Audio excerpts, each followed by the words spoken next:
Hello everybody and welcome back to the NECC. This is the B stream and I'm Cairo, joined by the wonderful Hazza. Hazza, we're back here once again on a Monday night. Of course, always Monday nights mean Valorant here on NECC, and it's yet another week in the fall season where we get to look at some of these teams go against one another, this time on the B stream. First time that we've been on here this time around, but always a pleasure. Oh, 100%, mate. I mean, the amount of Valorant that we get to cast, it's such a pleasure to be here all the time, every week. So, yeah, I'm looking forward to this. I think we do have rosters to go through, but Hazza, who are we going to be casting today? One of the first teams that we're going to be casting of the two that we have is an NJCU team. So we've seen them a few times around now. This is Gothic Knights A in the Challenger League. We've got Justin, Swahili, Yonbon, Sasha, and Indefex. So these are the 5 players making up that roster. It's a university which we've seen come up time and time again in this competition. They have multiple rosters throughout the different divisions, and we'll have to see how well they can perform this week. Exactly. Moving through on towards our next roster here, we have ESU Warriors A. So seems as if we are going to get a battle of the A teams here. Has a Dark, Johnny Cap, Slick, Rafi Pafi, and Cause Mizu. I recognise the name Rafi Pafi. Do you know? I mean, don't know why. I think it sits very well with your accent, so that's potentially something to take away from it. But yeah, I think in Challenger League, in comparison to Champions, it can be a little bit more difficult to pin down some of these names, because in Champions, for the most part, those names will be cropping up season upon season because it is the top division, and you know, the cream floats to the top, as many people will say. So in terms of these lower divisions, teams will be trying to climb their way up and make it towards the top. So there are always a couple of rising stars, but we'll have to see if any of these will end up sticking out to us by the end of the series. Yeah, exactly. And I mean, we do have the map pans ready already. Has it this? I mean, we're being treated tonight with how fast these are coming up. We're straight into the map, Vito, and we've got some pleasantries here. Yeah, we do, and something which will act as a major surprise if you've just gone out of a month-long coma or whatever, and you weren't unable to see the beginning of this season. You've come from the last season of NS or NACC. You're going to be really surprised seeing Icebox and Ascent instantly banned out. Fracture and Breeze, the choices that we have. Bind always ending up as the decider, it seems, but very interesting that 2 of the maps with the highest pick rate last split have already dropped out so early. Exactly, and on top of that, Hazza, one thing that I've been noticing is Breeze is starting to get a really high pick rate in the streamed games that we've been seeing. Yeah, it has. I think a lot of teams are happy to have Breeze as their pocket pick. Like we mentioned before, Icebox and Ascent are usually those go-to choices, but by buffing out the map bans and the depth that these teams are able to tap into a little bit more is really nice to see. I think we've actually had quite a few Fracture games, so perhaps this is the way that things are starting to head with changes to the pool. Obviously, Split not being around anymore and Pearl now making its introduction, but yet being banned out for another week. Exactly. I don't think we've actually seen a Pearl game from what me and you have casted, but Fracture, let's start off there. That's the first map we're going to see, and it can be quite a demanding one. Yeah, it can. I mean, in terms of agent selections here as well on Fracture, it's interesting to note because in tournaments recently, we've actually seen the Chamber pick rate drop off quite a lot in anticipation for a nerf, which should be coming up. I think Chamber is still incredibly strong. One of the main reasons he still finds merit as a team agent is because of the trademark. Otherwise, when you look at what he actually has to offer individually, that is pretty much all he has going for him. In terms of other agents that you could put into this composition, we will have to see as we're going into agent select, and we can get a better idea of what both of these teams want to try and work with. Yeah, sometimes we do see that Brimstone come out already. We will actually see that, the double initiator. I mean, already looking at the defender side here, has a lot makes sense. Yeah, I mean, looking at the defenders' side, we have a pretty traditional setup. They've gone for the Brimstone instead of the Viper. And in terms of duelists as well, the choice will then for Slick be a Raze, because it means that you're not trying to play through the same way that you would a Neon, in that you don't necessarily require the same kind of setup. We see teams when they play a Neon, they bring in an Astra as their controller instead a lot of the time, combined with the Breach and a secondary initiator. But for NJCU, they're actually just going with the Fade and Breach, not bringing in the Astra as well, and solely relying on this Viper. Chamber on both sides, like I mentioned, still a strong agent for the time being. It's just a question of how long it's going to be before we see a couple more of those changes to this agent, which will make them null and void. But for now, I think still a very staple pick, especially on this map. Yeah, we are going to get that countdown. Imagine NJCU just haven't locked in, and this is exactly the comp that we will be getting, has it? So, all in all, there's probably not much to kind of discuss about what? Oh no, I was just about to say, one thing that I think we could note here about this next map, Cairo, especially looking at the quick flyby of Fracture, is that this is now actually outdated. There have been changes to the map since. Yes. How do you think that could affect the one this way plays out? I completely forgot about that. We've not actually been able to cast since the new changes, so it gets even more exciting for us. No, I think it will be a lot more interesting. I think the drop on towards A will be a lot more impactful, rather than being kind of stuck up there. I think it will be easier to actually impact the site from that position. On top of that, I'm wondering how. Well, I imagine we used to what was called ropes will now be called rafters. I wonder how that will impact the full site. Obviously, you will be higher up, so the Viper might not be as impactful as we have seen previous, but at the same time, you're also elevated in a position where you're much easier to get picked up.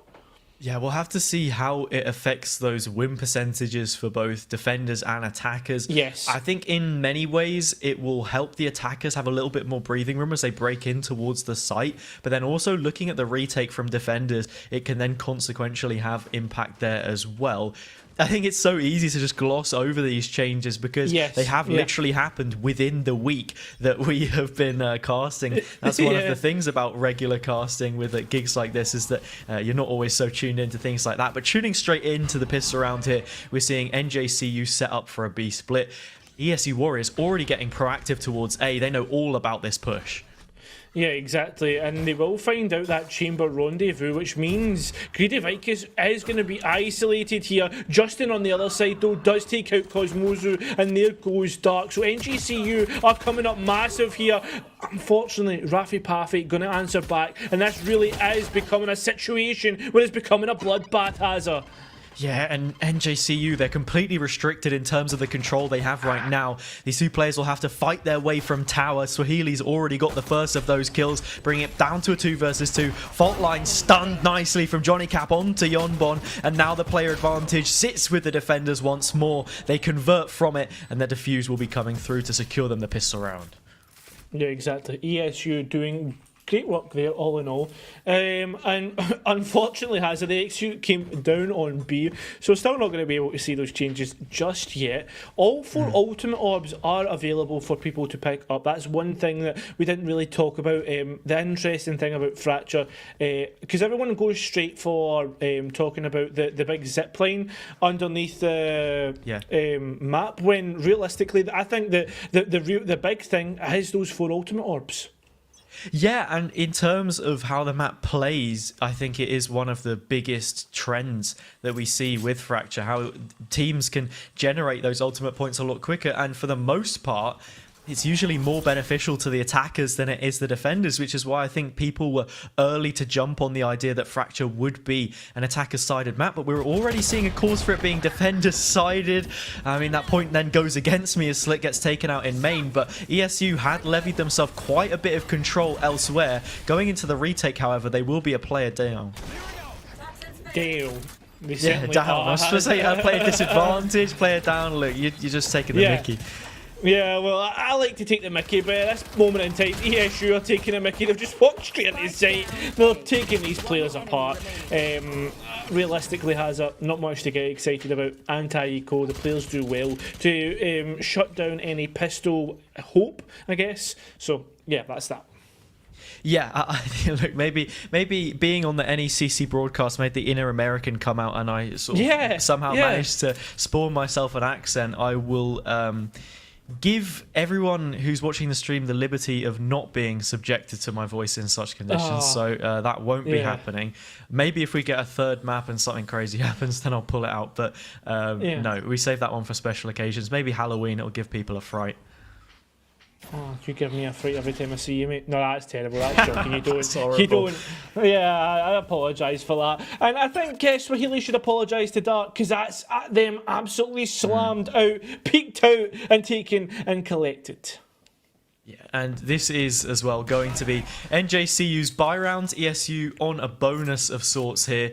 So ultimately, it's a round which we do expect the attacking side to be able to pick up. Yes. They've managed to punish that overextension, which we've seen a couple of times outside of A towards Dish now. And with 2 players to the good, they should cleanly be able to sweep up this round as Greedy Vicus gets yet another one. It's down to a 2 versus 5. Yeah, nice relay ball in towards the site. Well, go straight in. Johnny Cap holding here.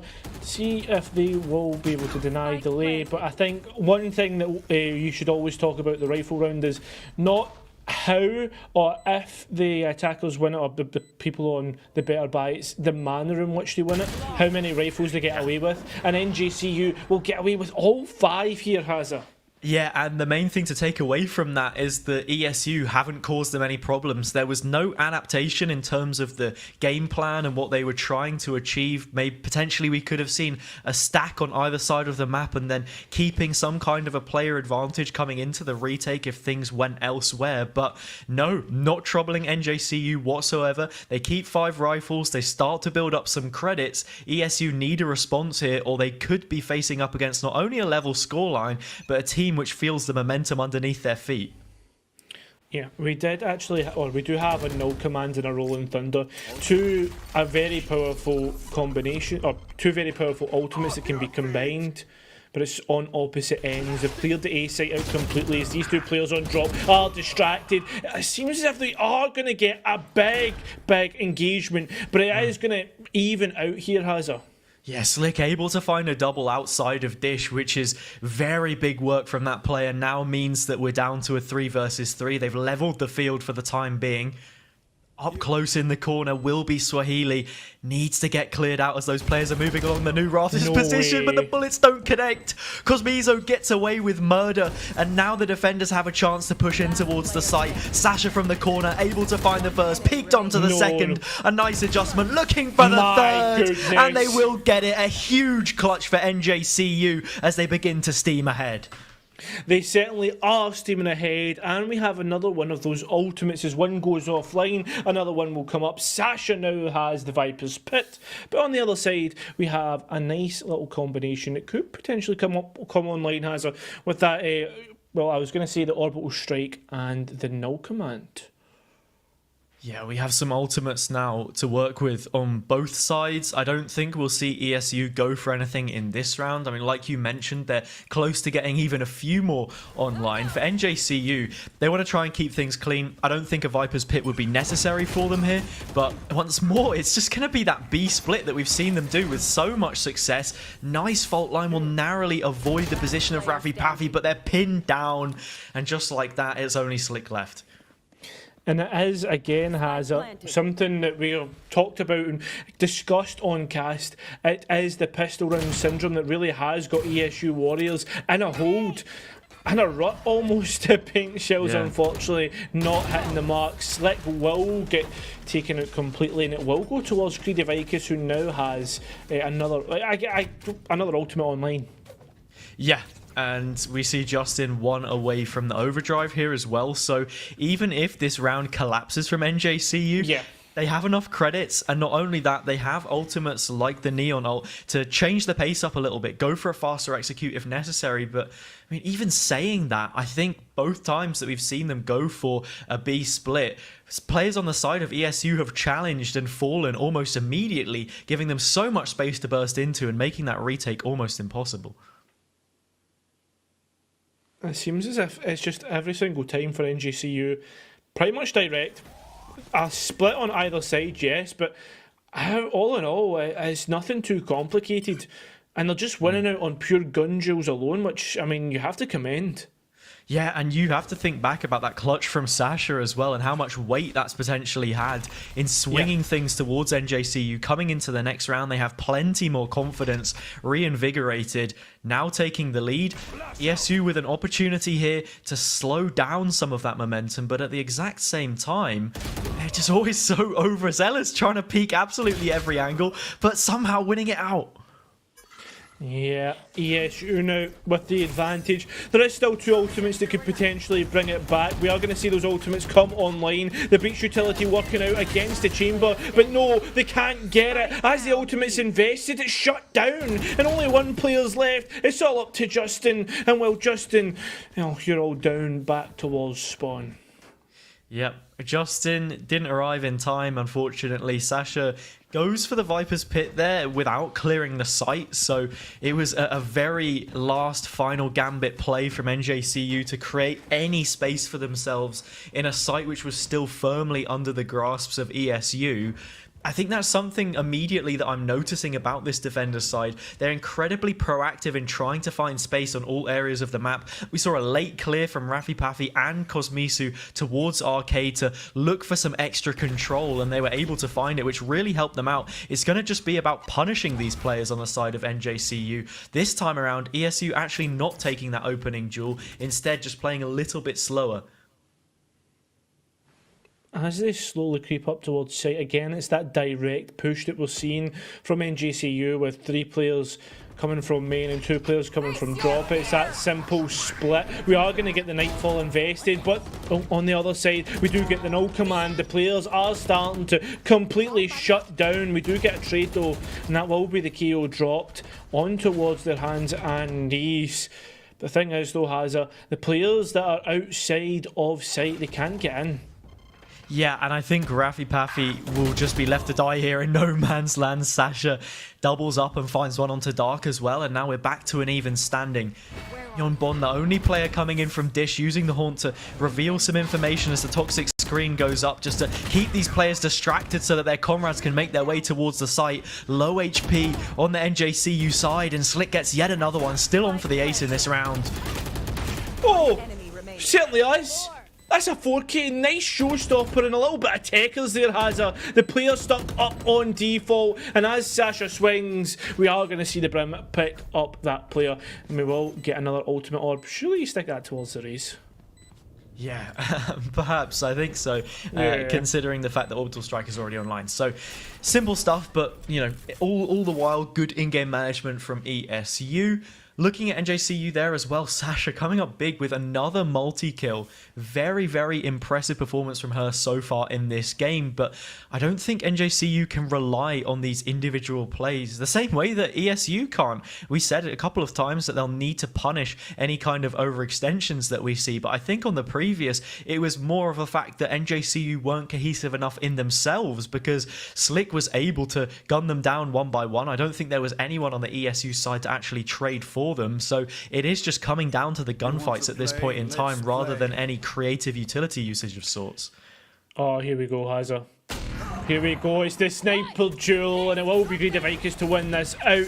We are going to see the overdrive come through. Justin trying to storm, well, against some things that were just holding them back. Swahili, though, they're going to be held back in spawn as they got, oh, Rafi Pafi comes online, and now we're into a 2 versus 1. But can Greedy Vikings escape? They can, with only 29 HP.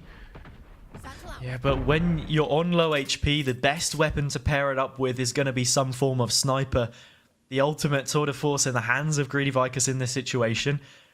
You're speaking of names that we recognised from games gone by. Well, actually, Greedy Vikings is one of them. Yeah. Confident player in this circuit. We've seen them come up with some decent plays before, but this will have to be some of their best to clutch it out in the 2 versus 1. Spike's still down as well, Hazza, so it's going to be really tough looking for an opportune moment, and it doesn't come. Just unfortunately walks straight into the hands of Johnny Cap, and he calls Cap on Greedy Vikings' clutch. Certainly does. No chance of getting things done, and we're actually going to see a timeout come through from NJCU now because they found those 3 rounds off the back of the pistol and anti-eco which ESU were able to put up. But like you mentioned, it's that early stage syndrome where you find the pistol round, you're able to get that bit of success but can't really create anything more from it once the bonus round goes against you. Naturally, that gap in terms of weapons can set things up nicely for a snowball the opposite way. But ESU now have adjusted a little bit better. Their defense in these rounds has been incredibly strong because they're just playing through the chokes. They're not pushing the north side of the map as they had been, or the south side for that factor. And also, they're using the breach in a really effective way, which is just rotating through the spawn connector area and deploying them wherever is necessary. And see, it's one of those situations where the adaptation's working out, but then once you see a team adapt, what's your team's adaptation? What are you going to do differently? Because all I've been seeing from NJCU is just kind of using a blunt force technique. Let's try and see how much pressure we can exert on site. Maybe there's been a couple of utility placements differently, but all in all, it's been the same 3 players on main, 2 players on the other side of the map, and trying to put, like, kind of squeeze in and crunch these players on site. Yeah, and I think something else as well about these teams is that both of them are currently 0-3 in the standings. So it's just going to be about understanding when you're from a losing position and try to create some success for yourself. One of these 2 teams will come out of the series by the end of this evening having that victory under their belt. So it's just about having that mental fortitude about yourself and being able to make those correct decisions, adjustments, and not letting things get away from you. Yeah, exactly. We don't want to see this get away to a situation where it's no longer, I guess, recoverable for the side of NJCU Knights. And I think they're a good enough team, especially when you recognise players. Obviously, they've stuck in our minds for reasons, for good plays, etc. So it's just waiting to see that. And already we are seeing Greedy Vikings do those great plays. I just worry, though, with all the ultimates that, well, ESU have. Yeah, it was a really nice relay bolt there to stun out the Tour de Force, forcing those ESU Warrior players to move elsewhere. Viper's Pit to consolidate control within the site. The spike not yet planted, but out in a more open position from Sasha will make things difficult. A nice jump up from Johnny, that being one of the differences in this fracture map now. The movement's so much easier to contest, but either way, NJCU find the bulk of the kills, and it leaves them with an advantage, not only in terms of players, but space that they now have in the site. Slick trying to contest, but will do so in vain. A nice response. Good response there from NJCU. On top of that, now there's only orbital strike there on the side of ESU. So good stuff. And I mean, NJCU, they've got their own ultimates coming online now.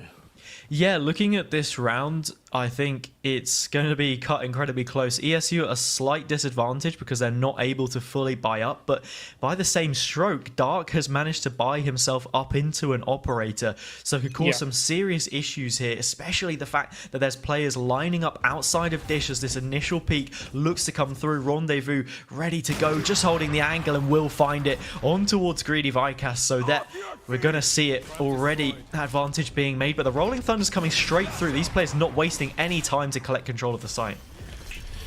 Yeah, Duck becoming a serious issue. TP straight on towards that kind of CT position. The orbital strike coming through, but Yonbon, the response, they see the KO. They don't recognise the second player. Oh, Slick somehow gets a golden opportunity, and it's opened up for ESU. The hold on main is going to be distracted by this player coming through from spawn, the attacker spawn.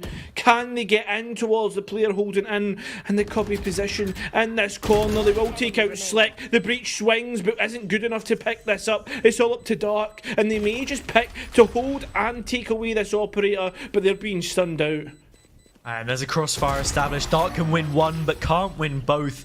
Even the first duel won't go their way as Sasha is able to claim yet another kill. A fantastic performance from her so far. Greedy Vikas also coming alive in the round there.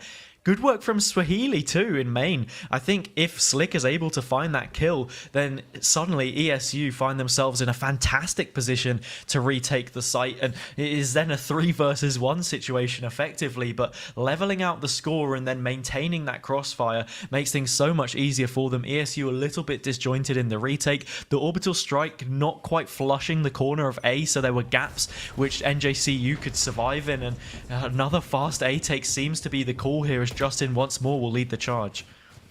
Yeah, exactly. It's a nice little set play that we are seeing from ESU to try and gain some space and catch players off guard, death balling. And with this spike being planted, it seems as if the realisation or the plan of action is to play more towards main, has a maybe for that operator. Yeah, you've got a nice long sideline to try and work with, but it's already been cut down by the sky smoke. Won't matter. Swahili's found themselves a double. Now ESU trying to challenge with pistols in hand are going to really struggle to break through here. The toxic screen cutting out so many of these angles. Like I said before, crossfire's established. Dark maybe trying to catch one of these stragglers. Swahili on low HP, still ducking and weaving, able to make their way out of harm's trouble. And it's just Slick, 1 versus 5. Greedy Vicus from the sidelines to clean up, but it is Swahili instead that will make it a 4-piece on the round and a 6th advantage towards NJCU. A 6th, yeah, towards NJCU, which is now put them at least even on the next half, which is good stuff. And they still have things to build upon here. For the side of ESU Warriors, again, they have things in their own pocket which could really impact around. So this last one, we could be seeing 5 or 6 ultimates, which realistically could stop the other team. Yeah, it'll be interesting to note whether NJCU want to bring one of those online preemptively, see if they can get some control, use the ultimate horse, but it's not going to happen. As soon as Rafi tries to bring online that null command, Justin will punish. Fast control being taken towards A main every single round now by NJCU. It's worked out for them time and time again in this patch that they've been able to pick up, and Swahili once again brought online with another kill. An instant response from ESU, however, will level things out for the time being. Spike taken elsewhere. No more ultimates for this round at least. I think they're just out of earshot, but look at the read from ESU. They must have had information. They must have heard something as they start to go towards this position. The players that are in towards Canteen Hazard will hear this, will see the Viper wall going down, and are already moving through.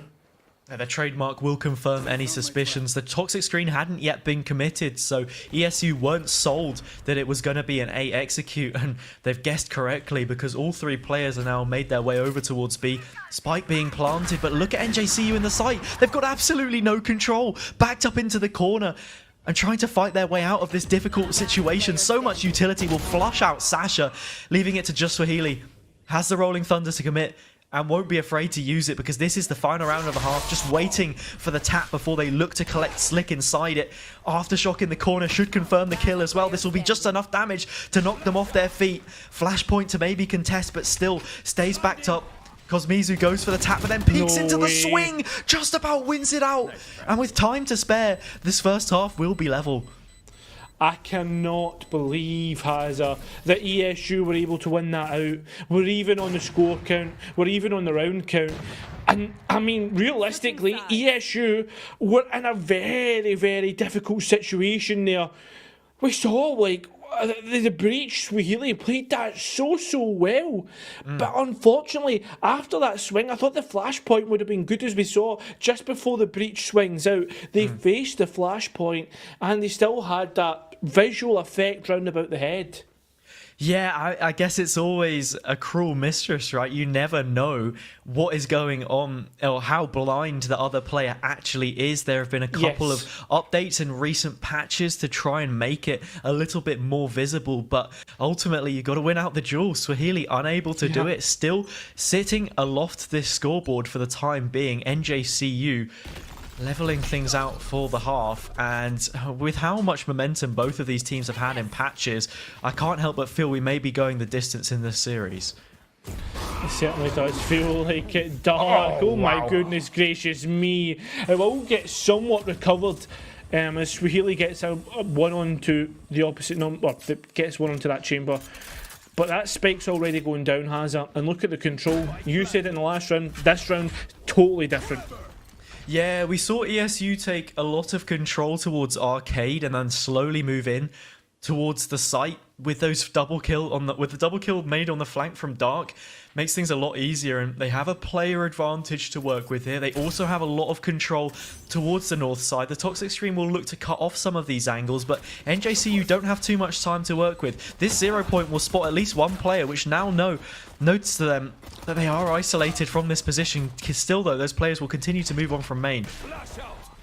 Yeah, exactly. Sasha now tries to get in. Oh no, it's down to a 1 versus 1 in the time. Played to perfection. It's only going to be exit frags here.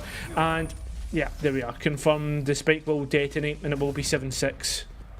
Yeah, ESU get their advantage off the pistol round, so they're able to sandwich the half and create something to work off here. It's going to be most likely another patch of 3 rounds after the pistol. It's been 3, 3, 3, and potentially another 3 here. It's something that I was saying earlier.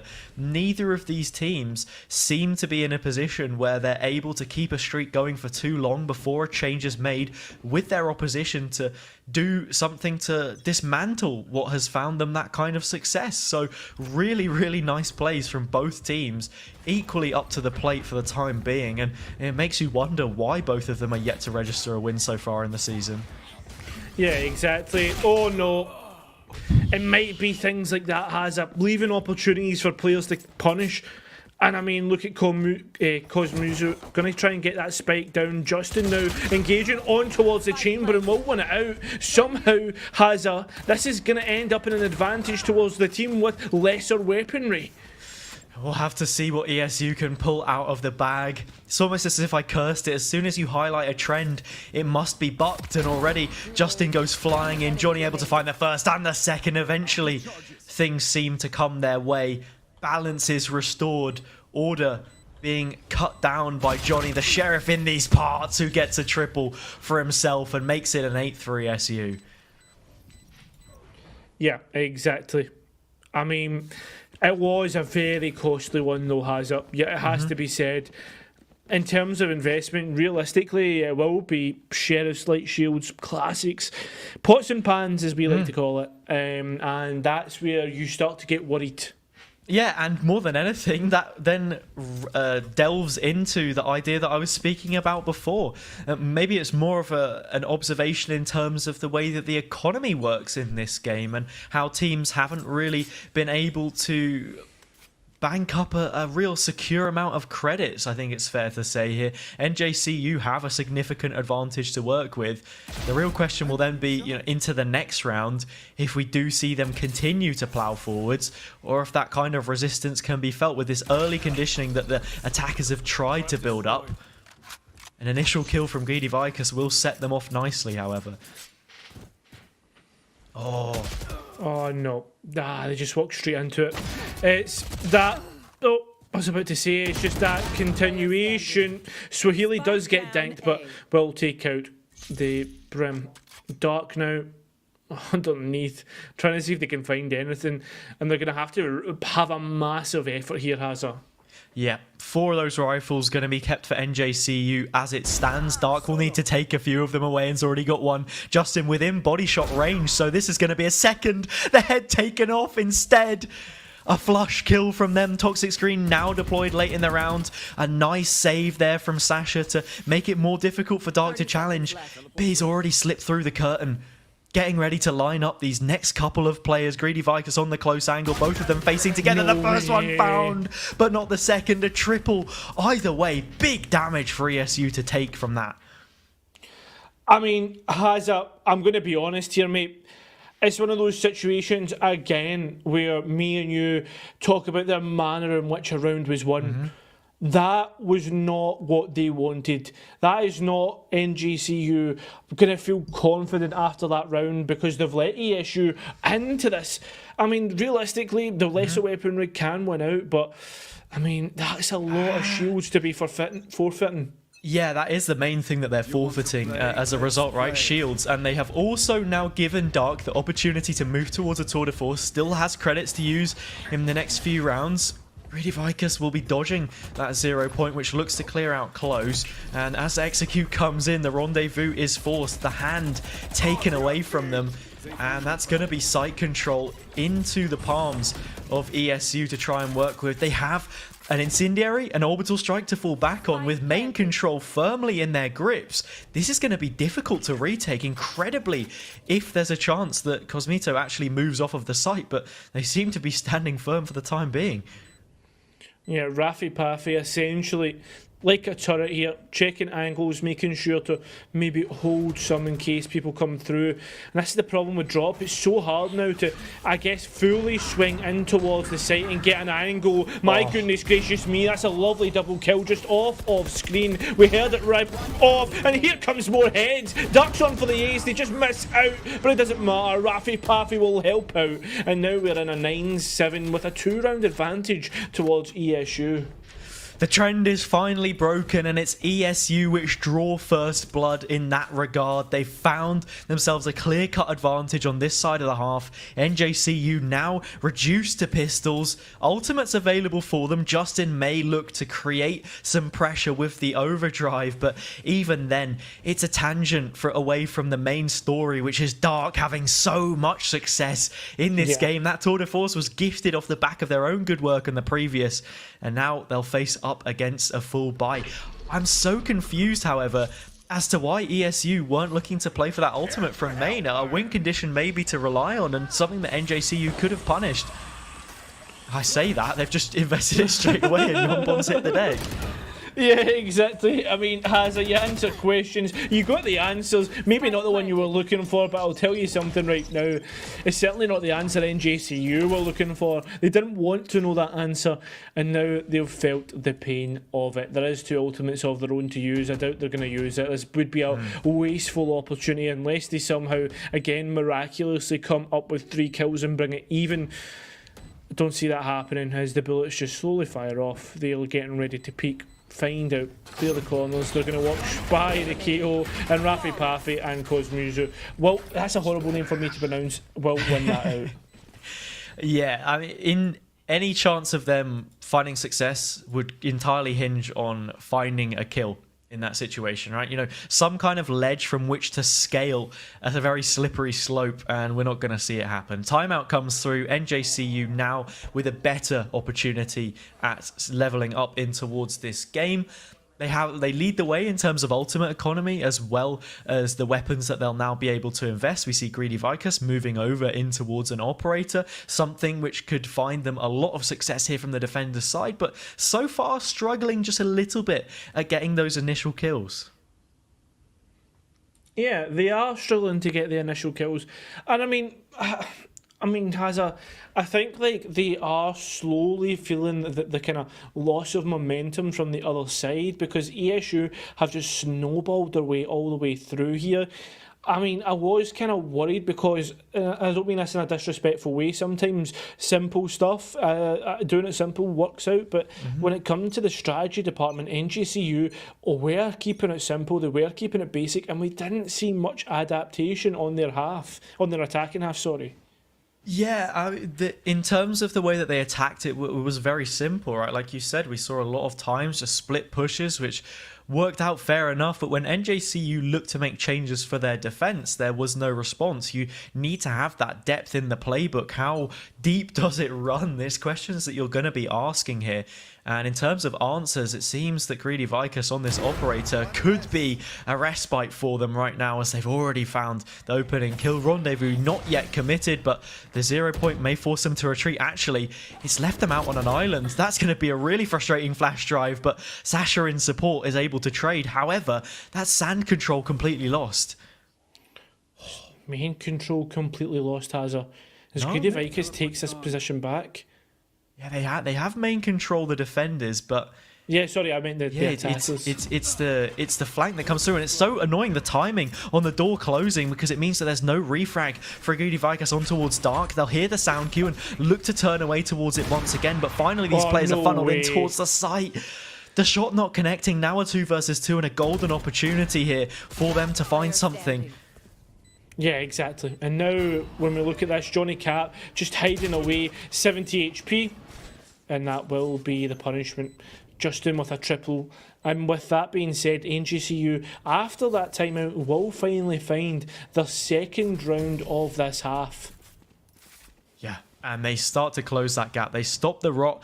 The operator kept, but for the most part, they're not going to be having too many weapons here to bring into the next. I wouldn't be surprised if Justin drops for a teammate and tries to play for their overdrive, their ultimate here in the round. I mean, Greedy Vicus as well could potentially do so, but instead it looks like we're going to see a bit of a mixed investment and then perhaps an opportunity for them to sit back on them in the next round if that is then forced on towards an eco. ESU looking that bit more healthy as they've won the majority of the rounds here so far, 80% of them on the attacking side.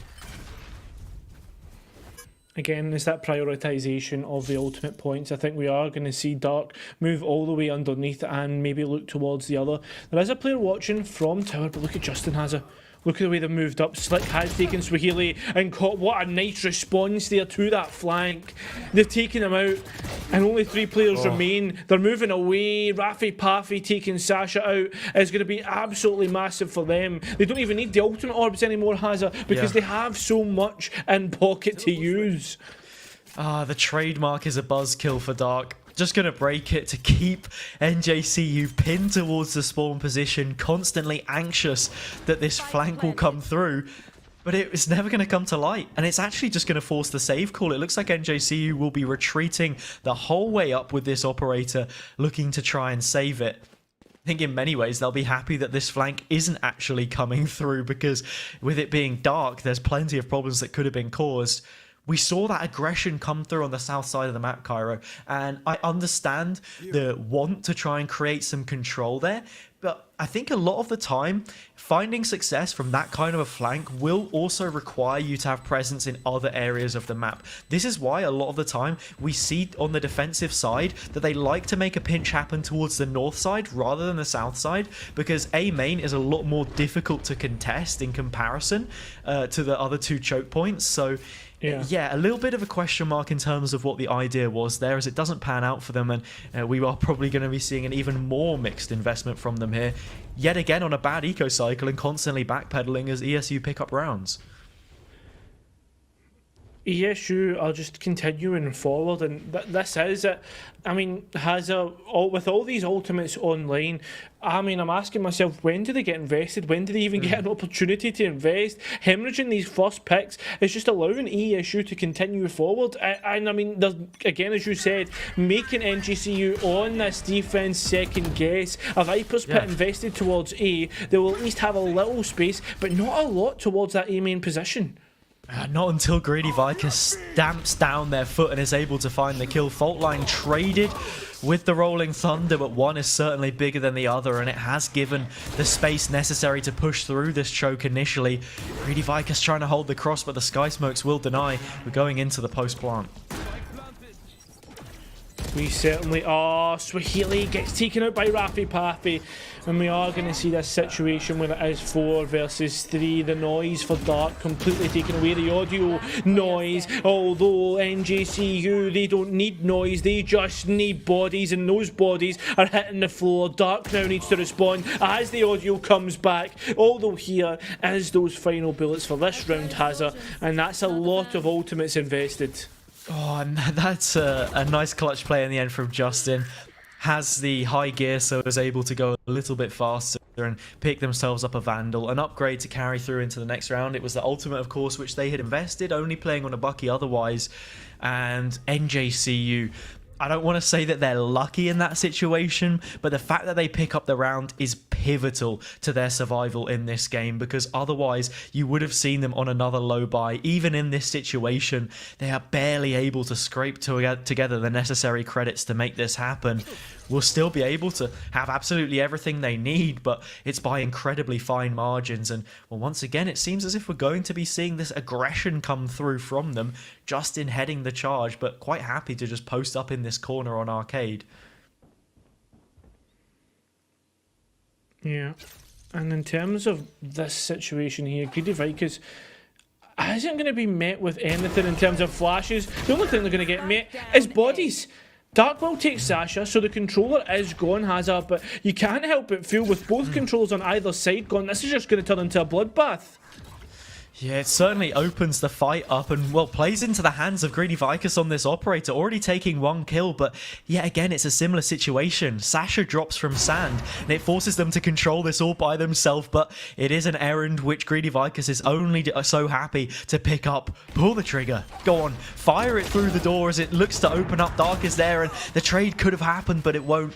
3 versus 2, an advantage to work with, ultimates to sit with as well. Johnny completely out in the open and met with utility from this position, but they fight back against it either way. Won't be enough, and NJCU bring us within 1. They do bring it within 1. They've finally fought back here, and when you look towards NJCU's buy, Hazard isn't looking great. They will have good. Sorry, NJCU. What am I talking about? I was going to talk about ESU's buy because they're the one that lost out. Now they've still got plenty in pocket, and there's no point talking about that. But what we all talk about is this timeout that's starting.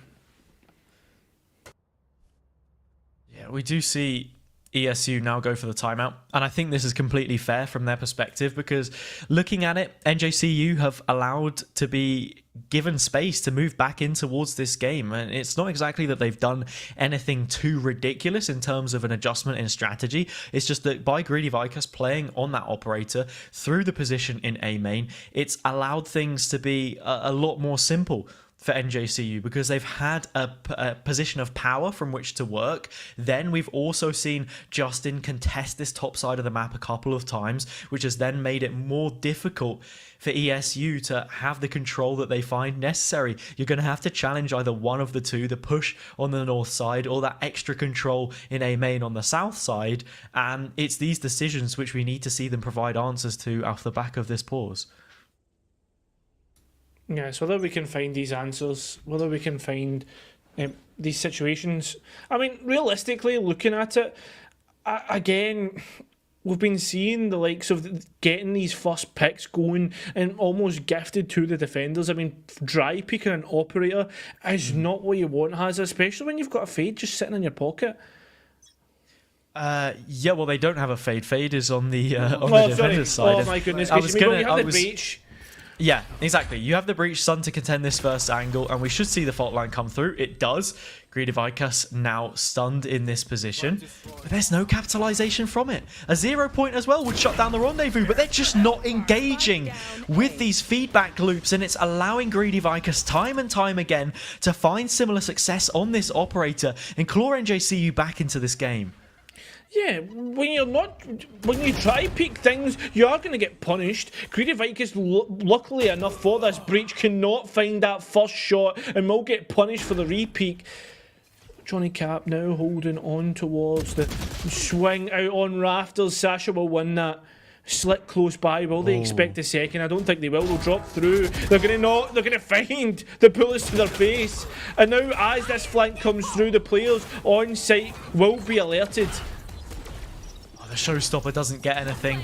Rolling Thunder may look to contend a little bit more space back here. It does, but not before Raffy Pappy's able to take a kill, slip behind the fast lane, and allow Slick to do their dirty work. Match point secured, map point secured here for ESU in the first game of this series. Yeah. And now looking at this, look at the amount of kills between the two teams. They have absolutely been swinging punches here. And not only that, we also have to consider this is NJCU's pick. So ESU taking this one away puts us into that second map of Breeze, one which, you know, some teams like to play, some don't. Having it as that pocket pick coming through, you really start to wonder how things are going to go. Justin with some nice early aggression. That's a great use of capitalizing off the utility. A much better combination this time around. But it is from the opposite side, I suppose. That's the difference. Yeah. Raffy Paffy again. It's this.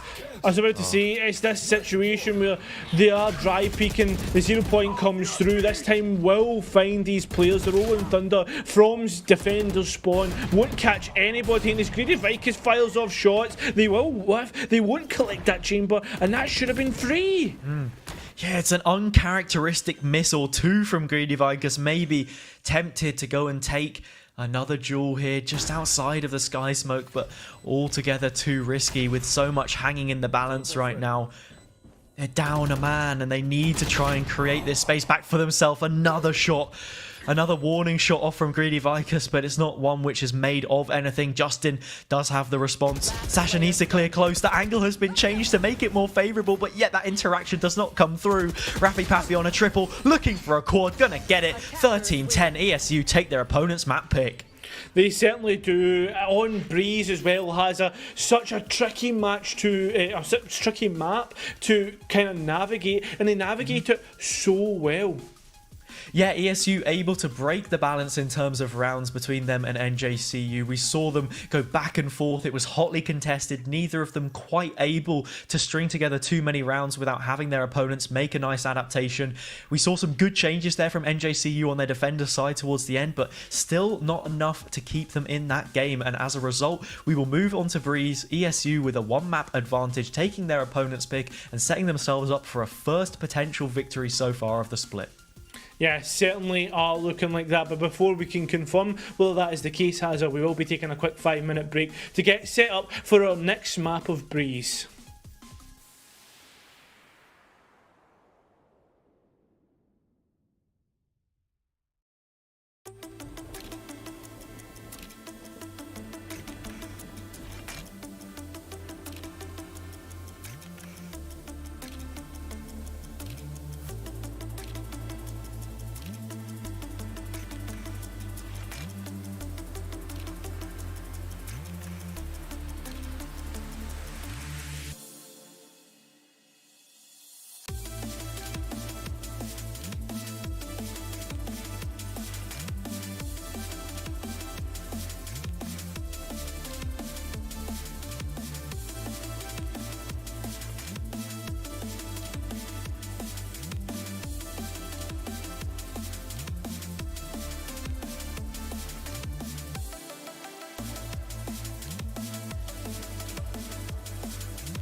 Good evening, everybody, and welcome to the NECC. I'm Cairo, joined by the wonderful Hazza, and this is Valorant Monday nights, and we're in for, what looks to be a very long series. Well, it certainly could be, but at the same margin, this may go 2-0 considering the fact that ESU were able to take their opponent's pick, NJCU coming in on Fracture but not quite able to win it out. It was back and forth, both teams giving a great case for themselves in taking that one, but in the end ESU getting the better end of things by, I don't know, being more resolute in those adaptations, making changes where necessary, and NJCU maybe not having the response that was required of them. I think starting out on the attacking side can make things a little bit more difficult. It required them to really bring some kind of an advantage into that second half, because as ESU started to find themselves warmed up, then getting the chance to poke and prod at that defense and manipulate it as they wished, they looked incredibly strong. They certainly did look incredibly strong. And now moving up towards Breeze, we all see maybe a lot more solo engagements here, a lot more emphasis more towards the kind of mechanical aspect of this match, Hazza.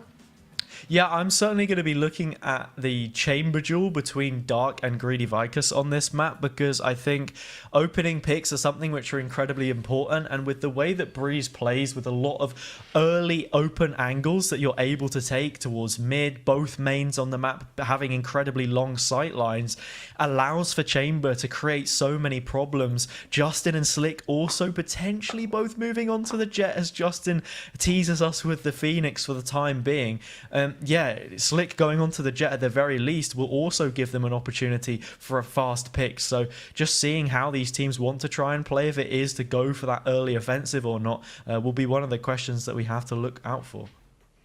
Yeah, that is one of the things that we will be looking out for, Hazza. In terms of what's been going on in other aspects, a Phoenix, Hazza, would be an interesting one when it looked towards those flashes, because you do... Oh, wait. Hello? Hello? Hello? Hello? Are you seeing this? Are you seeing this?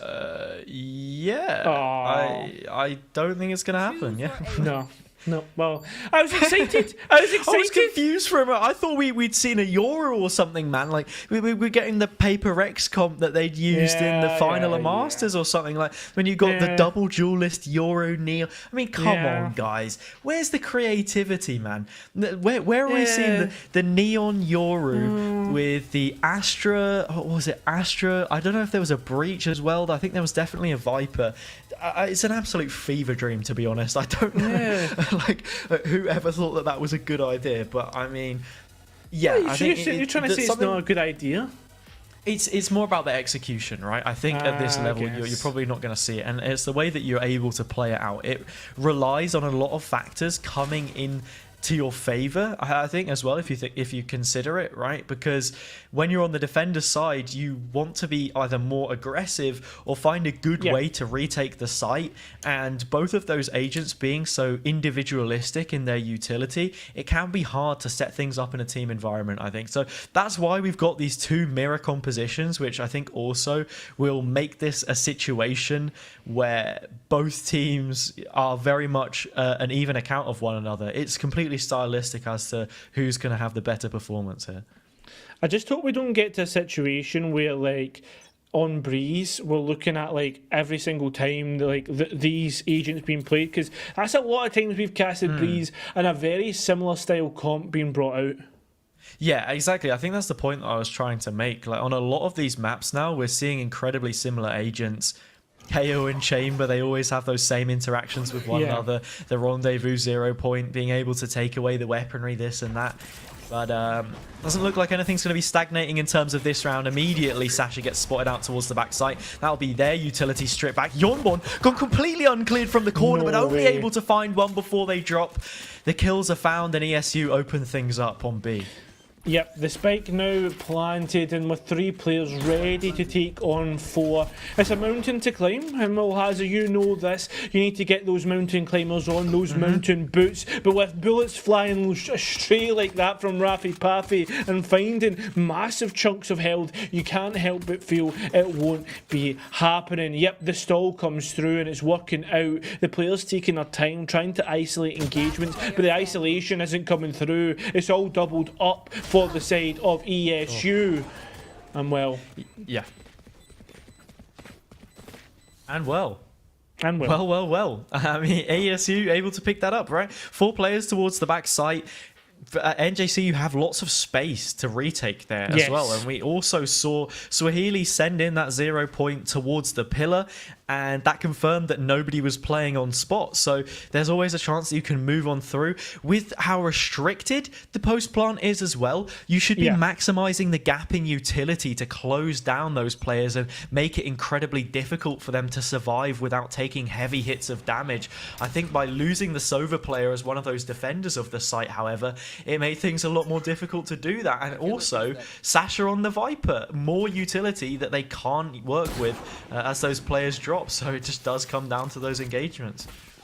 Remember, this Marshall is essentially an op for the round as we look towards, I was about to say, the hit shields that have been bought up, but when you're going up against Spectres and you can get close hazard, you can make them feel like phantoms, feel like rifles, and they certainly are cutting down these players on the side of NJCU.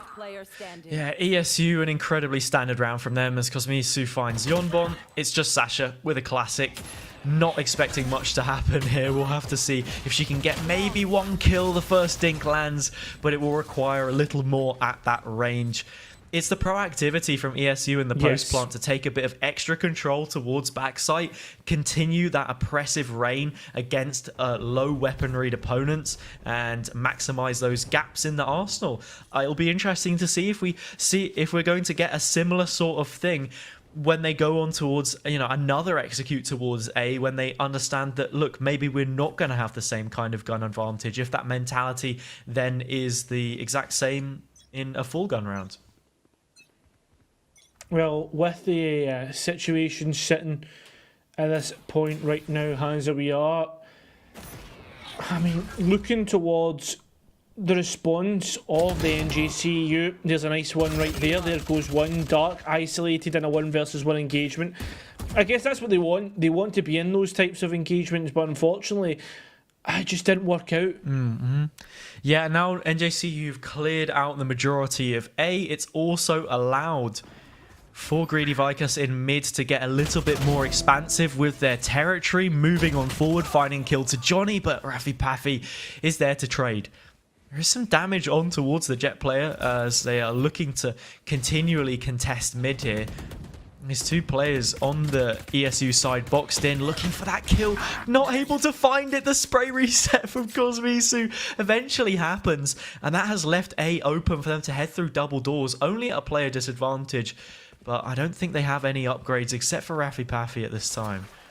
Yeah, half of the weapons have been upgraded there for ESU. It might only be 1, but it certainly is half.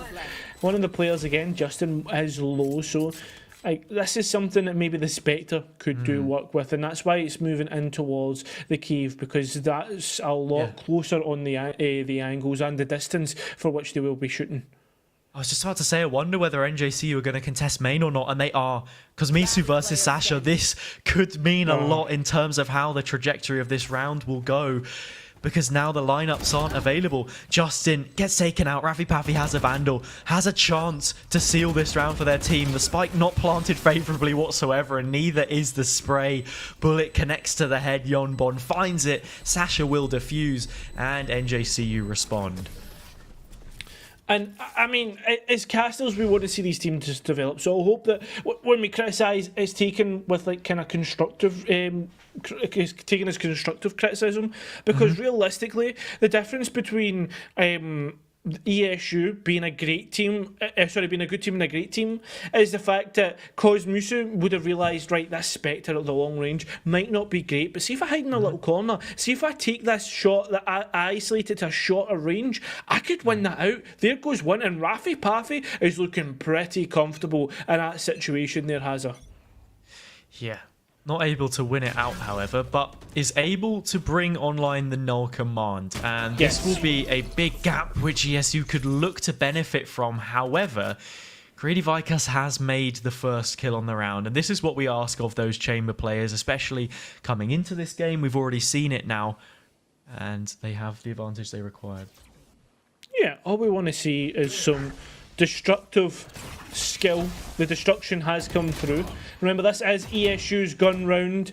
As we see Rafi Pafi come through mid, the mid control not as good as what we would have hoped, and that's going to punish them. The players are starting to drop. ESU's gun round is coming through. As we see one of the players, Sasha, coming through double doors. They are continuously being stopped, I was about to say, from using their abilities. Not anymore though.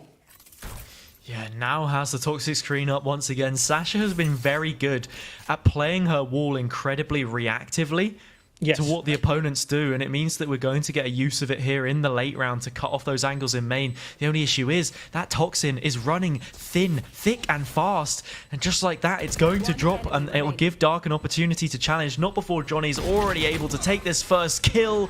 Yonbon will retaliate, but I think both of these weapons should be kept. Oh no, Johnny Cap just about caught by the valence of the explosion, but ESU now healthier in this round, and NJCU don't have anything to work with. Yeah, NJCU do not have lots. I see we do have a Marshall being brought up by Swahili, and I think an Ares as well, which I think, if I remember correctly, has it. We actually don't see much of on Breeze, no. If not at all. No, not at all. So I'm curious as to what Yonbon is going to try and achieve here. Maybe a recon in towards mid, and a wall bang through. Oh, yeah, okay. I think that recon's landing in the next series if we're playing Breeze again. And yeah, thank you for that one, Bolby. Just confirming that nobody is being scanned there except for someone manning one of the cannons on top of the old castle. Maybe they're trying to find one of the little, like, cuddly toys that's hidden around the map, one of the Tactibears, perhaps. Yeah. No, I think what the idea was there was to ping a recon into mid and then wallbang through the corner of elbow in that spot, because if you have heavy penetration, even medium penetration weapons such as a Vandal or Phantom will be able to do so, but yeah, not going to happen. ESU right now controlling all of mid, and with Dark's position in main, may just be looking for a split, although they've also felt presence towards B. Oh no, look at this. They've allowed him to get through double doors, and Swahili will take the head of the Viper. Johnny Cat will shoot off a couple of shock darts. There's nothing to be found there though, and the players are just denying information. That's huge. This is even better. That's it down towards even, and they will feel that pressure from behind as Justin goes high, goes wide, and they're straight on towards that spike. It looks to be getting diffused. Such low HP for Slick. Body shot from Swahili. A response that NJCU are able to pick up with next to nothing in terms of investment, just in throwing the team on their back in that round and getting a couple of important frags with the Blade Storm. And it's also broken the buy of ESU. They're nowhere near as comfortable in this game now. If Cosmisu being one of the players who has the liberty of investment here will be going for a Vandal, but everyone else not got too much to work with. In terms of that round, I think the main criticism for ESU has to be that sort of mix in ideology. They wanted to contest so many different areas of the map at once, and it left them overexposed. Yeah, that tour de force now being used by the defensive side of NJCU. Seeing what they can find with it. Remember, it is a one shot, and that's a nice little shot through, but it is only going to take like something like 10 HP through away. Viper's pit invested on B though, has it? Yeah, that's going to give control towards NJCU on that side of the map. We have a tour de force on the other, and Swahili sat slap bang in the middle, who will fire a bullet between the eyes of Johnny Cap and make it a 3k for them on the round. Dark is still alive, however, with this tour de force. Justin, the main player, I think, in shutting them down in this situation because that off angle is so dangerous. Finds Greedy Vicus and may not even need to contest mid at this point. There is a flank also coming through from Sasha. Lots of things to worry about. A nice adjustment, enough time given. But yeah, we'll be walking into the crosshairs here. That's going to be it. It was such a difficult one to try and call there because Dark is looking at so many different spots, not committing, and all the while NJCU moving in on his position. Damage won't count for much. ESU finally get their buy though. It's such a hard one to call for Dark.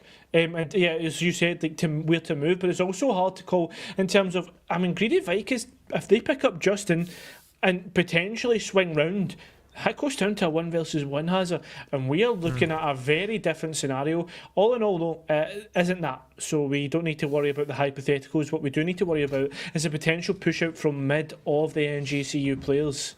Yeah, I think as well in that situation, when you're trying to play the clutches, Justin has already found the first kill. It is just about not leaving too much heat on your back, hot and cold. What signs are you giving away? You're just constantly playing from the same position. In this round, it's an incredibly quick start, and already we have seen some space made enough to get a spike plant, but NJCU quickly closing in. Greedy Vicus, the op taken out, and it's a Viper's Pit in this round as well as the last. 3 versus 3, and we still have probably one of the biggest post plants, an original post plant ultimates available as well. Has the Hunter's Fury. Raffy Paffy will be swung on, and now they have to assault in towards the smoke. Johnny Cap is going to be supporting the Viper here as the L drone comes through. These players will have to try and find the last remaining. There goes the Sova, there goes the Viper. Justin up top will find it, and will find that round comfortably for their team. Yeah, as you say, comfortably. It was incredibly close in the end, but most importantly, ESU are losing out. And it's breaking their buy. They're now on a tough eco. I'd say tough eco cycle. The spike plant's actually done them a world of good. After 3 rounds finishing, they're on the max loss bonus. So there is an opportunity here actually for them to rebuy. But in terms of NJCU, fairly nicely done. It's just about taking those initial jewels. We saw Justin in on mid, good for a kill. Greedy Vicus with the rendezvous as well, chipping in towards main. And it's already 5 versus 3 before ESU are able to get that spike down. A singular kill to give them any kind of space, but even then it's not enough. And you ask the question, when will it be enough here, Hazza? The Hunter's Fury used defensively. My goodness gracious me. It is going to be used responsibly. And with a swing out like that, that nearly picks up Raffy Paffy. But Sasha will do the work instead. Following through, Johnny Cap, now outside of main, has to face up against so many. Nice kill from Dark. Brings this one within touching distance. Spike is claimable in elbow, just being extremely cautious about challenging these angles. You now see the trademark invested as well, but I don't think I expect for it to get tripped at any point. And well, Johnny Cap just goes for a face in main, completely by themselves. Now it's left Dark on his lonesome to try and create something. Still doesn't have control of the spike, still wary that a player could be moving up on position. And it's going to be the Jet of Justin, which will do exactly that. On the off angle, Dark thinks that he's cleared it, but leaves that one just a little too narrow. And just like that, NJCU continue to storm towards the lead. And this time, ESU won't have enough credits to invest fully. They will not, but I tell you what they will have to invest, Hazard. Timeout. We are going to see it come through. And we have seen ESU use a timeout before, Hazard, and it has worked out for them previously. Yeah, it has. Mr. Bolby, if you'd be so kind as to bring the scoreboard up for us momentarily. Something I'm curious of here is I think, we saw the timeout come through in the 8th round last time, actually, and I believe the score was 5-3, but the order of rounds was different. You see this time, it is in the gun rounds, which NJCU have had so much more success. Thank you very much for that, Bolby, our fantastic observer. But I mean, it's more of the case of these gun rounds are being won out by the defenders more than the attackers. The majority of the ones they've been able to pick up so far has been from that initial burst. Sorry, I just gave Bolby a little clap. I don't know if the Discord's got rid of that. Yeah, but it's like, I wonder if they're coming up with potentially a set play for the attack here on that the eco. Just in case, like, there is something that they've worked on previously and they're saying, right, let's try and use it, we'll see if it works here in an actual comp environment. And then also talking about the next round. I imagine in terms of what they'll be talking about is map control, etc., and where it's been going wrong, but also maybe I would be interested to see if we do see that set play and they are running up elbow. Yeah, for ESU, I would like to see them go for a fast push because these players on B have been incredibly isolated thus far. Sasha, one of them, Yonbon, the other, Justin, given so much room to work in this back line through mid. An area left uncontested. Down to a 3 versus 3, and Johnny now has a Vandal to work with.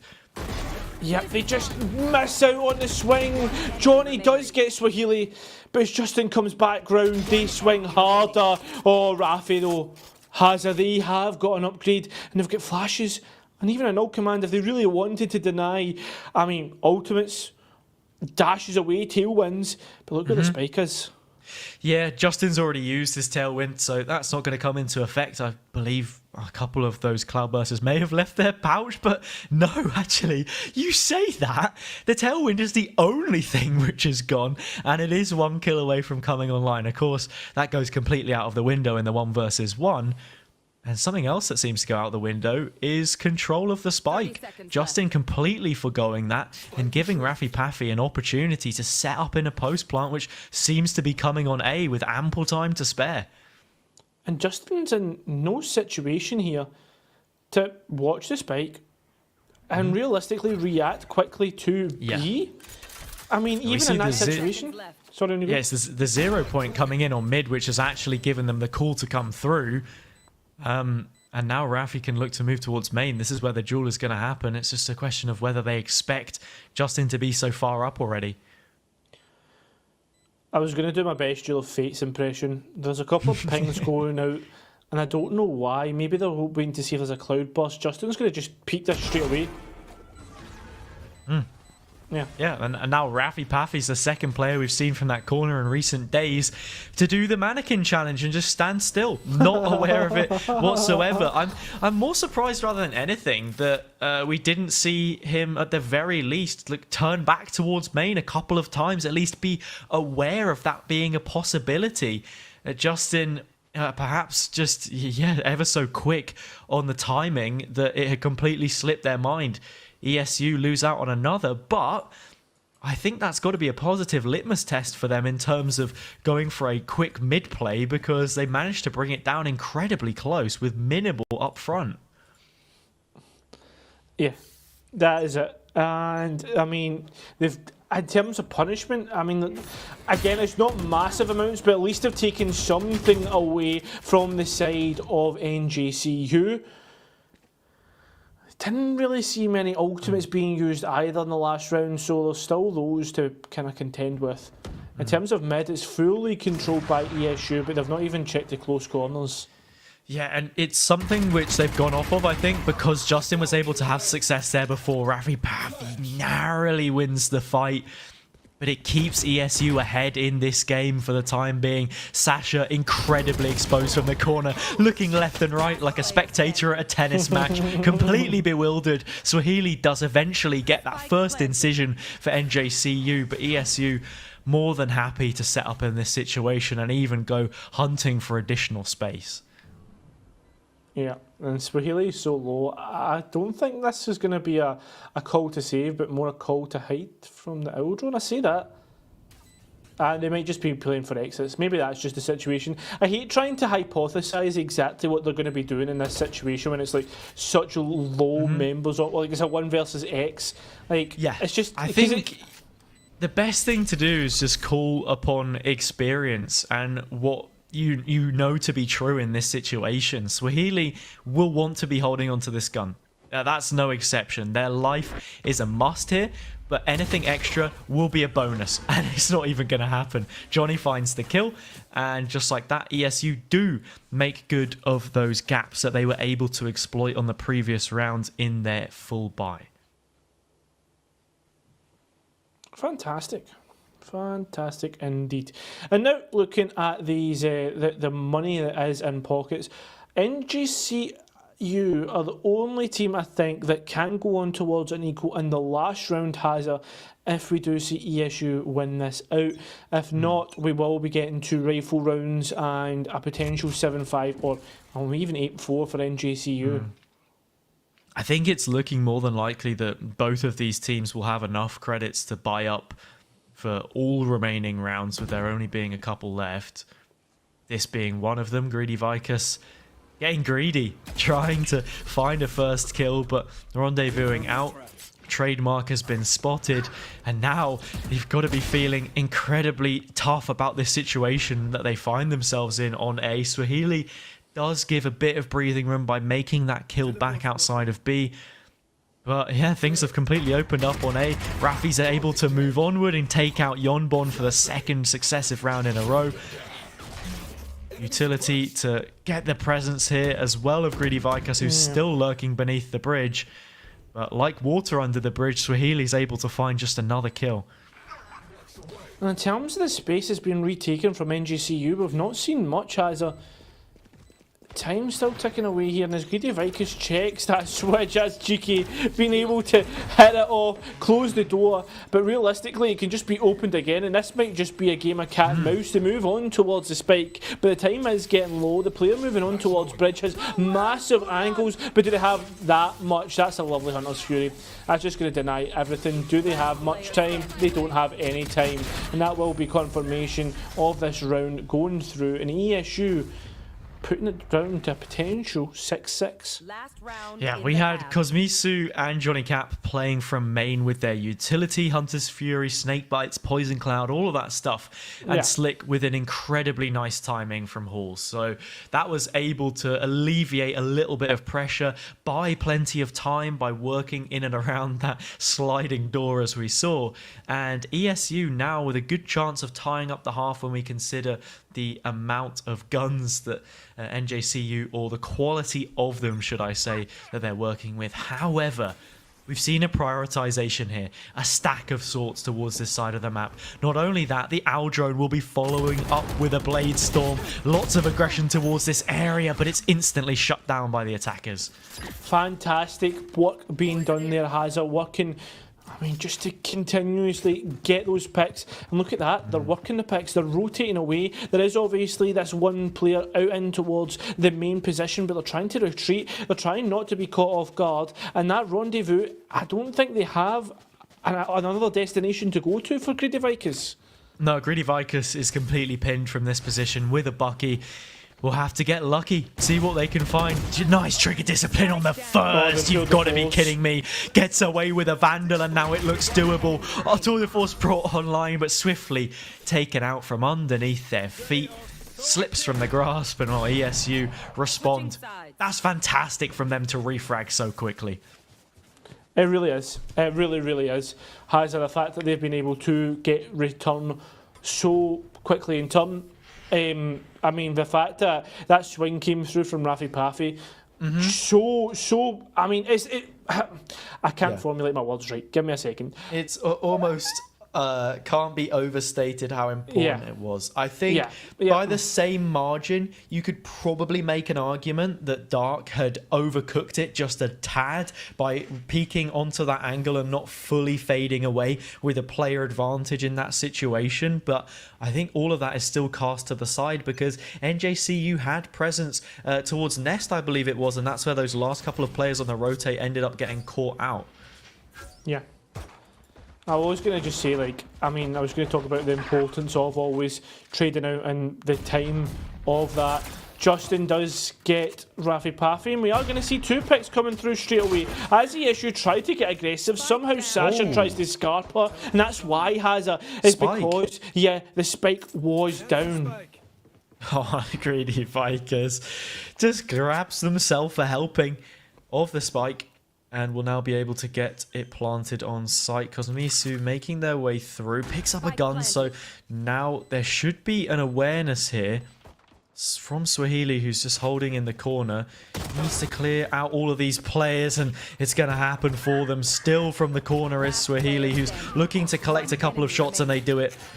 Low HP. Slick making their way through, hitting behind the box. Does the wallbang come through? I'm not sure, but that is a surface that you can't wallbang. It's made of solid steel, and Swahili has nothing to do to slow this thing down except for the fragment, which is wide off the mark. The shot will connect. You would like to think. Come on, guys. Slick eventually gets it. ESU find the pistol for the second time in a row.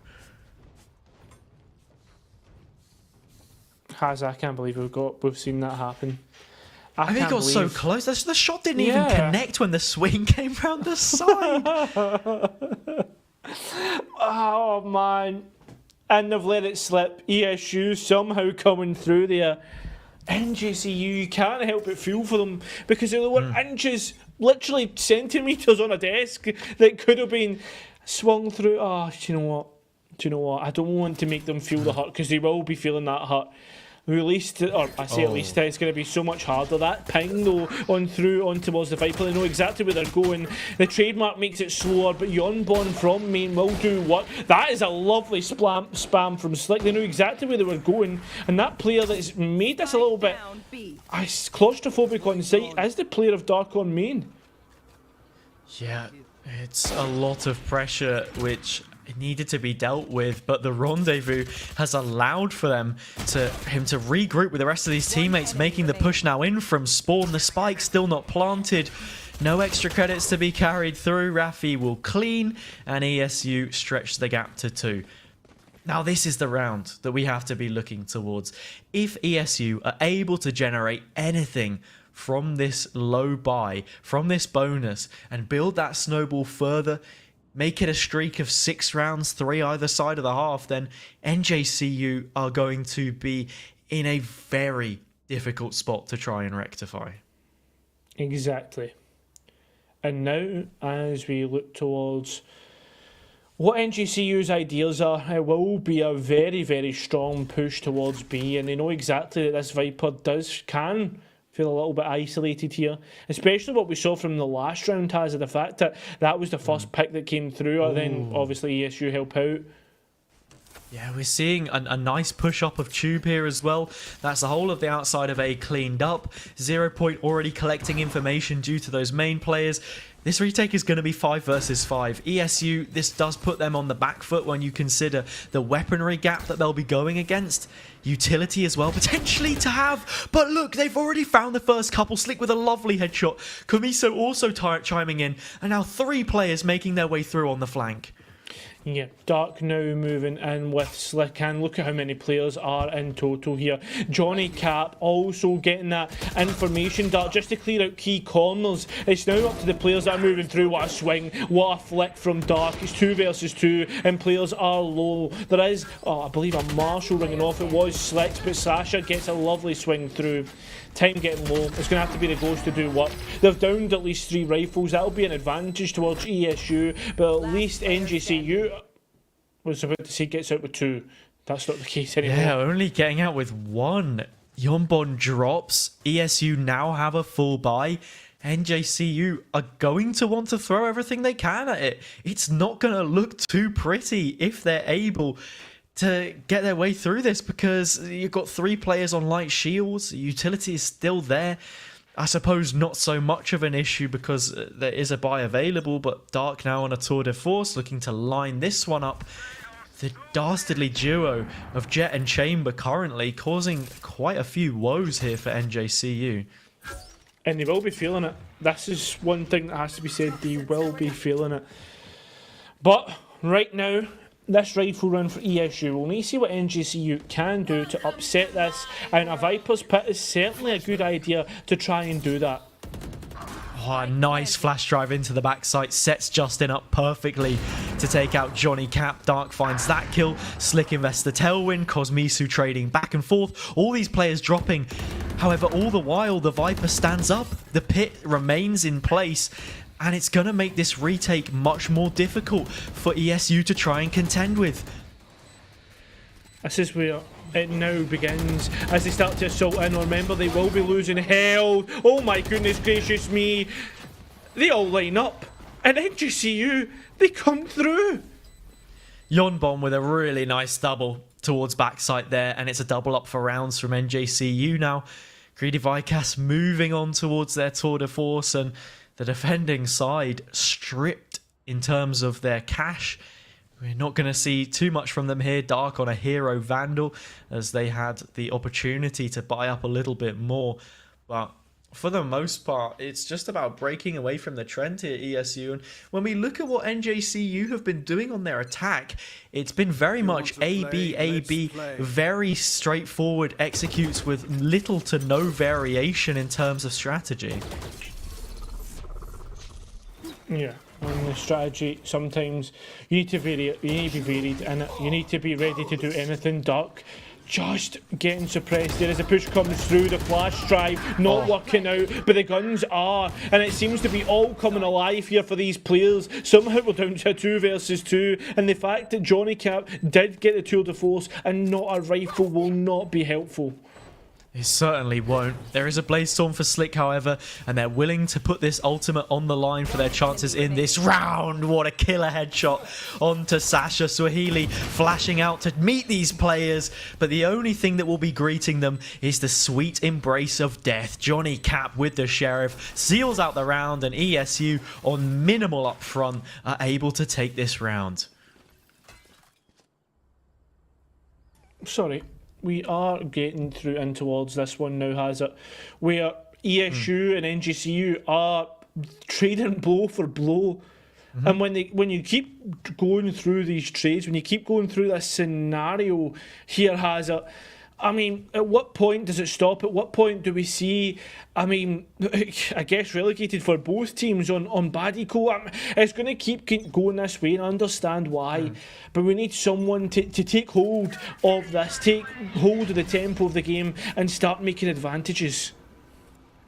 We certainly do, and it seems like ESU will be feeling a bit better after that round of their chances to do so. They have the lead and should have credits for the next as well, if it is warranted.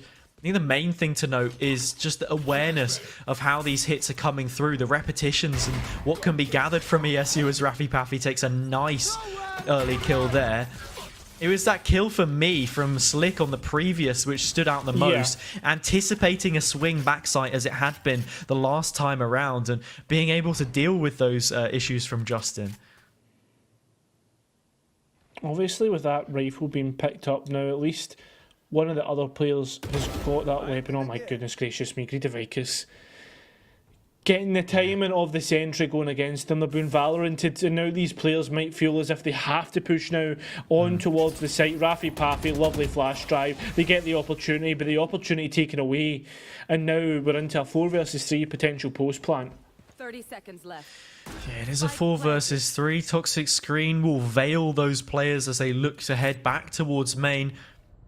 And actually, I think we're going to be seeing a flank coming through from Justin here, trying to make those aggressive plays.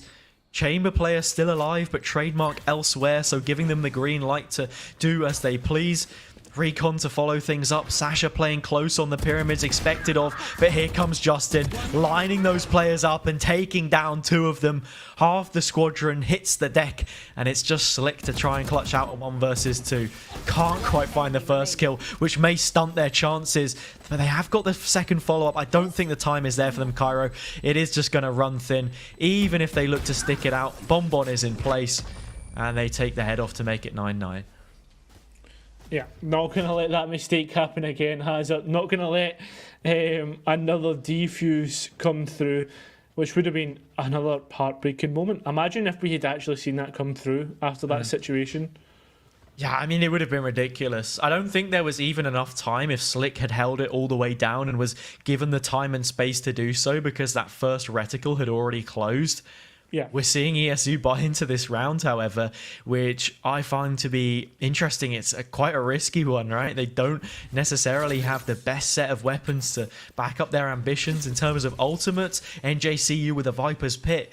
If that's given the time and space to set itself up on one of these sites in a post plant, I really don't fancy the chances of ESU making that retake happen. The old drone just misses out there, has it? And Greedy Vikas holding that angle. Could find maybe 1 or 2 if they decide to go that way. It is going to be that Viper's Pit, but does it settle? As the spike goes down, they will be able to go through a lovely fragment grenade. But look at Greedy Vicus now coming through from behind. Gets smacked down. And these players have ended up into a 2 versus 2. We could see the core stabilise, but the Viper just dodging and weaving for any potentials to move through. Look at Dark here on towards the spike. Oh, just taps it, lurking around, but Sasha's still in the pit and will eventually claim their final victim.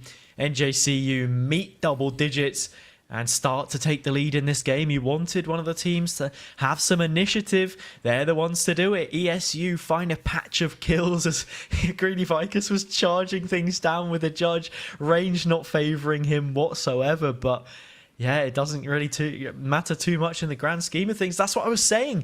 Give them the space to allow that Viper's Pit to come online and be planted in amongst the site. Your chances of winning the round are incredibly few and far between. And now it's a full eco for the side of ESU. They've built rounds off of this before, Hazard. They've built massive rounds, massive advantages from Thrifties. And as they get too aggressive, they are going to see that Sheriff be picked up by Greedy Vicus. At the same time, Slick did have Justin pinned to the corner. Will invest both of those cloud bursts to deploy themselves to safety. But the same cannot be said for their comrades on the ESU side. Cosmisu shot after shot looking to connect, but only one of them does. Yonbon gets away scot-free. And those 5 players continue to stand for the time being. Slick usually good with a headshot on the Marshal, but not going. Flawless and easy clean-up duty for NJCU. It looks like we are going to see a potential trade of maps here, Hazard, which is not something we tend to see in best of threes, and usually it means that both teams have a very deep map pool. Yeah, I guess that's something to consider, or just the maps that they feel more comfortable on. This one was incredibly close for periods of time, but now if ESU fail to make a response in this very instance, then I would be led to believe that, yeah, we would be going to that third and final map with them set up on match point. A better set of weaponry, better credits to see them through. In terms of strategy, NJCU look to be contesting more areas of the map this time around. Yeah, a lot more spread out. I was going to wonder, I mean, have NJCU had a timeout since they started losing rounds, has it? Or has it just been maybe, I think, a change of focus? I don't think they have. We saw one from ESU on their attacker side, but not one from NJCU. And actually, what the idea is still to go for that 5-player push, but just to take initial information at the beginning of the round. 0 point landing outside of elbow. Now there's information that ESU aren't in that area, and Greedy Vicus will look to move into that pocket as a result, as a reactive play. Maybe catch a rotate, but the players being caught are those within the site right now, as NJCU have got what they need to open things up. Yeah, Greedy Vicus will take out Slick there, and they have been flashed out. The Eldrone catching them will get taken, and now 3 versus 3 Greedy Vicus here needs to be, and that's it, perfect from Dark. 18 HP, but at least they've got rid of that certain player that was holding down this position, that stopping the players from moving through. We need to see the Viper come in, and as they wide swing with utility, that's not good. I tell you what is, it's Dark on a 4K as the bullets rain out. Oh, so close. Yonbon just playing off a timing. Has utility to work with, is just going to go for the wraparound towards main. Cosmisu not holding it, will just look to get away with their life. Once again, ESU so close to making that retake happen, but not enough time left to see it through. Looking at the scoreboard, the gap between kills is ridiculous. Dark on 24, the next few teammates following things up on 16 apiece. In terms of NJCU, nowhere near similar level of numbers. It's ESU finding an early advantage, but not being able to convert it most of the time. Yeah, and that's the problem. It's the conversion rate of these scenarios. And again, though, look at what's what's in the pockets. I mean, ESU have these ultimates, but losing players early or losing players in certain situations means that they can't be used. That's a big suppression there, and Dark's not even going to be able to do anything on this round. Taking out straight away, advantage towards ESU. Yeah, and that was the tour de force as well. The biggest suppression you could possibly ask for. No rendezvous to speak of either. Hunter's Fury will look to come through and slow down the plant, but the only thing getting planted is Cosmisu taken out. Johnny Cat will follow. I think we're going to be going to map 3, Cairo, unless Slick has something ridiculous to say about it. Not going to happen. Justin plucks them out the sky. 13-9, and we are all level. We are all level, Hazza. But I'll tell you something, that was a brilliant second map here, in terms of the way it was played and NJCU's adaptations. Yeah, I think the main thing that we saw from NJCU there was in the late game on their attacker's side, they'd got found out quite a bit, that they were just going for these hyper-aggressive 5-player pushes and not contending different areas of the map. So, for that reason exactly, we saw them spread out a little bit more, take some early information, make sure that the enemy team wasn't pushing. And then I think one thing that stood out to me most on a previous round was when Greedy Viker seized the 0 point, landed elbow. He understands in that situation then, which it's an area of the map which ESU are looking to clear. Seeing if there's anyone there just before the execute comes in on A, he uses that information to his advantage, moves in through that area, is able to get a kill on the flank, and then completely opens up mid. They then have 2 entry points from which to defend the site, and it's just a great way of giving themselves a bit of extra control. On the whole, a fantastic performance from them on their attacking side, and we will be pushed to that 3rd map of Bind. We certainly will be pushed to the 3rd map of Bind. A great analysis. And now, as we move to the 3rd map, we will take that quick 5-minute break. So we will be back shortly. Do not go far as we get set up for the Moroccan sands of Bind.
Hello everybody and welcome back to NECC Valorant on a Monday night. I'm Cairo, this is the wonderful Hazza, and this has been NJCU versus ESU Hazza, and it's been pretty much a banger so far. It has. We've certainly gone the distance going on to this third and final map of Bind. Usually the decider pick for most teams in NECC, but not too often that we actually see it come through. So nice to have that pretty balanced series between the two teams. I said after the first half of the first map, look, maybe we could be going to map 3, and we have done. So we will have to see what these teams want to try and bring forward here, whether it's going to be double controller, whether we try and see some more hyper aggressive plays. Not too sure. We'll leave it to the draft. We shall leave it to the draft. For some reason, it is the Peril fly through, but it is Bind. Just to confirm for you guys at home that it's not going to be this map. Looking at what we are having, and it is the Initiators of Sky. I was about to say the Initiators of Sky and Fade for both teams, but it's not the case. We actually are not going to get that with the side of ESU. They're picking up a chamber. Yeah, NJCU going for the controller. single controller double initiator with the duelist and chamber. Duelist and chamber on the defensive side, but they throw away the fade in favour of a Viper so that they've got both of those controllers to work with. An incredibly strong setup, but you need to try and make the most of it. On the defense, I think it will be easier to do so, especially considering the amount of utility they have to push back NJCU. They fought incredibly well to bring it to this third and final map, but there is one more challenge that lays in wait. The last remaining challenge. Hazza, you know I love to say Moroccan sands of Bind. You know I like to see it. I do. I think the thing that I was enjoying the most was each time you introduced me on stream, when you sort of put your hands over the wonderful Hazza. I feel like a circus animal. It's great. You know, you're a magician, mate, because the words that you spit are put spells upon me. Pure magic, you could say, I suppose. It's getting late. The light is dropping low, and our behaviour is becoming slightly more NSFW as we carry on. Let's not go there. Let's not go there. Come on, that's for the Discord DMs. Of course. In terms of this game, though. Of course, something that we should be talking about is that I think it's just what ESU will be able to create from their defenders' side here. I think Bind naturally does have a bit of an attacker bias if you're able to set up correctly. If you're able to break through the choke going into the post plant, if there's the utility available there for you, then it can be very strong. I think these are a lot of ifs at the same time that I'm currently putting up, however. It's whether ESU will be able to contain NJCU in those situations or not. I mean, we watched a lot of Bind at the weekend as well. A lot of nuances that we were talking about. I mean, double controller. I think, like, I don't mean this by any disrespect to these teams that we're casting here, Hazza. I think it's great having double controllers, great having double initiator, but it's how you implement it into your setup and understanding the nuances that can come alongside it. I mean, we were talking about on the weekend there about the control that which it could bring, and in talking about control, I mean, it just doesn't seem to be much yet for NJCU. As I see that though, they will see a trade out. Drop straight into the deep end. The execute well underway. We are seeing the NJCU have a vice grip on the A site. They were able to break through the choke, stall out the utility that ESU have with the double controller. And something we've got to mention is that NJCU have that double initiator, so they're able to, you know, breathe some life into those gaps a little bit more. Raffi still here in the backside, low HP on 3 of these players. Could be an easy claim for a couple of them, but time ticking all the while further and further down. 2 versus 2, the swing comes through, and the kills are found. Dark gets it, and there's time to spare. I'm wondering, has it, like, I know it's one of these things, I was going to say, I'm wondering with Dark picking up the Viper, it's interesting that we see the Chamber flexed over in that situation. Fair enough, it's worked out. And another thing, obviously, we were slightly late into the game, but Dark had set the wall up in a weird kind of funnel, like it kind of funneled the players in towards that lamps position, but you can't help but feel that it kind of somewhat favours the attackers. I think it depends. Maybe it's a bit more of a retake setup. We'll have to wait a little bit longer before we get another chance to look at it because of the way that things are. NJCU down to the 1 versus 1. Force buy potentially on the cards, you know, with the way that the previous round went, but they don't opt for it. Raffi facing into 5 players will get taken out, clattered about. And NJCU have an opportunity to move through here onto the B site, but there are players waiting in hookah to challenge. Yeah. Taking that first pick will be absolutely massive for the NJCU, getting the Chamber, getting rid of them. But with all the players coming in for a flank, this pinch might be felt pretty heavily. As I say that though, they will take the Brim, and that's going to be massive. Alleviate so much pressure. Dark taking out Sasha, no more control. Well, I guess I don't imagine there would be, especially after all the Sky Smoke's gone. Now all the players on the ESU gone. They're taken out, and somehow they've been able just to hold 4. Yeah, and that is a big, big win for ESU, because coming now into their bonus, one which you would expect them to drop, the pressure is off their shoulders. They picked up the anti-eco, which they were supposed to. Skin of their teeth, may I add. 2nd round in a row now that they've been able to do it in such a fashion. No idea how the defuse was allowed to come through, but it does exactly that. NJCU will probably be feeling fairly happy with themselves with the way that panned out. But Greedy Vicus only buying into a Spectre here. Very curious. Yeah. But at the same time, I mean, we didn't exactly... It's just one of those situations, again, where didn't catch the bite, and maybe they kind of forced up last round to try and catch players off guard. Fair enough if they did. No, because I think Greedy Vicus had 2 Headhunter bullets last round. They were able to take a kill with one of them, do damage with the other. This is just a very interesting situation. Maybe keeping a weapon over from the previous, I think, is the most likely of results, and seeing how many credits they can build, knowing that ESU will have next to nothing to work with in this situation. Well, I mean, Dark has done work with a Stinger. That's going to be felt. And I wonder exactly what ESU are thinking here. Slick could spot up to a shorty. They do still have 2 blast packs. They could just fling themselves straight into the site. The paint shells go out, but they don't exactly work. A big investment of Seekers. Yeah, but perhaps a smart one, considering how few ultimate points it takes to bring online. Both players now spotted out, so attention can be turned to Slick with the shorty, trying to cause any issues they can from this position.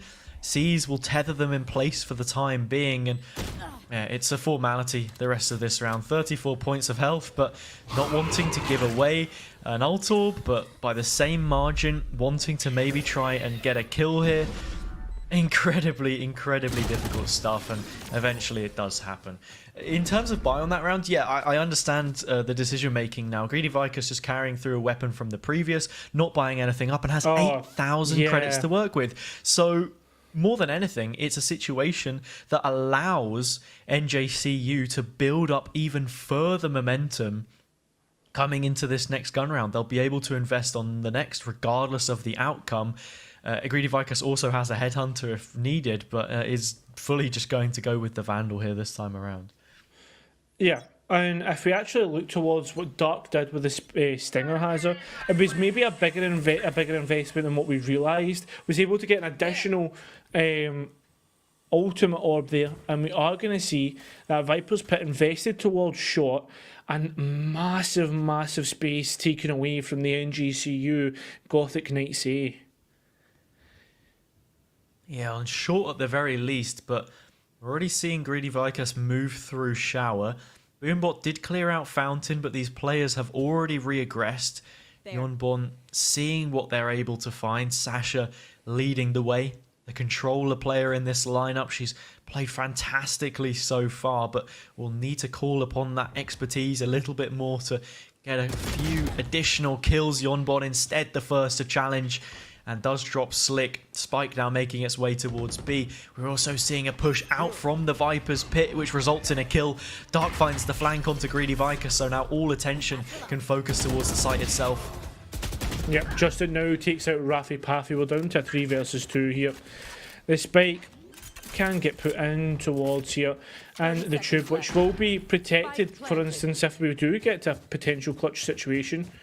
But at least if both these players are going towards long, there will be that little bit of an audio that the Viper's Pit's down, so they know the players are close by. But that's about the only information they have at the moment. Yeah, I mean, we expect the retake to be happening fully. There was, Swahili just goes off of a different sound cue. The guiding light, which comes up with nothing from the corner. Sasha finds both. We said that she might have some kills on the cards. They come up in the late round for her, as they have done a few times, thinking of that multi-kill from the corner when we started out on Fracture, and now on Bind, it's a similar story. The main thing for me is that ESU want to go for an early contest in that situation. We see Raffy Paffy has retreated towards the box in the mid site, looks to try and find a kill, and then Johnny Cap immediately follows it up. Both of them only good for one between, and as a result, it leaves them at a disadvantage then coming into the retake, one which NJCU are able to ride out. Right, the players have crunched in towards mid, and already we've seen this previously, Hazard, where the team attacking tends to actually go and prioritise the other site after hearing all those, I was about to say, hearing all those TPs, but it's not going to be. They're going to try and face up, and because in doing that, they've lost out 2 rifles. We've also seen Raffy go through the TP elsewhere. Kosmisu narrowly able to take down Swahili. There's barely any health that we can mention on either of these sides. Raffy not quick enough for the flick onto Greedy Vicus. A single point of health for Slick. Really clutching at straws here. I think there's less than 10 between both players.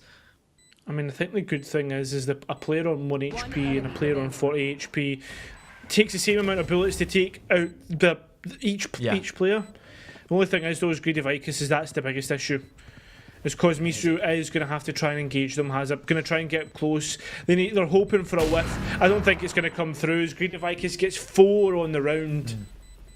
It was 6 HP in the end between both players, so yeah, really not a chance in hell that they were going to find something there. I think the point that you were trying, or not the point that you were making, sorry, but the point that I maybe read into from what you were saying was that when they're both that low, maybe facing up against Greedy Vicus isn't the worst of situations. But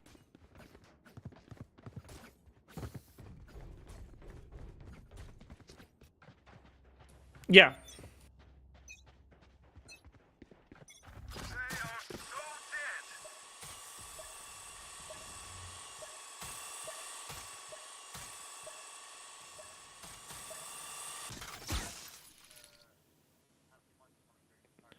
Right, well, with that being said, we are going to see the players move up on towards the B site.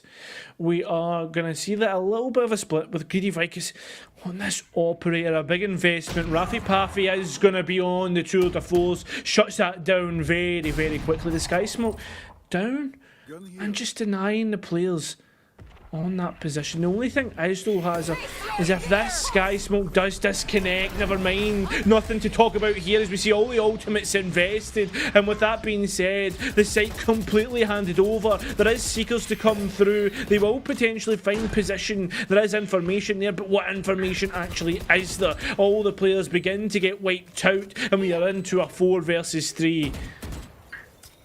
I think with that being said, with 2 of the 4s firing off. Sasha finds that player, and it is 4 versus 2. The players in it, Hook, are just stuck out here. Can't do much with it. I mean, those Sky Smokes last 20 seconds at a time, and the save call is being brought through. ESU just having to dip out, look for, I mean, I guess, a save. Keeping those rifles, making sure to bring them through in towards the next round. And that is going to be a 4-2 half. I guess the good thing for the side of ESU was the fact that we were able to get the operator, rescue that, and bring it through in towards this round. So that's going to at least give them something to work as they move through here. In terms of NJCU, they've seen exactly how ESU want to play this map. Very hyper-aggressive in terms of TPing through short and towards mid, trying to crunch. It's working out. NJCU are the team that's trying to face up the aggression, and they were losing out this time when they tried to go for the flank. Whoa, the Sky Smoke, just so much delay. Gothic posted up on shot as the players move through showers. Obviously, this split on towards the A site is looking pretty decent. NECC didn't like to try and gain information from the defending side, but they've retained nothing from it. Or at least that's what it seems like. You know, I've seen the Trailblazer go through again, that one-way coming up, and Gothic has been denied any chance of picking up anything from this. Slick at the back of sight is maybe one that could potentially pop up if this one-way goes down, and it is. All these players ready to go through. The ultimate might come through. Yep, on towards the Lamp's position. There is a player there. It was dark. I think they were trying to hold out. Maybe thought they were safe. It doesn't matter. All these players now trying to engage, but the spike goes down. It was a little bit of a spam, and there is obviously the regrowth now to regain HP.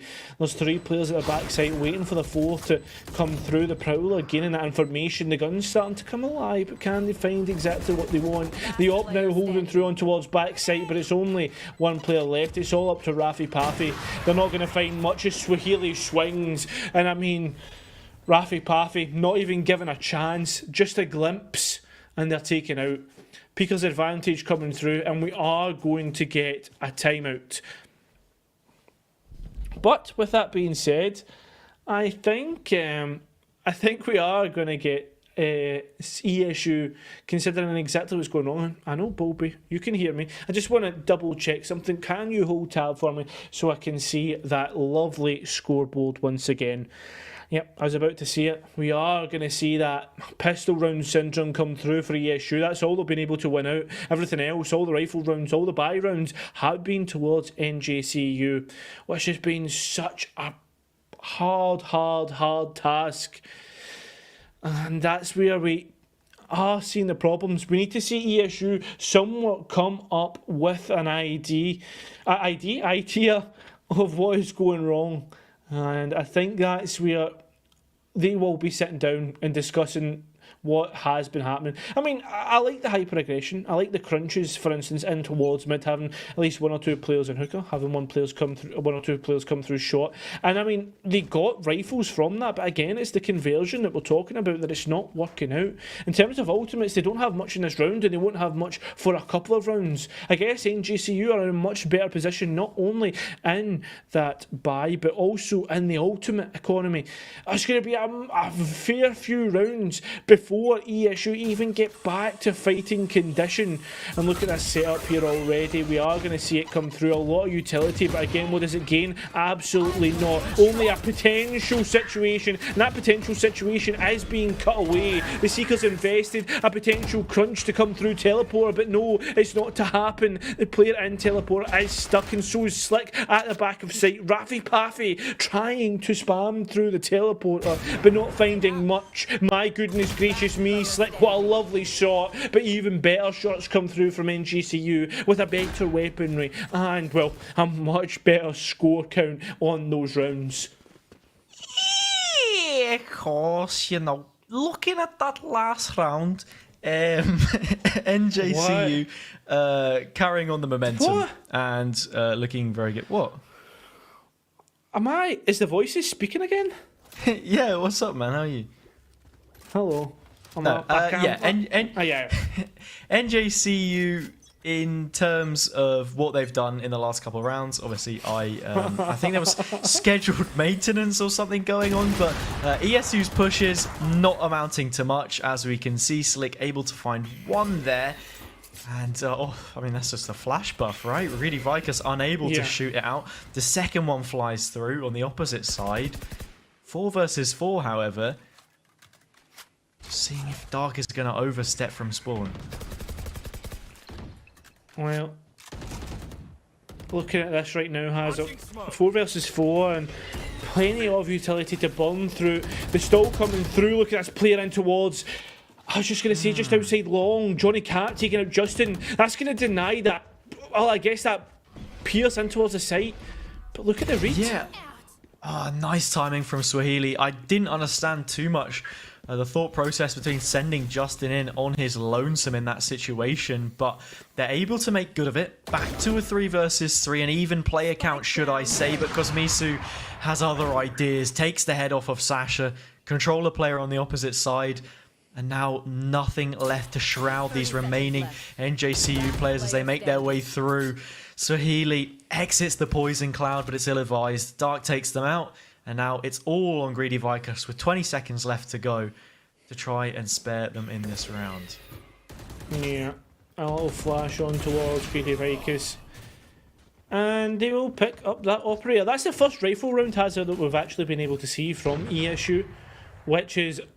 incredible to think after 9 rounds that we see a first rifle round, and it goes to show how important pistols can be and anti-ecos.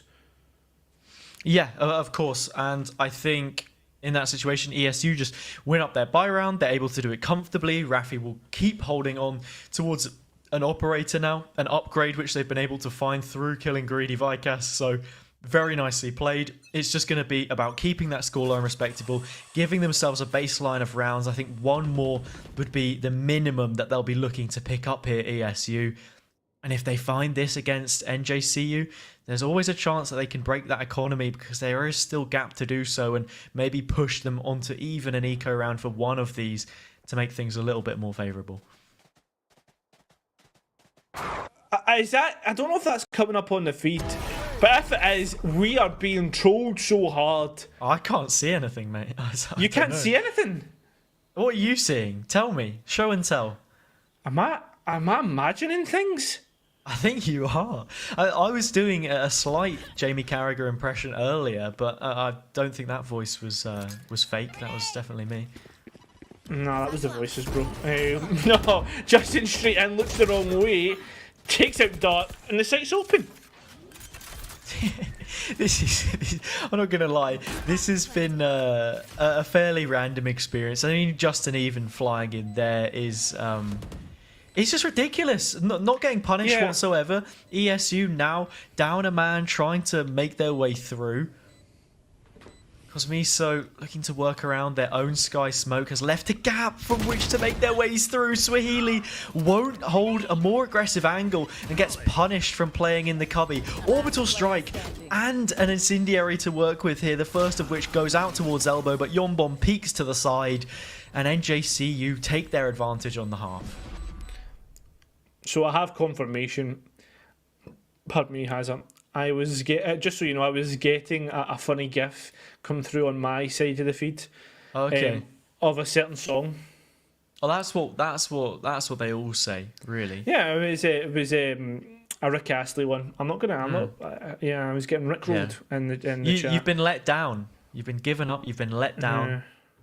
Do you know something? I was. Do you feel hurt by it? I did feel hurt by it, yes. I was left all on my own for 1 or 2 rounds. And Hazza, you know my brain is not too big, and I had to come up with big brain statements. Well, I'll be going back and reviewing the VOD later on. I can give you almost like a teacher's night, right? Was it parents' evening? Go and grade you. See what kind of results you've come up with. I was going to say, like, what's the Wilf? Was it Wilf? The marking scheme. Yeah, what does that stand for? I hope it's not what I think it is. No.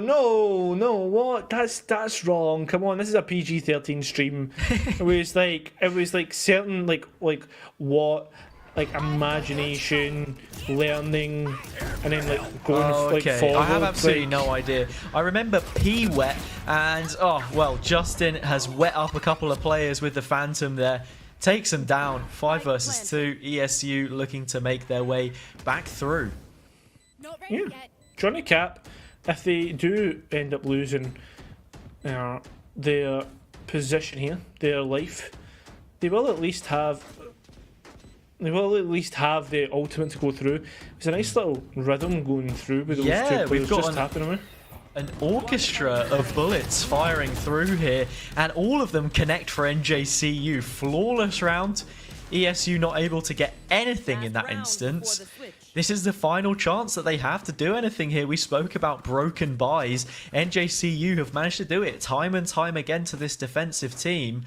Yeah. There's a chance that they find a 9th here, and also a chance that ESU can get that baseline which we asked of them. With 4 ultimates in hand, only 1 away from the tour de force. Absolutely everything you could ask for from this position. If they're unable to do it, then you have to really be looking at NJCU running away with this one. Nice little tour de force. For some reason, that outline getting smaller there made... I don't know, it just made me laugh. Rafi Paffy going elsewhere. Easily impressed. Yeah, mate, honestly, I am a child.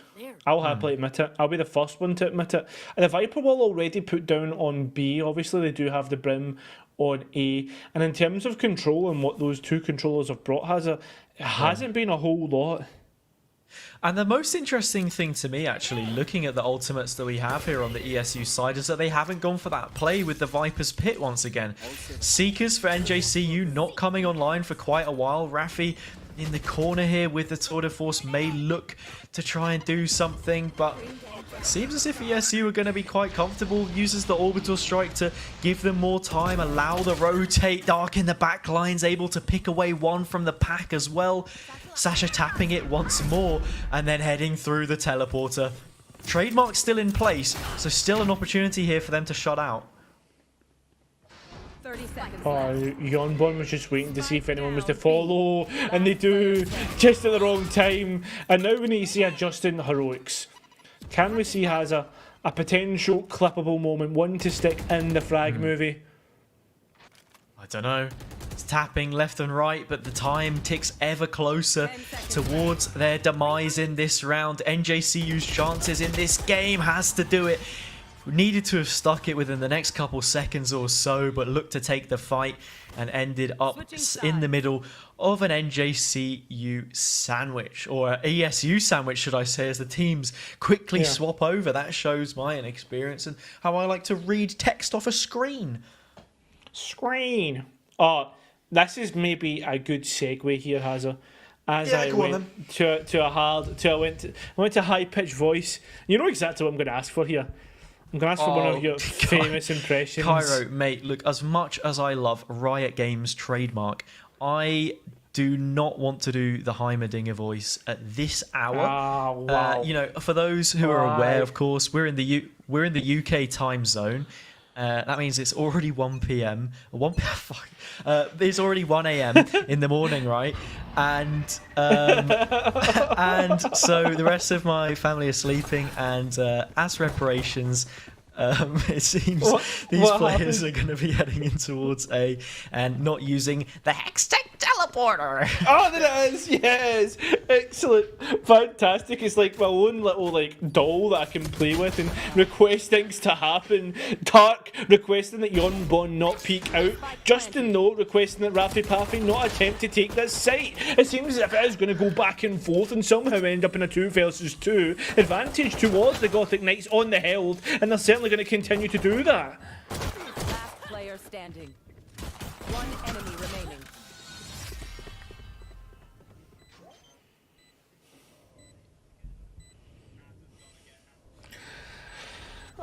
So unfortunately, apparently, from the way that things are going. Just to give you an update, Hazard is periodically coming in and out due to some maintenance happening. It tends to happen early in the morning with kind of UK internet.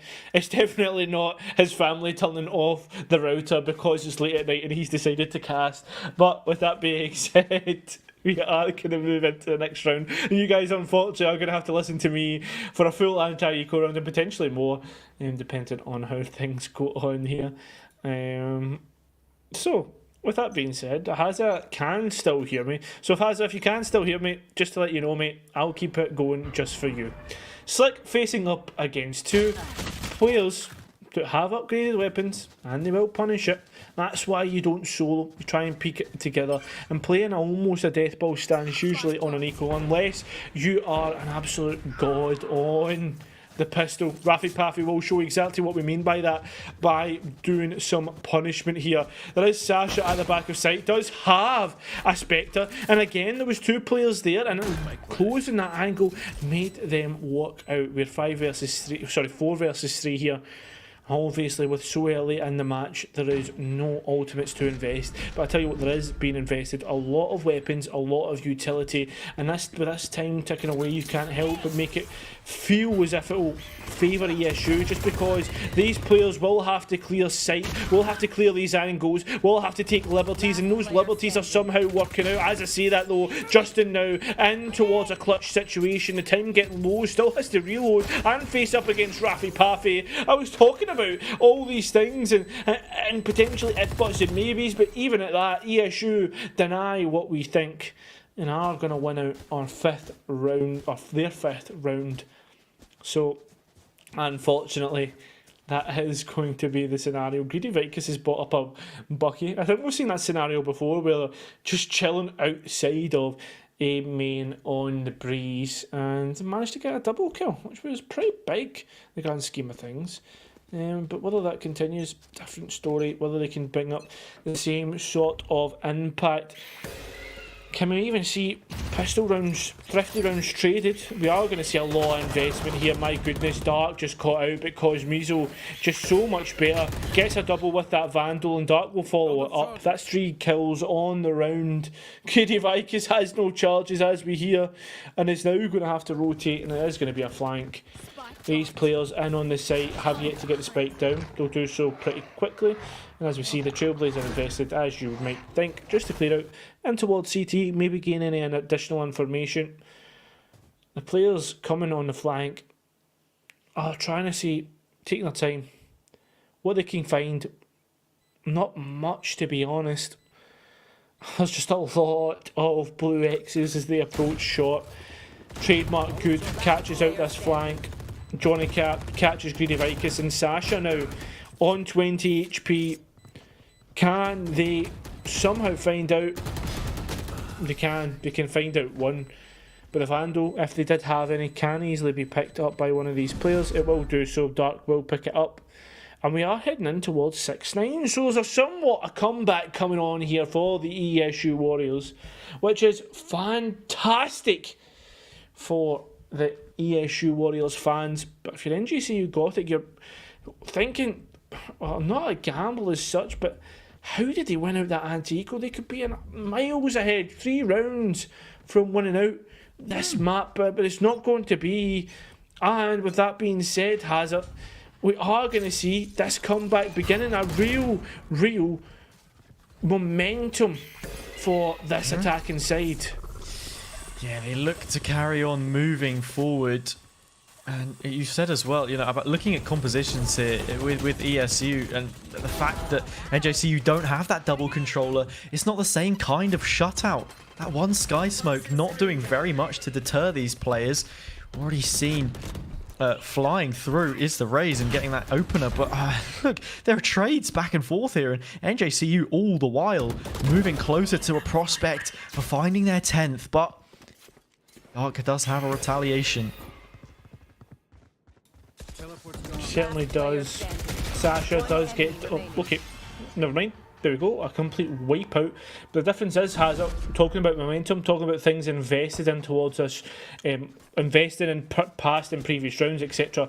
We look towards what ESU have in pocket, and they have enough to buy all the Nintendo Switch games if they want, but it's only Arsenal that they can buy, and they're buying a lot of it. Yeah, I mean, Rafi even had 8,000 credits there as well, amongst teammates who were barely scraping together odds and ends to put themselves in a similar situation. I think NJCU are more on the back foot, really, in terms of economy right now. Perhaps one of those Nintendo Switch games, if you lick it, it has a nasty taste. And it leaves a sour taste in the mouth to whichever team will end up losing out here. Because both of them currently 0-3, still looking for that first victory so far in the tournament. And Dark has put ESU on the front foot, a candidate for their chances in this situation. Yeah, exactly. A nice crossfire setup. They're still yet to check this side, and they won't do so, leaving Swahili with the chance. The Seekers come online, and they will go through straight away. Orbital strike wasted because no one's on site, but at least it has cleared that position. The spike taken elsewhere due to the Seekers clearing hookah, and they will go straight towards the A site. But the thing is, though, as you look at the response from these defenders, there's already the Fade there to respond, and a Horn prepared. Oh, not only that, the trademark hasn't been hit in short.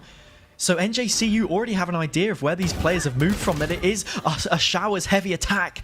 Trade comes through, Goody Vikas finds it, and yeah, that information is already there, that no players are up close, already spots the gun barrel. Of course, Misu tries to go for the spam, but it's just over the corner of the shoulder. Greedy Vikas has got to be careful not to get dragged in by this one player, as Johnny from the corner is able to cause some problems and does find that first kill. Yonbon incredibly low, both of them hanging on a thread. And so too may be the chances of ESU if they can't close this one out. Flash from Johnny, and they will kneecap their opponent to death. A big clutch to keep them in touching distance. I'm sorry, Hazza, but whenever I see someone getting flashed and they're just like walking aimlessly, I always think of like the memes where it's like the song playing and then it's like the like kind of like really bassy sound and then like the Snapchat the Snapchat catching comes in. It's like, what this brother doing? You know what I mean? See, this is the problem, Cairo. You always think of memes, but then when you try and explain it, I have to wonder what on earth it is that you're actually talking about, which makes it difficult. But there we go. Rafi is going to face the opposite end of Greedy Viper's tour de force. And just like that, we have NJCU off to another advantage here. Exactly. And with that being said, I was just going to say, like, the positions and what's been happening for the side of ESU Warriors is the fact that they are slowly taking space away and leaving enough time for the defenders to rotate.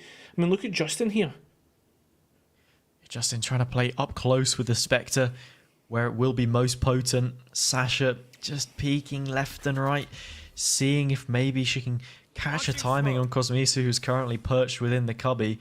Spike soon to be carried its way into towards the A site, and we see the Showstopper also comes through, but it just trades back and forth right now. NJCU keeping this extremely competitive with Johnny incredibly low. It's only going to take a bullet for that kill to be made, an upgrade to be found, and a potential snowball back into this opportunity here for NJCU.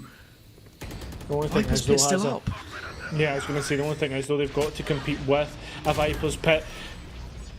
I was going to potentially think that orbital strike coming down could have gave Dark that position, that opportunity, while leaving it to isolate a 1 versus 1 there with the player outside of Showers, and then potentially a second one to follow through. Not to happen, not the case, and then 7-11 is going to be that score. It's a great investment of the orbital strike to deny the space as well, because for a moment you think if Dark was left unchecked in that position with the opportunity to flex left and right in their own poison, it would be a poisonous end for ESU in the round, but not going to happen. NJCU able to find that one and now move within touching distance of series point, their first series of the season.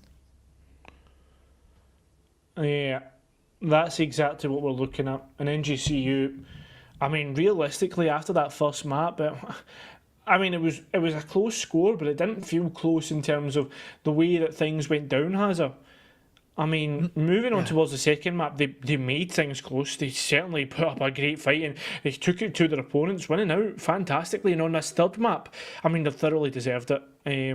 I mean, I genuinely think on this series, on this map alone, I think they should be taking the points home. Yeah, NJCU have certainly made a strong account of themselves so far in this series.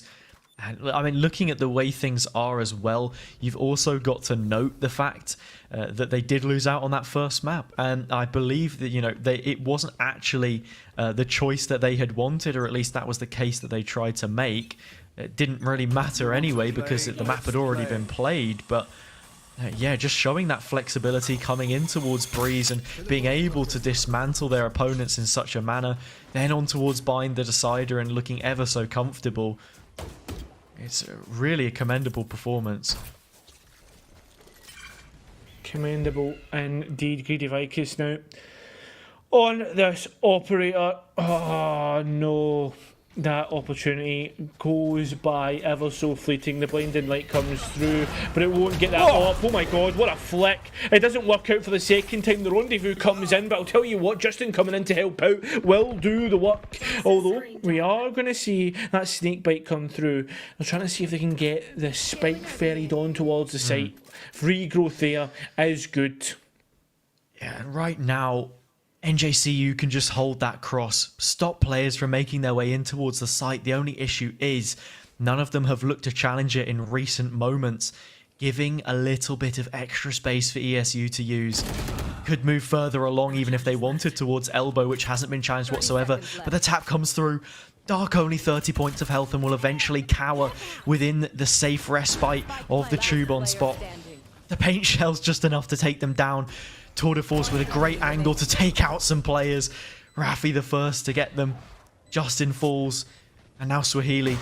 If they can land a tag on this Trailblazer, it's massive. The scope now unavailable. Forced onto the Headhunter. Not planted for them. Will need to go for the wallbang. And the stick begins to come through. The rotate around. You spin me right round. Baby right round. And it seems like NJCU have flipped the script in the reverse sweep and get themselves to map point. I actually thought they had the chance to just hold it 4 anyway and just win it out. I mean, all in all, it still works. Good job, Swahili. Yeah, I'm not going to lie, that's also probably the most cringe bit of play-by-play I think I've ever done. But yeah, no, beautiful stuff. You've done Have I actually? Oh my god. Yeah, because he did the one. It's kind of cringe, but it was also more the cadence. I think it was more the cadence because it's like a TV announcer reading out the title of a song, like I can't think of a good song, and the only song being sung right now is the Song of Death, bellowing out the belly of the dragon. Greedy Vicus finding that opening kill, and ESU Warriors incredibly reserved, trying to bite back, but can't go traded as the rendezvous is snapped up. It's those pots and pans Ken has in the kitchen, trying to cook up a storm, but realistically, only the thing that we can see getting cooked up is a bad smell. Although Rafi Paffy maybe has a different idea. 6 HP. Oh, okay. Just peeks out at the wrong time. Somehow it still comes out an advantage with a nice trade from Johnny Cap. An upgrade for them. And with that being said, it's a 2 versus 3 with a Nightfall to be invested. Yeah, but look, the Viper's Pit has come online with the spike plant. Surely you have to be investing it at this point in time, ESU. So much on the line. They are a man up, but how much can you convert on it with NJCU bearing on down and Greedy Vicus splintering the skull of that player with some more shrapnel. Cosmiku able to get one and actually doubles up for it. 3 on the round, going even one better. 12-8. That gap continuing to close, but NJCU inching forward as they do. Time running out. ESU with 4 series points now to close. And it's doable. It's extremely doable, especially when you look towards NJCU's Biohazard. They're not got good stuff. I guess the Showstopper could get an upgrade, but all in all, it's not looking amazing. No, It really isn't. I think for the most likely outcome here is that we're looking towards the next few rounds. The fact that ESU didn't need to invest the Viper's Pit there is absolutely gargantuan, because now they have 2 big ultimates, round-winning ultimates if invested correctly. And we're just going to have to see what they can make of them. NJCU with a free hit, essentially, in terms of rounds, because you don't favour them whatsoever with this kind of weaponry. Yeah, the Seagull's coming through now on towards the site of Jean Bon. Now it gets caught out, but the players aren't engaging. And I think maybe they're waiting late to go through the teleporter. One player does go, okay, they're all going through now, and they are going to go all the way in. A bit of a gamble not to clear out Showers has as the paint shells come through. Justin will also be going through, right through to the spawn. These players are just running in towards bullets and getting chucked about 1 or 2 meters back, and that's the way that these gunfights are just going. Yeah, I just find it really interesting how scrappy some of the gunfights have gone as this game has continued onwards. I mean, this may be the Challenger division, but we'd seen some champion-like aim from the players, which is now all but dried up in some of the sprays, which are left loose, left, right, and centre. Dark and Raffy Paffy both body-shotting their way to victory, closing out on another round. NJCU finally, however, getting that bye, but the gap in ultimates is still incredibly noticeable.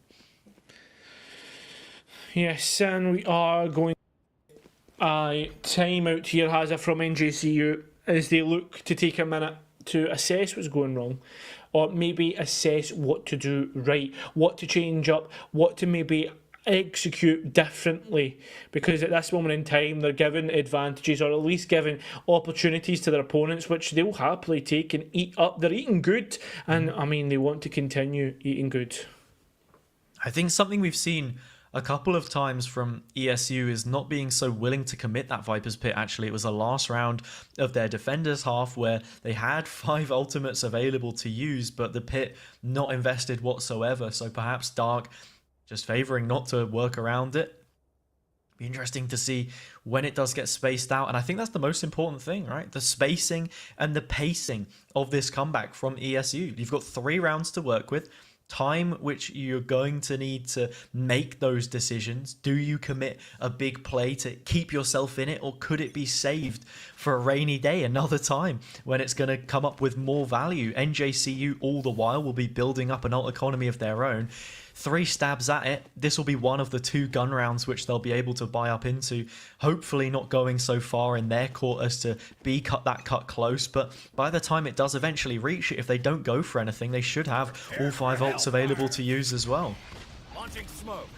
Well, there's the first one, Hazza, and it's the one invested by ESU to clear out lamps. Unfortunately, it nets nothing, and they don't even know if there's a player came out of the back of it, as they had no control either. We've somehow seen the sky move up, but look at Greedy Vicus. Vicus trying to find a kill here, but not good for anything. Swahili doubles up.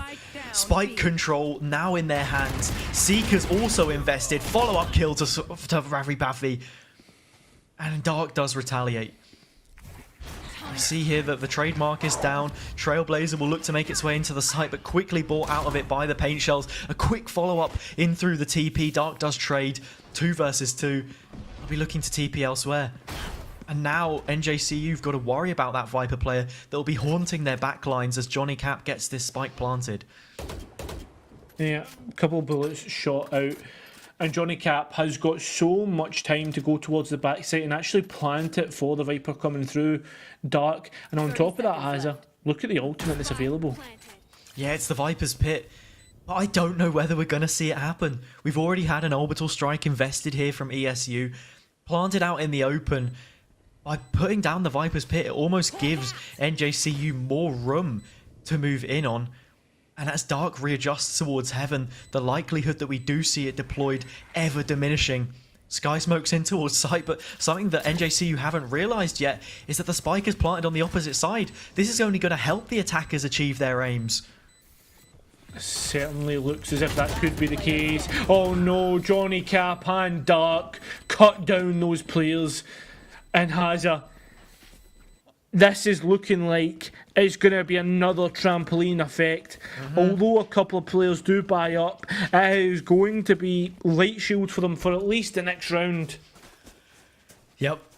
NJCU now with this other chance, right, to maybe take the round. What do you try and invest in it? I don't know. I think Greedy Vikas here is smart, forward thinking, goes for the judge, understands that irrespective of the outcome of the round, that they should be able to get that tour de force online the next time up. But yeah, it's really curious. Essentially, one round here between the chance at overtime. That's if this round isn't converted. I mean, let's be honest here. While we're thinking ESU essentially have this round in the bag, NJCU have been known to win out Thrifties, and especially when you have an orbital strike, it's more than doable. Yeah, the question is, are they going to use it or not? We've seen a deep trademark placed on short. This is going to be huge in terms of information. The hit will come in, and we're already going to see that rotate come through from ESU. Exactly. Greedy Vikas, though, is the first player to get the pick, and they're actually going to get that tour de force online. Although the two players in towards A have been taken out, there's a third one in Showers, waiting for the Viper's wall to drop to get a line of sight, but there's no one to be found. 4 versus 2. The players now all set up and ready for this post plant. Just holding that angle, waiting for the peak. Cosmisu will greet them. And just like that, it seems as if the welcome mat has been rolled out. Overtime potentially on the cards. NJCU looking unlikely in this situation. Timing is off. Johnny Cap decapitates Swahili. And we will be in a last chance shootout. Either of these teams have an opportunity. And NJCU can close it in regulation. ESU just vying on the chance to go a couple more rounds. Now has it. Look how spaced out the ultimates have been. Maybe Dark has forgotten that they've actually got X-bind on their keyboard. Maybe they're using a different keybind. Who knows? Yeah. Why can't you let me have a moment? Why can you never? Why? I want a divorce. A divorce? Oh my god! But what are we gonna do with the kids, though, Cairo? I mean, you've taken that joke too far. Fair enough. Look, if that's how you want to see it. I mean, sorry, I'm being rude. If we have a divorce, who keeps NECC? You know, who's doing the Mondays and who gets the weekends? Do you know what I mean? But me, NJCU, player advantage. Orbital strike still online. But so is the Viper's Pit. And actually, all 3 of these attackers are towards one side of the map, and NJCU are completely dominating the other. This is going to be a retake. Viper's Pit's going to go down. Cairo Cast, I'm saying that we're going to be going to overtime. I mean, we potentially could be going to overtime.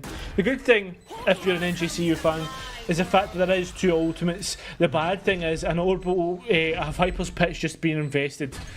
In terms of counters, I mean, there is obviously, I was about to say, the orbital strike that can easily clear out this site. It is going to be invested as well as the Nightfall. I don't think it caught much of that Viper, it only caught the sky. They're hearing everything going on. It has to be a clutch from Dark. Can they do it? Well, they certainly seem capable, as they already get 1, they get 2. It's a third on the round with 1 more to find. It's all up to Sasha. Can she find it? A woman empowered, a woman looking, and it's not going to be. It's Dark on the woman agent to win it out, and absolutely dances in celebration as we go all the way to overtime.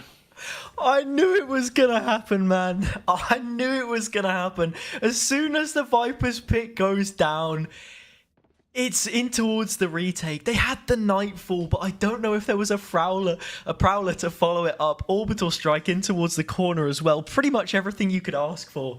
But Dark finally has invested it, makes good of that investment, and we are tied up at 12-12. Map 3, both teams 0-3. This is their opportunity to get on the score sheet in NECC this fall.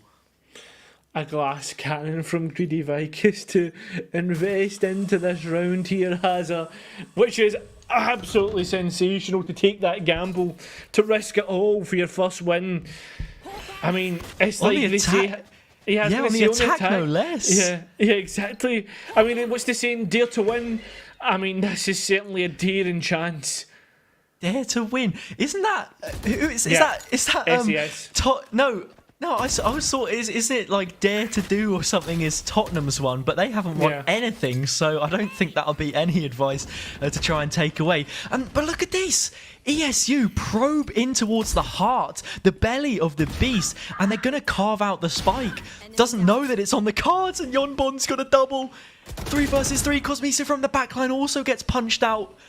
Right now, NJCU, it's like they're fighting their way out of a wet paper bag. Every bit of offense that's put towards them is fought against, back against the wall, but finally look to go on the front foot and head towards B.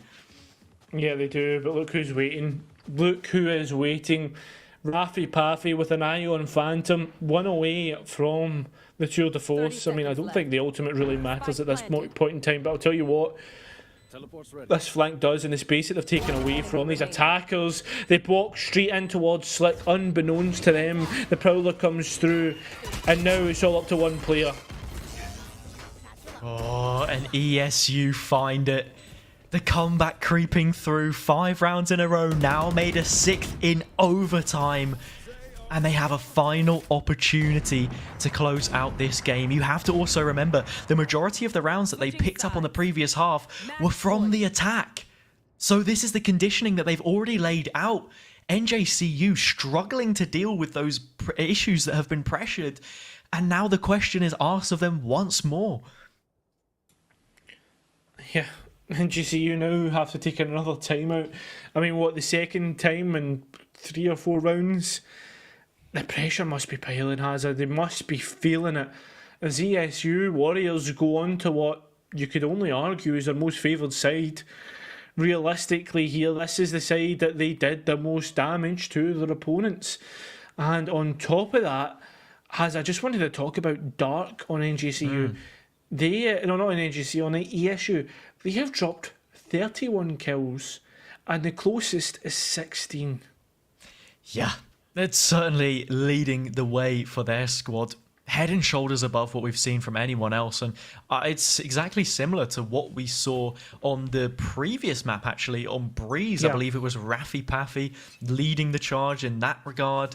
And Cosmisu, who was at the bottom, and I think they only had like 6 kills at that point in time. Whereas NJCU, a lot more well-rounded in terms of the frags that they were picking up. So I think it's about being that more consistent unit. Dark right now, a dark horse which could be carrying the Warriors to their first win. Certainly seems like it. Now, a nice haunt to come through. Straight away shot out, so that's about the only bit of information which will be gained for the side of NJCU. It looks as if it is going to be as quick as possible ultimate on towards B. Yeah, so much push through showers that they've completely cleaned all of this out. The rotate will start to come in. The choke not yet broken.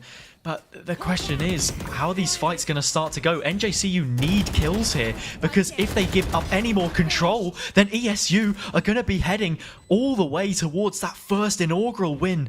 A flank coming in, but so much space that they've given themselves means that it's an entirely isolated fight that Sasha has to try and take from this position in spawn.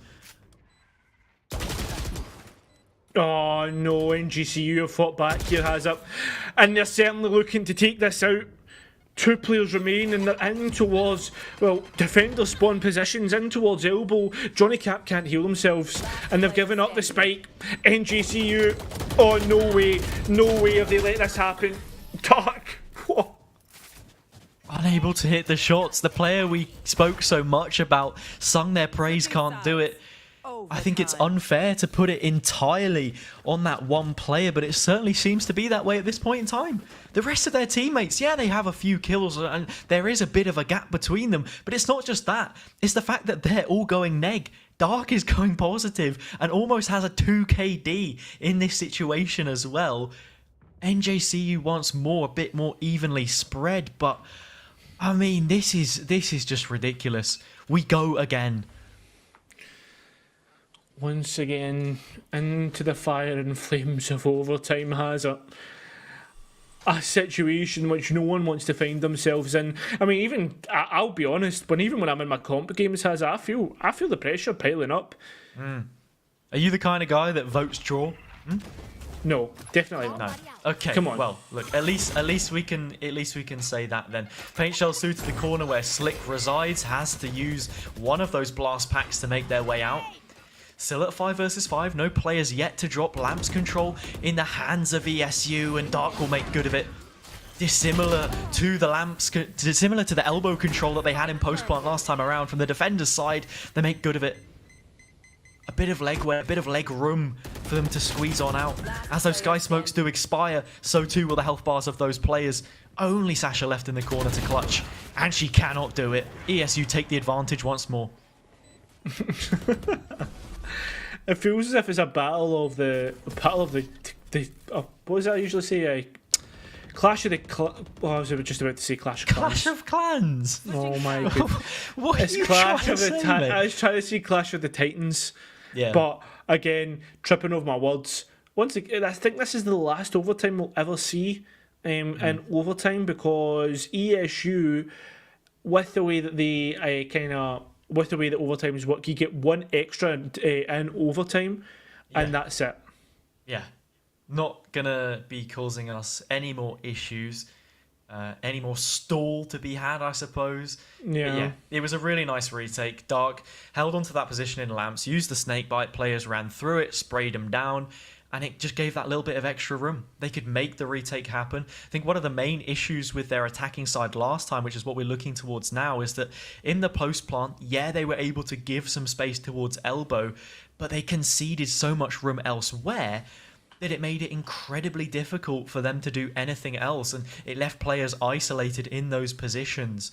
A more well-rounded approach perhaps required, or just that extra step then to fight defenders spawn as a 2 and try to take out Sasha from that spot. They have the advantage once more though, Warriors, and will be looking to take away the rest of the letters and just make it a dub. Yeah. Now, Hazza, we continue forward. Once again, can NJCU somehow clutch this out? No gambles, no glass cannons, only 5 rifles versus 5 rifles, and here comes our first engagement. We've seen Justin take this pick on a number of occasions, not always winning it out, but on this time around, they're able to do it. NJCU draw first blood, and they're happy to back away. ESU incredibly slow. We can go into golf commentary mode if you want, because nothing's happening right now. But as I say that, it may be a full-fledged battle. Johnny straight into the site and takes a kill in response. Oh no, Greedy Vicus somehow gets back on towards this. As I say that though, Johnny does come back, and it just felt as if for a minute NJCU might have been able to really go forward. Johnny Cap though with a lovely Seekers just to identify where this full push is coming from, and look at the utility they've used to clear out this site. Yeah, and the flash comes through, doesn't detect anything, still players in towards elbow. But what idea do NJCU have about this? They're just going to start to get on the spike. How do ESU possibly contend from this position? It hinges on Cosmisu going up big, but they're only able to find one. And Stasha is sicking it. Nobody's going to challenge. 14-14. And these teams are inseparable after 28 rounds. This is unreal, Hazza. This is fantastic. We are now heading into a third round of overtime. And we can't. Mate. Both teams cannot be separated. They certainly can't. I mean, us as the UK duo, the call time's pushed back a little bit further. We get the slightly later game. Yeah. Play the first 2 maps. I think it's fair to say that NJCU, with the lead they had on Breeze, has somewhat bottled it. Brings us to the third, and then we get treated to overtime. ESU mount a comeback. You couldn't write it any different, but here we are, nevertheless, delivering the content. It is our sworn duty as casters to do so. Yes. And NJCU Fantastic. look to kick things off with a fast B execute. Yeah.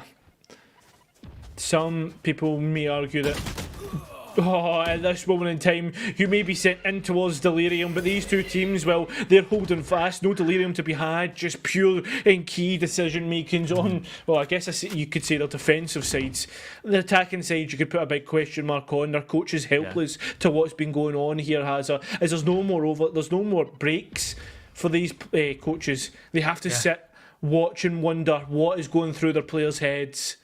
It's a fist fight. The gloves are off at this point in time.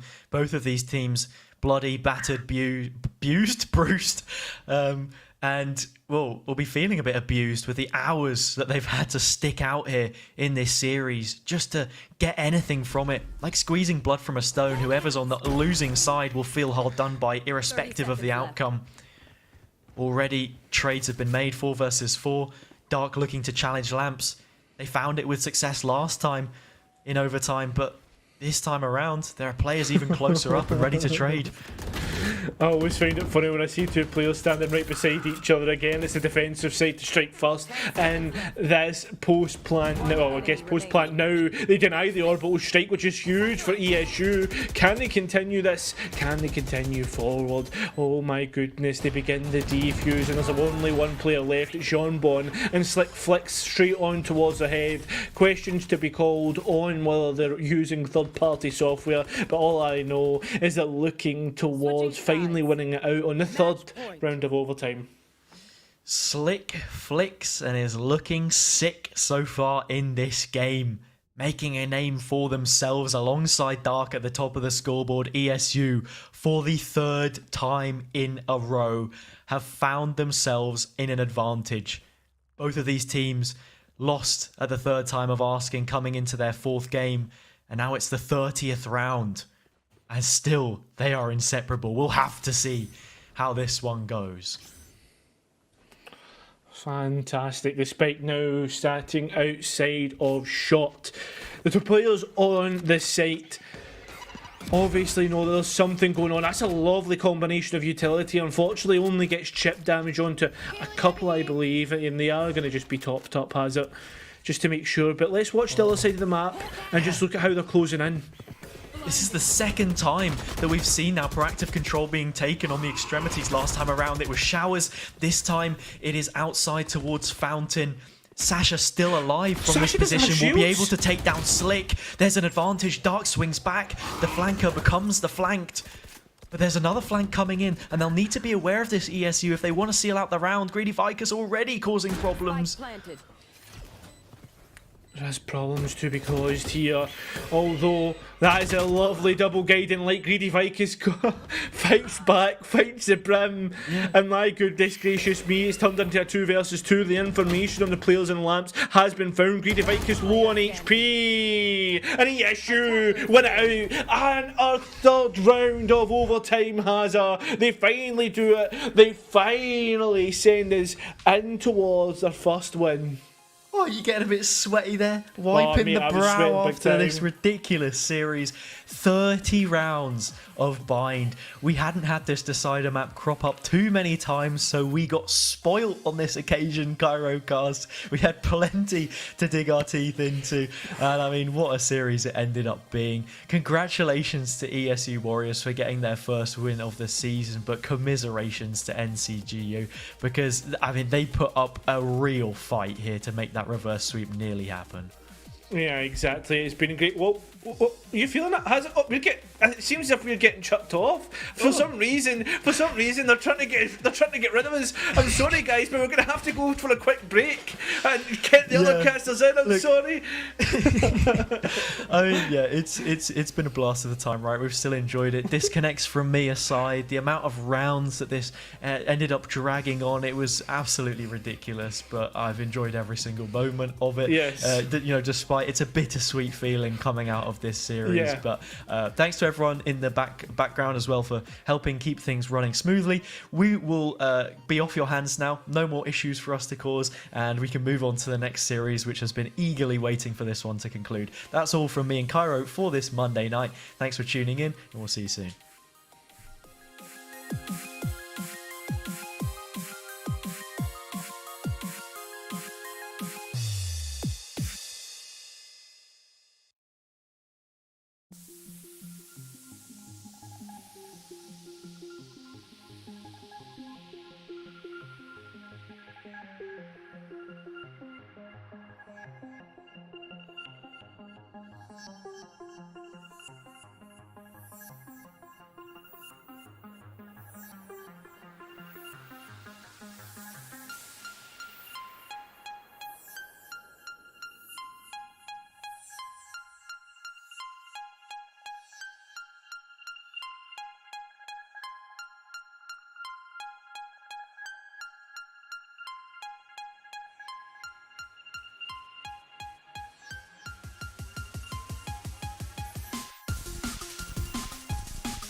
And welcome back to the final match of the night, and we're closing things out with some heat.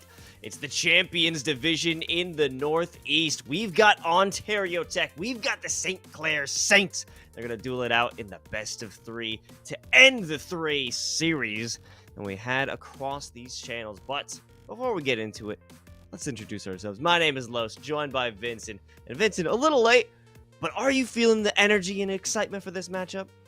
Man, the energy is going up to 11, and I'm feeling ready. I'm prepared, and the cool thing is, I mean, this is our second time seeing this OTSU team in the last couple of weeks. We had the opportunity to see them in another collegiate league just a few weeks back, and I'm excited to see what the Saints have to offer as well. And why don't we just go ahead and get it started? OTSU, let's introduce them on this side. It's Saint, Asian Man Rice, Flowery, Nurture, and Scott Flyboy. We saw a whole lot of good stuff from this squad when we saw them last week. They held their opponents to just 8 rounds between 2 maps, a dominant showing. We'll see if they can continue that, but let's flip the script over to the Saints, Los.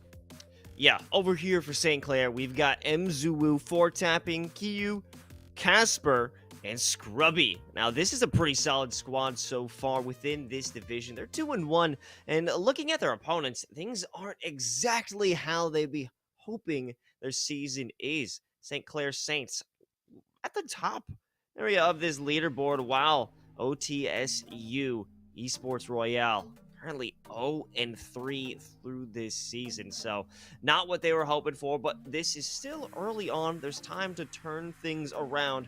But I believe that going on to this first map, I believe actually we're ready to jump into the map soon enough, but I believe let's take a look at what pools are ahead of us. Yeah, I mean, taking a peek at how the veto went down, we're headed to Ascent, and then it will be Bind, and I'm excited if we do get to a third map, it will be Pearl, which is going to be a fun time as well. But, you know, I got a lot of faith in this OTSU roster on Ascent. We saw them play this map last week, and they were dominant, to say the least, but we're getting into Agent Select, and I got to keep it a buck. St. Clair Saints, they're walking into this with a 2-1 record, whereas OTSU, they've yet to take a win here in the NECC Champions Northeast Division, so they're looking for their maiden victory. Yeah, no, it is definitely a little tough for them going forward, and not only have they been unable to take a series, they've been unable to take a map so far. So this is going to be their first attempt at correcting that record. I'm wondering if it's going to be a good start, a hot start for them. It's their pick here on Ascent. Now, I've got high hopes based off what we've seen in the past, but the past is the past, and it's a completely different league. Time to show up and show out on Ascent. But what I want to talk about is the initial lineup here from St. Clair. And we haven't got to talk about those players individually, but I know that tapping is a very large threat for the squad. Especially when they get activated, they will usually top the leaderboards, and their utility usage will net them so many assists, like a minimum, I would say, of 10. At least that's what I'm expecting from 4-tap. Expectations set in there for us on the booth, but yeah, St. Clair are going to be looking to confirm this game, this series. It would give them a third series win on the season, and put them in a pretty darn good spot at that. What I will say for OTSU is that, you know, I mentioned they have yet to take a victory. They've all been very close maps. I mean, we're talking not losing by more than a factor of 5 rounds is what we've seen from OTSU. So whenever they have been getting those losses, they have been pushing their opponents to the limits, including some overtime. So we're getting underway here. It's going to be St. Clair on the defense, OTSU on the offense, and I think we saw a lot of this from them in our game before. Mid-control as they push forward, take market, and look towards this B hit. Laid-back defense. 2 players sitting inside the back of B, waiting for its cue to make the first mark, and a good shot. And to follow up with a second, waiting for the last 2 to jump into the site. And Scott Flyboy will be able to land the shots, but not after Q decimates them with a 3K. Nicely done. You love to see Caillou down there in the back of Boathouse applying some pressure with those shock darts, really making sure that the attack is split up just a little bit. And in addition to that, I think that we can look forward to the crispiness of those headshots as well, doing some good work. And interesting decision here from OTSU. They've elected to go for the timeout a little early on, just after this first round. I'm wondering if something might be going on. Yeah, honestly, we've talked about how early timeouts are good for breaking the pace and stopping a steamroll from occurring, but this has got to be the earliest timeout I've ever seen. Maybe better early than late. I guess we could look into this situation. Round 2, Los. It's round 2. Come on. I don't know, man. No, it's a bit early for sure. A huge anti-force strategy going on right now. Yeah, I think probably just some sort of issue, if I'm being honest, or maybe just something was noticed by the coaching staff over there really early on, and they needed to mention it. I mean, it's always possible, I guess. Either way, regardless of the thought process on that one, it's over now. It looks like OTSU pretty much on the save. I mean, Nurture has a Sheriff, but everybody else working with classics. Oh, Sheriff unable to land the mark, but that was also, I believe, through that nebula. I'm not exactly sure, but that was a wonderful shot. Maybe more to follow up. It does come through. Another cloud just to keep things safe for NJCU, but I don't know if anyone's going to push that. Actually, all three of them will. Taking some time, holding, looking to dash out if need be, but that's not necessary. NJCU, quick and fast, a quad kill there, pushing up to 5-0 on the scoreboard. St. Clair, they're already out to a commanding start of this match. Wouldn't be surprised if after this round it's an immediate jump to the op going on round 4. But as it stands, Nurture will have to take a big of a hit in terms of those shields because of that commitment to the Sheriff, which did not net much. But now with rifles in hand, a lot more players again toward B seems to be their favorite spot. Maybe they could find some cracks in the armor. I'm going to go back to the point I made before. OTSU, big fans of taking this mid control. But now they've got a player in market to worry about, but that's not a worry for long. Great shot, says they're able to clear things out. Only one more. It's Caillou, but Caillou can't stand a chance here, as this has been an excellent take on the B side. I mean, talk about aggression, right? Down mid, just instantaneously taking the time to find the entries, and it seemed like just a blink of an eye before Ontario Technical were able to put themselves onto the site. I think the goal here for St. Clair is just going to be getting some exits. They really don't have a real good chance of winning this, especially not with Spectres, but kills, those would be great. Absolutely, and with all 5 players stuck inside the site, you might be able to do something even greater by having them all taken down by the spike explosion. Doesn't seem to be the case at the moment. 4 tapping, swinging into all 5 of their opponents. That's a bit rough, isn't it? I'm pressing F over here. Yeah, not ideal. Well, the F button working out for St. Clair as they got the buy back, and you called it, man. Los on the ball with the guesses tonight. It's the operator. Straight out into the hands of NJCU. And, I mean, based on that performance with the Marshall we saw in round 2, I guess that's fair enough, hey? Right? Honestly. Beautiful performance in the beginning, but that was with a forced round. However, you're basically playing against that forced round when you have the same amount of body shots can get you that victory. The double prowler, my God, they're hungry, but they may be able to feast as they move through pizza. 3 players waiting to defend B. Ooh, Flowery holding for the lurk there, but unfortunately going down to the secondary player, and the Blade Storm for NJCU is denied. Lots of damage no longer in this one as Nurture goes ham on the site for a double. Beautiful.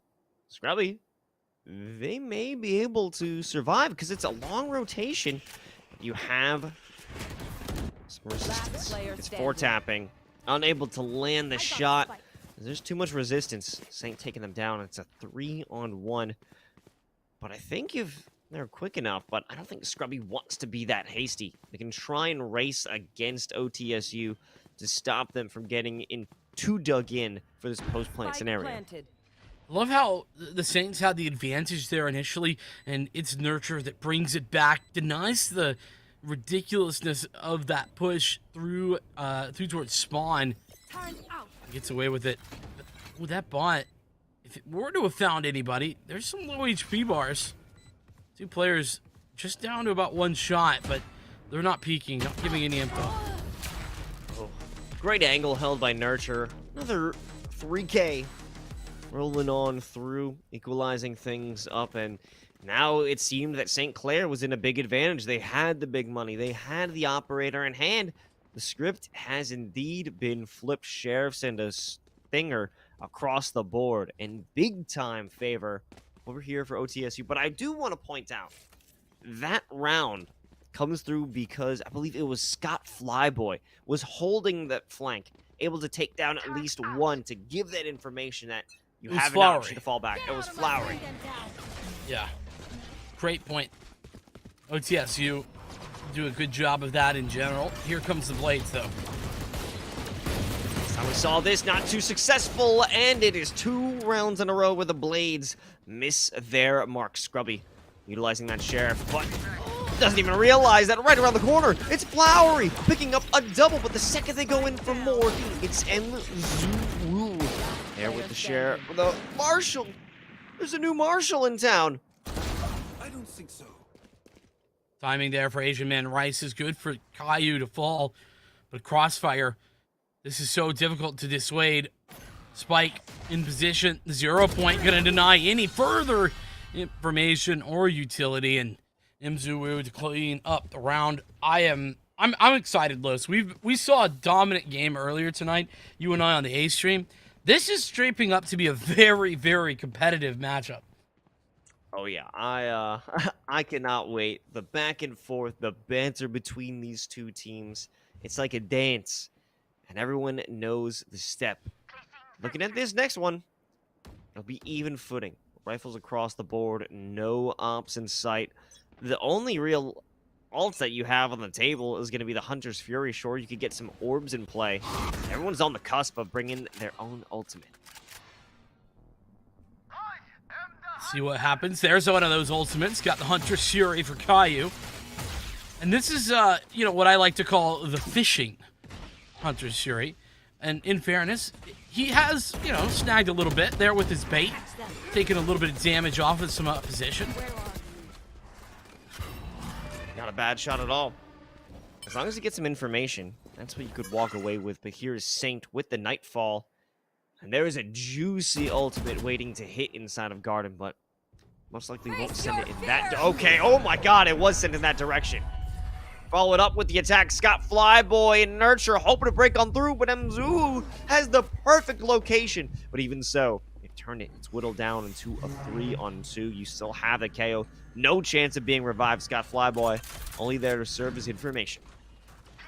Plant going down from now, but NJCU, such a stalwart figure, and that ultimate finally done and dusted. Asian Man Rice, the timing on the swing is perfect. Beautiful shots from the smoke, but it's a 1v1 Asian Man Rice with the 4K. What a crazy amount of work done with just the Headhunter as well. Swings out 2 of those frags with that Headhunter. And Asian Man Rice, another one to talk about for this OTSU squad. Dominating consistently and having so much success in that last round. He's now got the Tour de Force as well to work with as a possibility. But if you look at the other side, the Saints, the back and forth nature of the win, the loss, right after one another, their money is in a bit of a rut. Yeah, they have this star rifle picked up, but it might not be doing anything. Nurture knows MZU is there, but they have to continue to fight Jello, and they will continue sending out those swings in hopes that they could walk out with a favorable trade. In the end, they have been able to secure a rifle for Caillou in this last moment, but it's all headed over to A. Starts off with this long-range fight, and Asian Man Rice closes it down. This has immediately gotten very exciting, Los. We are into what is only the 8th round of this game, and it's been back and forth all the way, but this is a real opportunity for the Saints to stand their ground and really say what they are and show that they are able to stand tall. You can see the operator back up for MZU, and that's going to go over towards the catwalk. We saw that successful for the Marshal in the early rounds. We've yet to see him here with the operator. So here we go. Wow. Nice shot, expecting to take at least a little bit of fear in the hearts of the attackers, but this is another move up through mid. Prowler not going to land the mark, and a beautiful one tap from Jello. Follow it up. You have the potential firepower in the flank from Market, but it's not necessary as Caillou able to hold things down by themselves. The last two players are stuck in B main without much information or much ground to take. So much space, though. These two players, the tour de force could be pulled, but it's hard to know now's the right time to utilize it. But Flowery getting this kill, that might be the right timing. From rotation away as the Nebulas go down to allow Flowery to cover off the mid area. Oh, but it's a little bit off. Flowery spotted out, and they know the Saints are aware of this A rotate. The spike should be able to go down, Lawson. Then comes the real difficulty because the null command alongside the lockdown are both ready to go. They've got nothing to challenge it either. Teleport's ready. No explosives to destroy it. However, Asian Man Rice maybe playing in this position to be aggressive where it's not needed to bring out a piece of utility when you're just playing with your body, hiding behind the dice. They are hit with this no command. It's all a game of peeking with your teammate. Flowery good for one, and Asian Man Rice on the trade. Once again, Asian Man Rice looking to bail out the team from a big round. They take the victory. The trades are perfect, and that aggression from Asian Man Rice initially to take that fight. He knows that he has to do something in order to thin those numbers. A 3 versus 2, the numbers just don't add up. And I'm no mathematician, but you trade that out, and suddenly Saints are winning a round. Instead, the aggression from Asian Man Rice allows OTSU to pick up the advantage, or at least equalize things and play the trades a little bit more efficiently. He even gets out with his life, but big round ending in OTSU victory. It's now aggression for MZU. It's a high risk. Not much reward so far. MZU only taking a few bullets to the legs. They'll have to back off, but it'll also face some difficulty as the push comes in through Garden. But regardless, it's actually successful for St. Clair's. Quick trade there on MZU is solid, but OTSU still working from a deficit. And here's where that lockdown can really come to fruition. Not only that, but the Cosmic Divide could go out and cut off the players over towards long. All of that, though, might be stopped by Asian Man Rice. The timing on this lurk could change everything. They've got an idea, because you've got 4 tapping waiting for that exact play. They've cut off the real help coming from mid, and that signals the end. It gives them more confidence to take these fights on site directly. And those St. Clair's started with a major disadvantage in terms of only running sheriffs for this round. They come out on top and they upgrade those guns. But it's not only that, right? It's the fact that the trades come through in order to effectively gain the advantage off of MZU's 1-for-1 with the Blade Storm. The other side of that is, I didn't see, it was 4-tapping who got the kill, was waiting for that lurk from Asian Man Rice. That is such a heads-up maneuver. That round goes differently. If Asian Man Rice can destroy that lockdown, or even just get 1, maybe 2 kills out of the lurk. Instead, 4-tapping, prepped and ready, stops it before it can even become a problem. Let's play. And that speaks to the awareness that we see from St. Clair's. They haven't had that presence from Asian Man. They had to think, where is he? It must be a flank. But now we've got a serious duel up with the snipers. NJCU doesn't want to take the fight because they're running out of time with that tailwind. They'll give it up. They don't want to make any rash decisions, and rightfully so, as this play will get a little slow while the Nebula chills out. Initial attempt at the opening pick, not so successful, but here we go. Second attempt, a little bit more so potentially, as Asian Man Rice is going to walk right into the crosshairs of NJCU. And that duel with the Tour de Force denied. Here comes the Cosmic Divide for the B hit. Whoa! Scrubby not allowing that to take place, and able What? to stop No! a second, No! a third, maybe. Oh my God, Scrubby from the staircase. Certainly not a scrub today. Holy hell, this guy just popped off. Stunned? No problem. Just shoot him in the head, Los. I'll have to apply that in my ranked games. It's just that easy if you're Scrubby. I guess I gotta rename myself or some such. This is impressive to say the least. The triple kill and denies the entirety of that push by OTSU. You couldn't have played it better in any way. Think about how much was committed there. Not even the money. 4 ultimates were used by OTSU, and they gained nothing out of it. Yeah, big denial from NJCU to start, and that just is a huge beginning to what's put to bed eventually by the Killjoy Scrubby. But back into this next round, not a lot to work with. It's just the Nightfall here for OTSU. They don't have a ton, and look at how passive they are. Just holding, waiting, hoping that somebody's going to be getting aggressive. But the Saints, they're not giving it up. They're not interested. They know that they've just won a very critical round, and giving up opening picks is not how you take advantage of that and push your advantage to the limits. It's such a tiny angle we're seeing from NJCU, but I think it might be too small. Of course, you're waiting for someone to walk up catwalk. Oh, but you got information. You see the bun from your opposing jet. It's Nurture. They want to take this position. The Nightfall will make it that much more doable, but both angles by Jello and NJCU respectfully, they will not let that go. Player standing.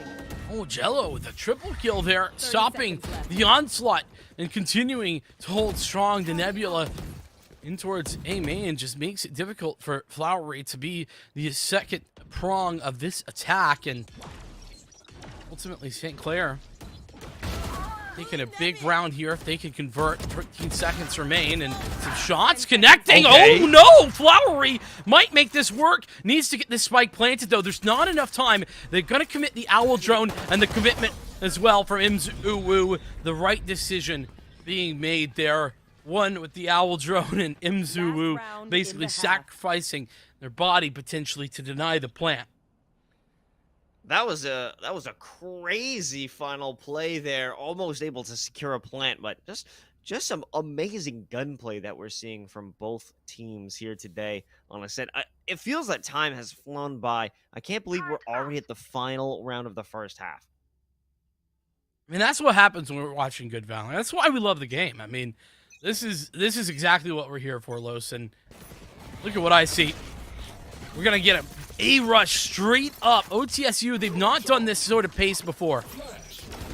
Setting out with a flash drive, but a self-hit. The fragment also trying to deny the rush, but it won't be given. 4-tap and get some damage over onto Nurture, but it won't be enough. Looking to get the shot through. They do catch a jumping Jello, but not before they secure a kill of their own. 3v4 for the retake, but 2 players are in dire need of assistance.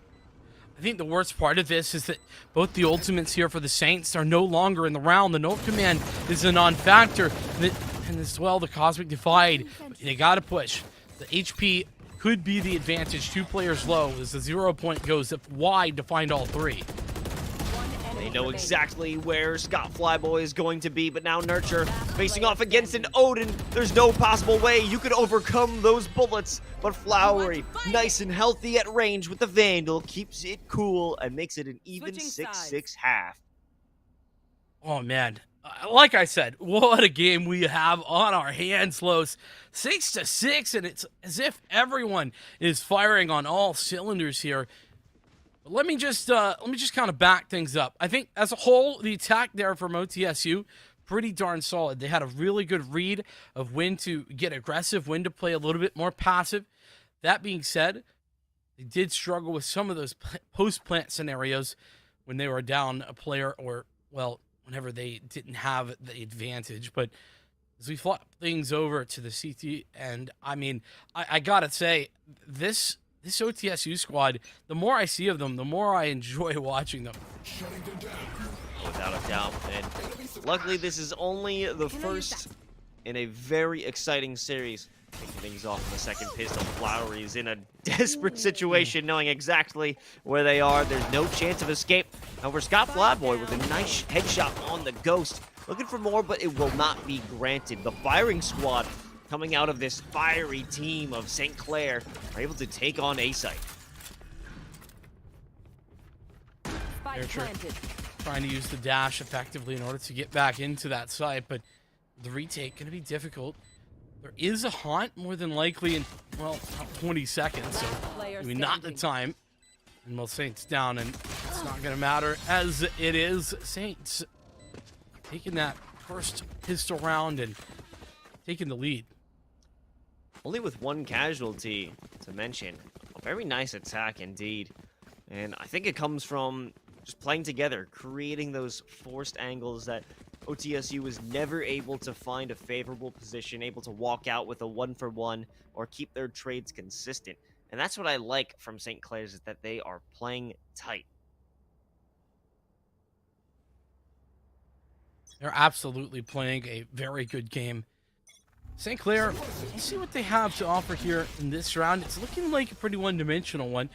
They are working with a significant advantage, so straight up run it A. We'll see how it works. Able to potentially take one down. It is Flowery removing a Spectre from the hands of their opponents, but NJCU wants to get aggressive and ensure nobody has this heaven position. This may end up costing them in the long run if they stick around too long, and as I say that, they reposition to keep themselves safe and play with the team. Not a lot left here, though, for the retake. I mean, pretty much classics for everyone, and that's what's going to make it difficult to overcome. NJCU continuing to dominate, 19-7 at the moment.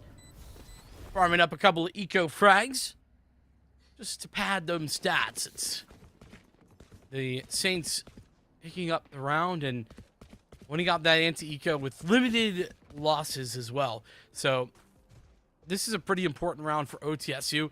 They need to win it, and they need to win it cleanly if they're going to continue to make this a very even game.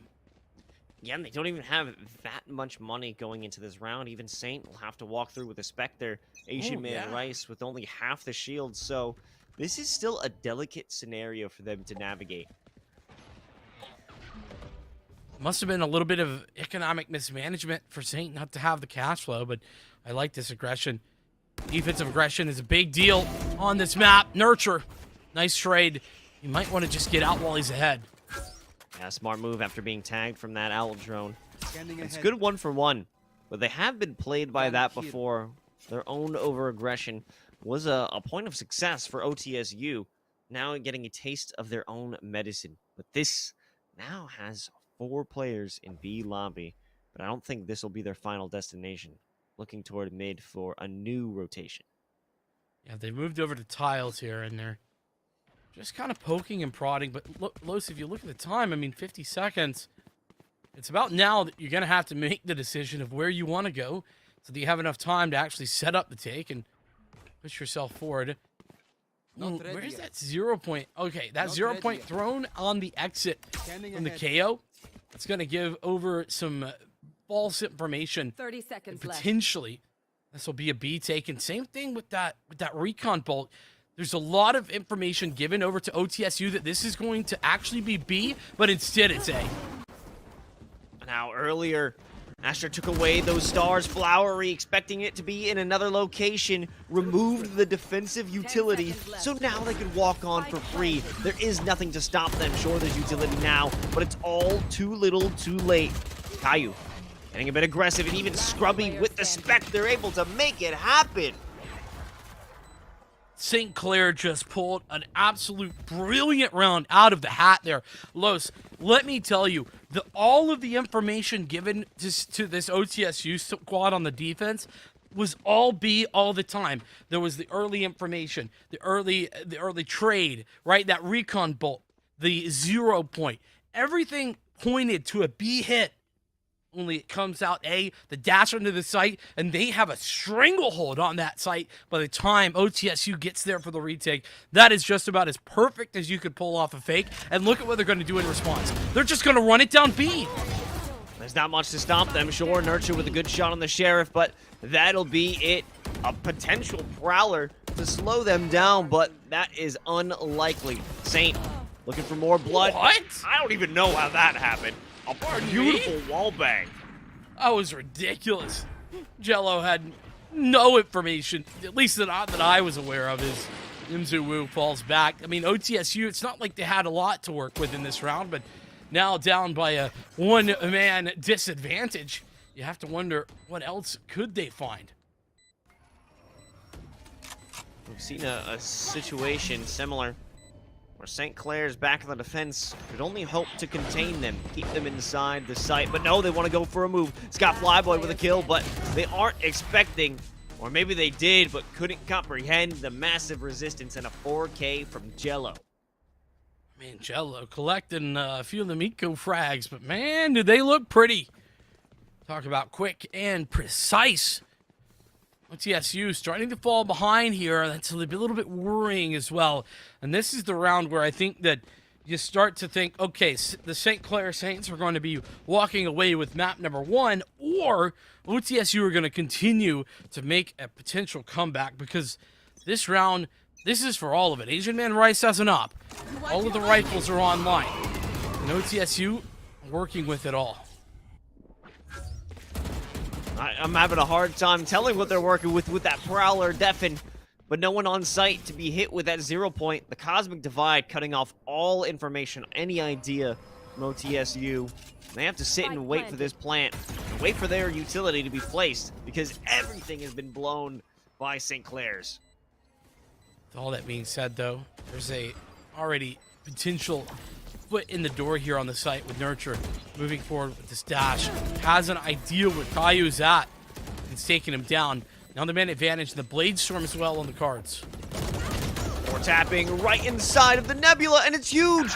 No longer a position on the Speedway, and Nurture eventually will be gunned down. No more support from the rest of the site, and in a matter of seconds, OTSU crumbles.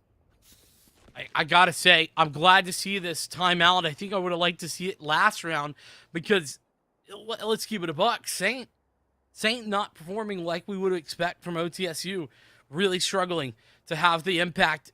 But the other thing to note as well is Asian Man Rice started this game out so hot, allowed OTSU to get out to that early lead as well. But now that it's just not been the case in the last half of this game. It's just so unfortunate. But Asian Man Rice, if he can step up to the plate, maybe make some moves around like this with the Headhunter, where you're probably not working with too much, it's the perfect time to see that happen. Yeah, it feels like we haven't seen too much activity from the Headhunter when it comes to those eco rounds, but the Headhunter can be quite costly these days. Now it has been increased in price, but otherwise, there's not much for them to work with. I'm curious to see what their buy will be, what their economic situation going into this upcoming round is looking like. They've got some money. They can put some rifles on. Ooh, I'm not okay with that. Yeah, especially if Nurture has the blades. I mean, maybe the idea is that Nurture's going to go with the blades in the gun round next, but Flowery's investing too. This is very weird. I'm not sure that I'm quite understanding the thought process here from OTSU. But they've discussed it. They clearly feel strongly, and Nurture is getting aggressive. This is a massive gamble, and it's not going to pay off. Look at the mini-map. St. Clair's is all over A site like a swarm of ants. They've taken it with ease. No resistance, but now that they do have it, it's Nurture actually securing shots. The pinch is secured. Only 3 players on the site, And now it's like a reverse attack. That's absolutely right. The Blade Storm's still potentially active. They can pull that, and the Null Command is there too. Nurture still farming up these frags.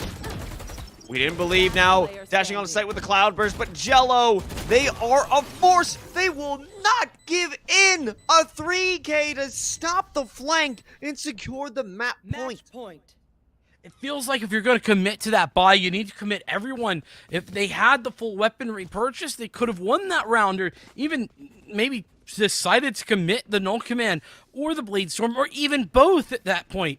But it seems like OTSU were uncommitted to the fight at hand.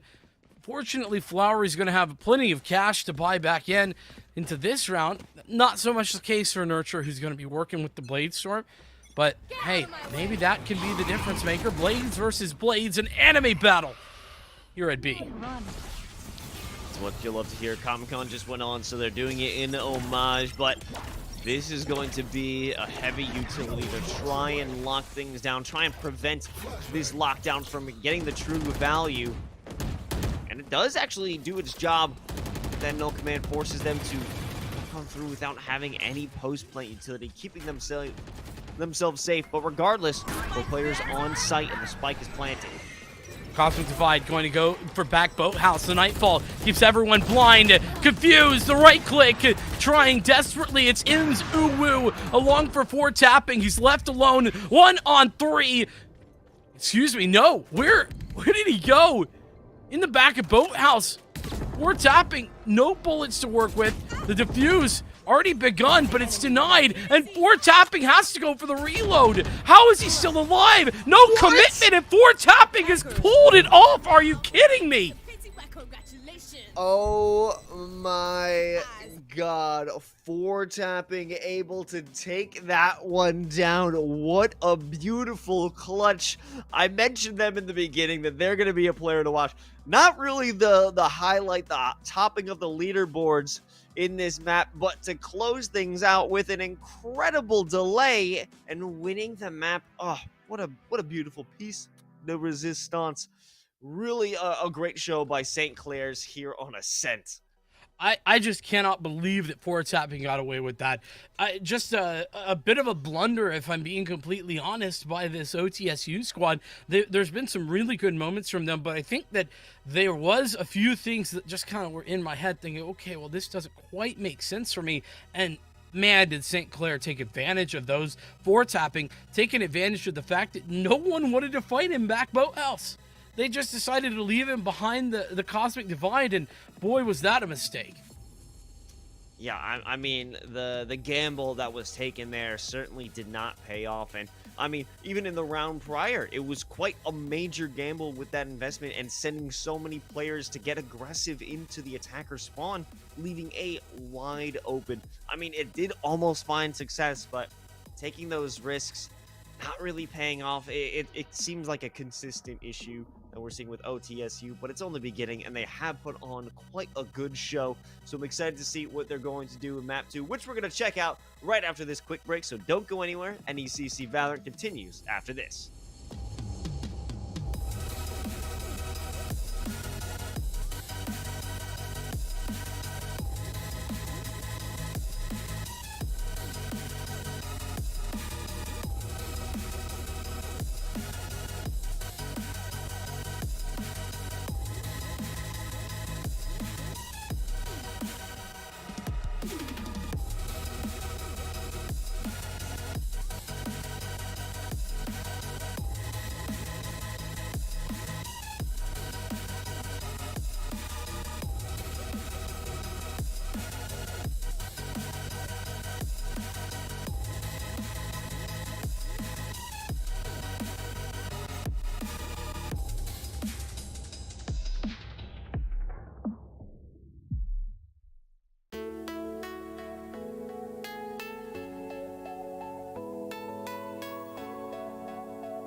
And welcome back to NECC Valorant. We're in the Champions Division, and we are still here rocking it in the series. We're about to jump into Map 2.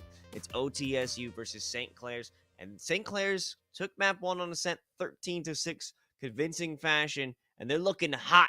Well, let's see if they can keep up that hot streak going into Bind. I mean, listen, the Saints, they were doing all right, on the first half, right? The defense, they did, they were okay, I guess. We ended 6-6. Unfortunately for OTSU, that's all the rounds that they were able to find. Once we saw the Saints over on the attacker side, it was a different story. And, well, Bind is their map pick as well. They're going to get to start on the defense, though, so maybe we'll see the continuation of the defense being a little bit more competitive for OTSU, or maybe it'll be the opposite, as this is the Saints map pick. Regardless of the outcome, we're already seeing some differentiation, as we would tend to expect.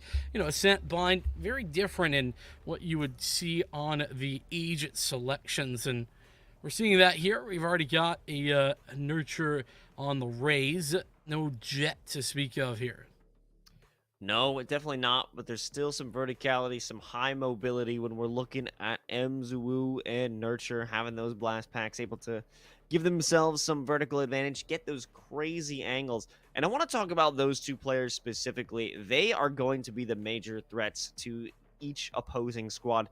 NJCU came out with 6 first bloods in the previous map, but not to be outdone. I mean, still keeping themselves in contention. Nurture also brought out 4, even though they had those struggling moments. These are 2 players that you got to be on the lookout for if you're on either team. Yeah, I think that's a fair statement. The other thing that I want to point out is that Saint has moved away from the fade and on to the Sova here. I think Saint was one of those players that didn't quite have the showing on Ascent that I was hoping. And, I don't think that that's really the reason that OTSU lost on Ascent. I would never put a loss on a single player at all.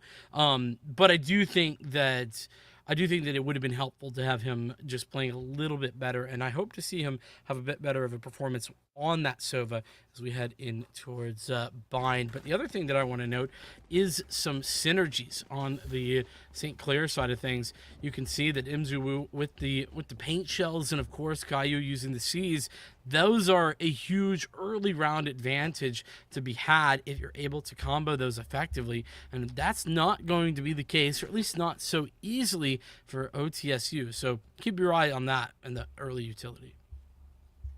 Yeah, especially in those early rounds where there's not too much armor. You don't have that protection. So if someone is lurking around in one of those corners by U-Haul, say even Hookah, you can get caught out, and it can give your opponents a major advantage, but not exactly the case since it will be St. Clair's on the defense the first time around. But you have a very hasty rush. It could be a great way to stop a push. Well, it certainly could be. You know what else is a great way to stop the push? A Sky Smoke. 2 of them, in fact. One down long and one on Hookah. Or tapping has thought ahead, as he has the best ghost in the game, the Mage Punk. So I think we agree on that, do we not? It's pretty sweet. I'll have to agree with you. I don't think I have a favorite, really. All right. Not yet. Enough. I have an ever-expanding taste. But let's see if that taste includes a tasty kill from Scott Flyboy, and it does as they begin their assault on to B site. NJCU got out by the recon dart, but that doesn't mean they're not outgunned at the moment, as they've got some help for tapping, and NJCU working in conjunction, hoping to make sure that this spike is not planted, and they do, in fact, secure their goal. I don't understand how Fort Tapping got in that position. How'd he get there? I don't even know where he was. Where'd he go? He was on site.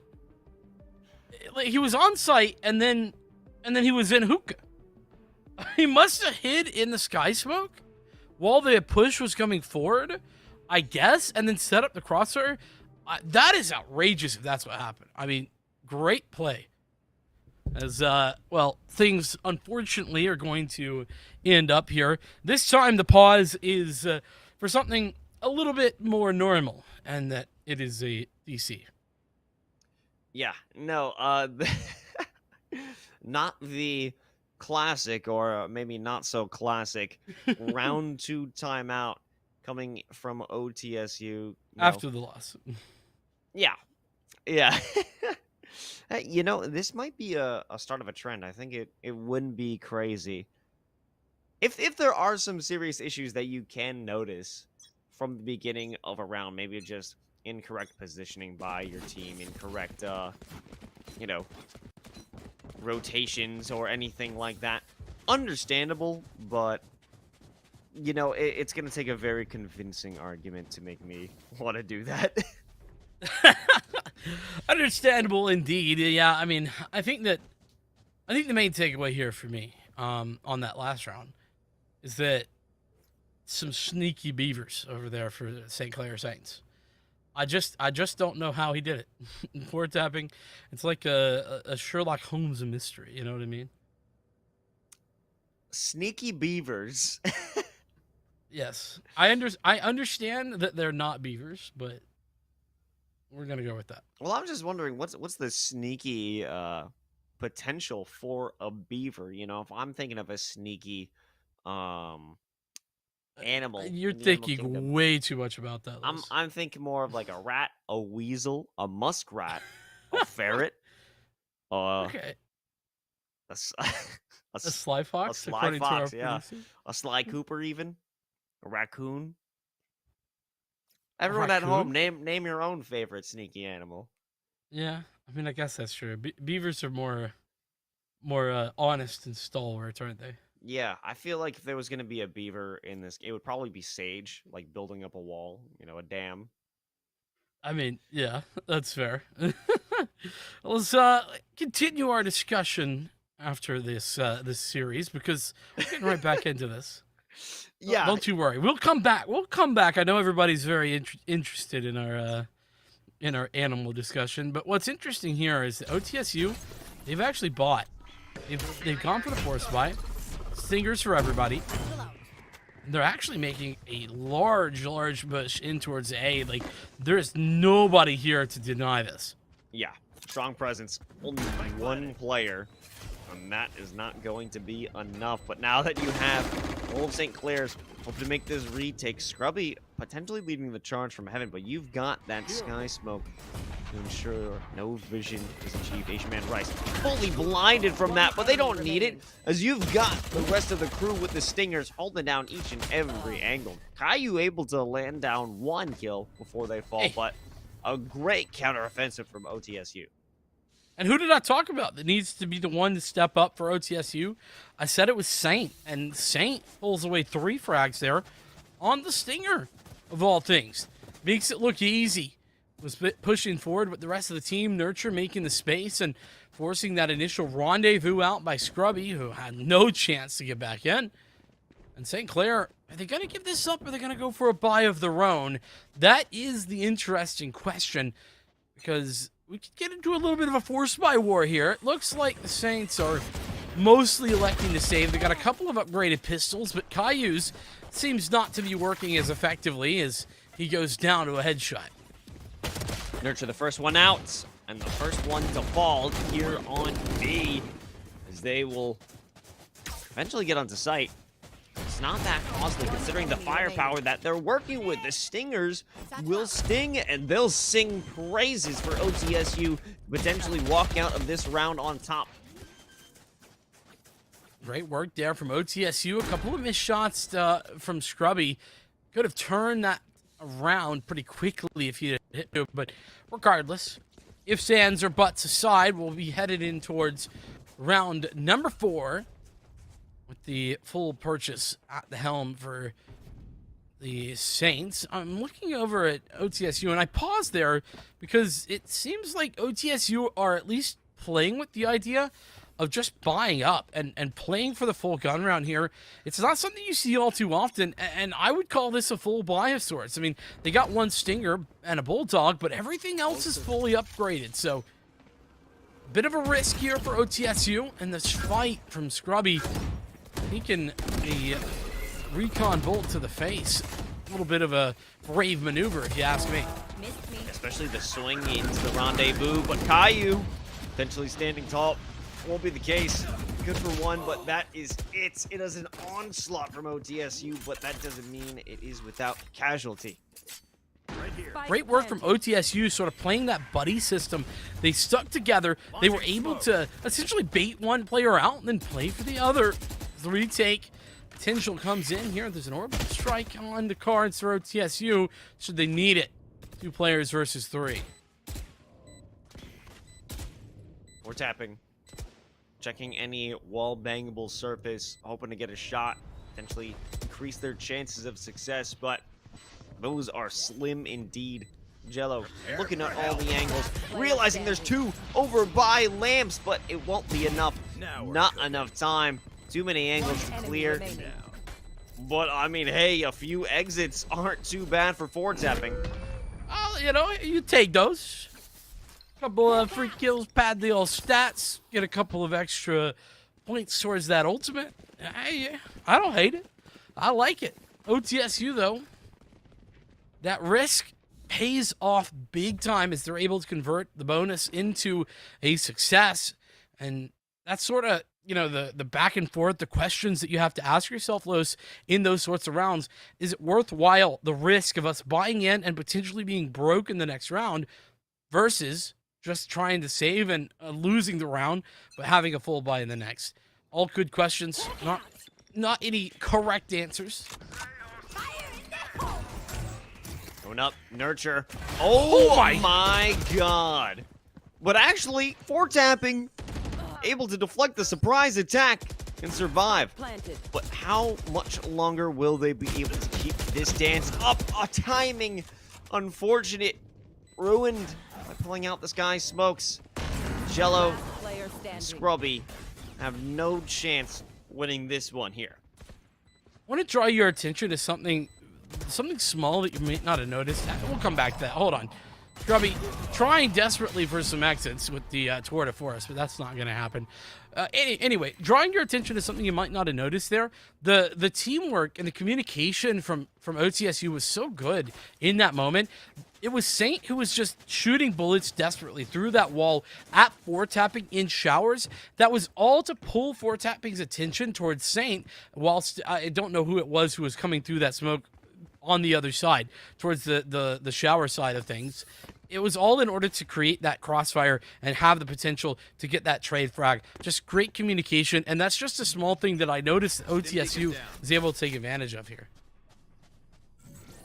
Certainly a cut above from what we saw previously by OTSU, not giving up any rounds, save for the first.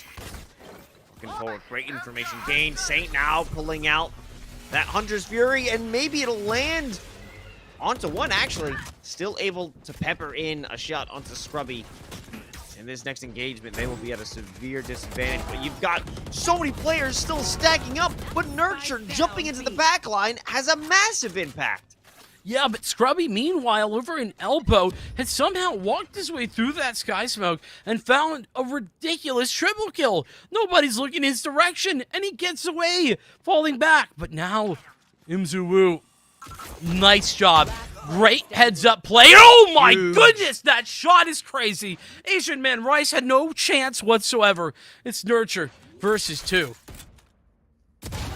Getting behind that triple box. They wanted to bait out the duel, and unfortunately for them, NJCU came out on top. You don't want to take on, head-on, the kill leader from the previous map and the first blood duelist from that previous map. Nurture learning a hard lesson, but it was a very hard round to deal with in the beginning, as we have St. Clair able to create a lost sandwich, able to cap things off as they now have their second. A lost sandwich. That doesn't sound very appealing or filling, but we'll see if St. Clair feels differently, as they have been chomping down here. 3 ultimates at their disposal.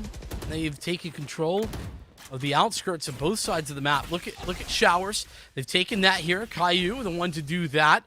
On the other side, you've got the chamber aggressed towards B, so lots of info for the Saints as they try and continue to hold these areas with the sky smokes. Judge impact incoming, or so it was thought. Fortunately, I've been able to land a kill, but the showstopper from NJCU does have an impact, and no longer will a bait from either side of the showers find success. You've got a buddy system here in B or A site. Oh my goodness, what a swing there from Caillou. It felt like Asian Man Rice should have probably had the advantage there, but now the Saints are up by 2 players. This is Caught Flyboy. He's recovered. I was about to say, he's recovered the Judge, put down the Vandal. I am such a big fan of Scott Flyboy for that.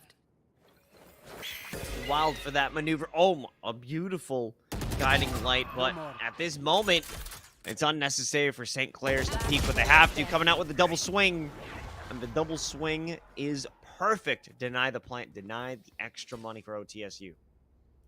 It's one of those situations where OTSU do the right things, but unfortunately, St. Clair just are a little better. They just take those timings, that showstopper is perfectly placed and allows NJCU to find not only a kill, thin the herd a little bit further, but also get away with their life.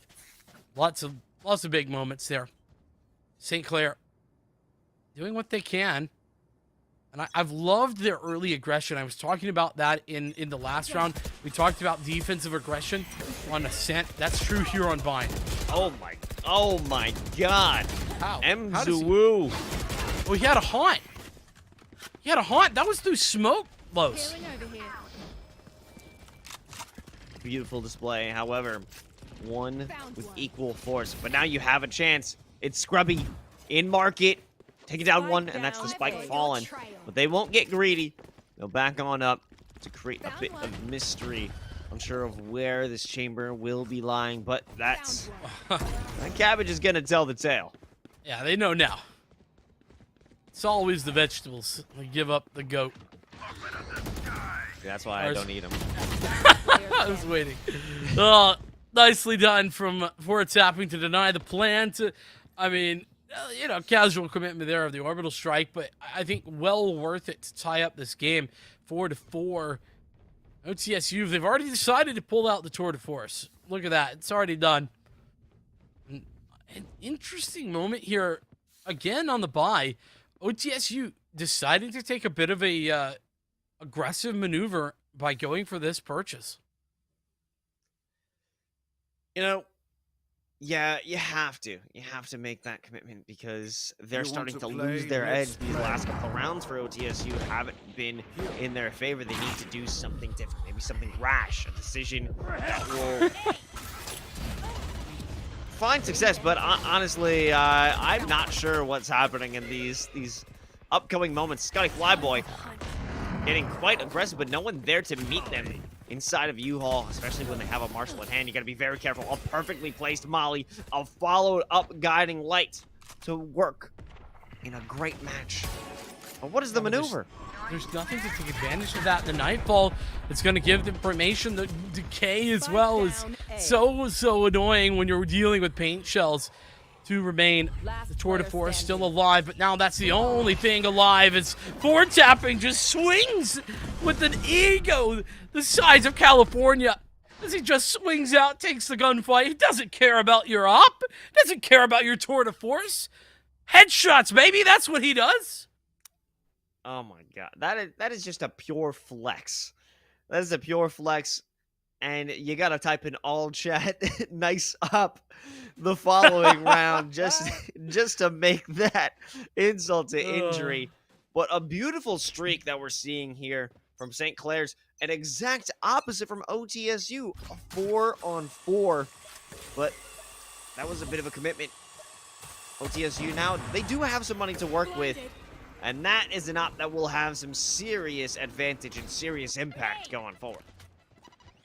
Certainly feels like it. Certainly seems like it. Here's the showstopper with nothing to find on the site. But as I say that, okay, no, Caillou's playing this smart. Caillou's like, let me just back all the way up here and get away from that showstopper. It's a 5 versus 4 with the Saints having the advantage on this retake. Yeah, it will take some time. They have to wait for those sky smokes to dissipate. Or tapping has some of their own. And Stim to win. Let's see how this one plays out. They know that there will be Scotty Flyboy up in hookah, but this is a massacre. But somehow it's turned into a one-on-one. The blast pack to get the height advantage only put NJCU in Flowery's crosshairs. I'm gonna keep it a buck. I need to see that in like 0.025 speed in order to like figure out what exactly went down. All I know is that Flowery somehow picked up 3 kills, and I saw a couple of frags come from Scott Flyboy in hookah through smoke, and then he got killed through smoke as well. I don't know. Just a bunch of craziness going down is all that I can say. OTSU though, they've been able to stop the bleeding. It was a 4-round run from the Saints. On Stimbeacon to get away? I like that idea, but he's sticking around. 4-tapping. He's 2-tapping for the heady. Oh my lord, 4-tapping. Not care. They will forsake their body, but it doesn't turn out negative for them. They're able to hold it down, but this is a back and forth. Another 1v1 created. Oh, but 8 HP, Los. Oh, that was close. Saint nearly sent himself to an early demise. A grave fit for a king here on B, but no. Hunter's Fury is up. The recon bolt will be found by the time the plant goes forward. But this is the longest rotate I've seen in a while. Scrubby committing to walk this entire way, and he has plenty of time to do it. This is a tough final hold for Saint. So many angles to check. Oh, but they've been revealed, and it only takes 1 bullet. They have to be so careful. It has to be a shot.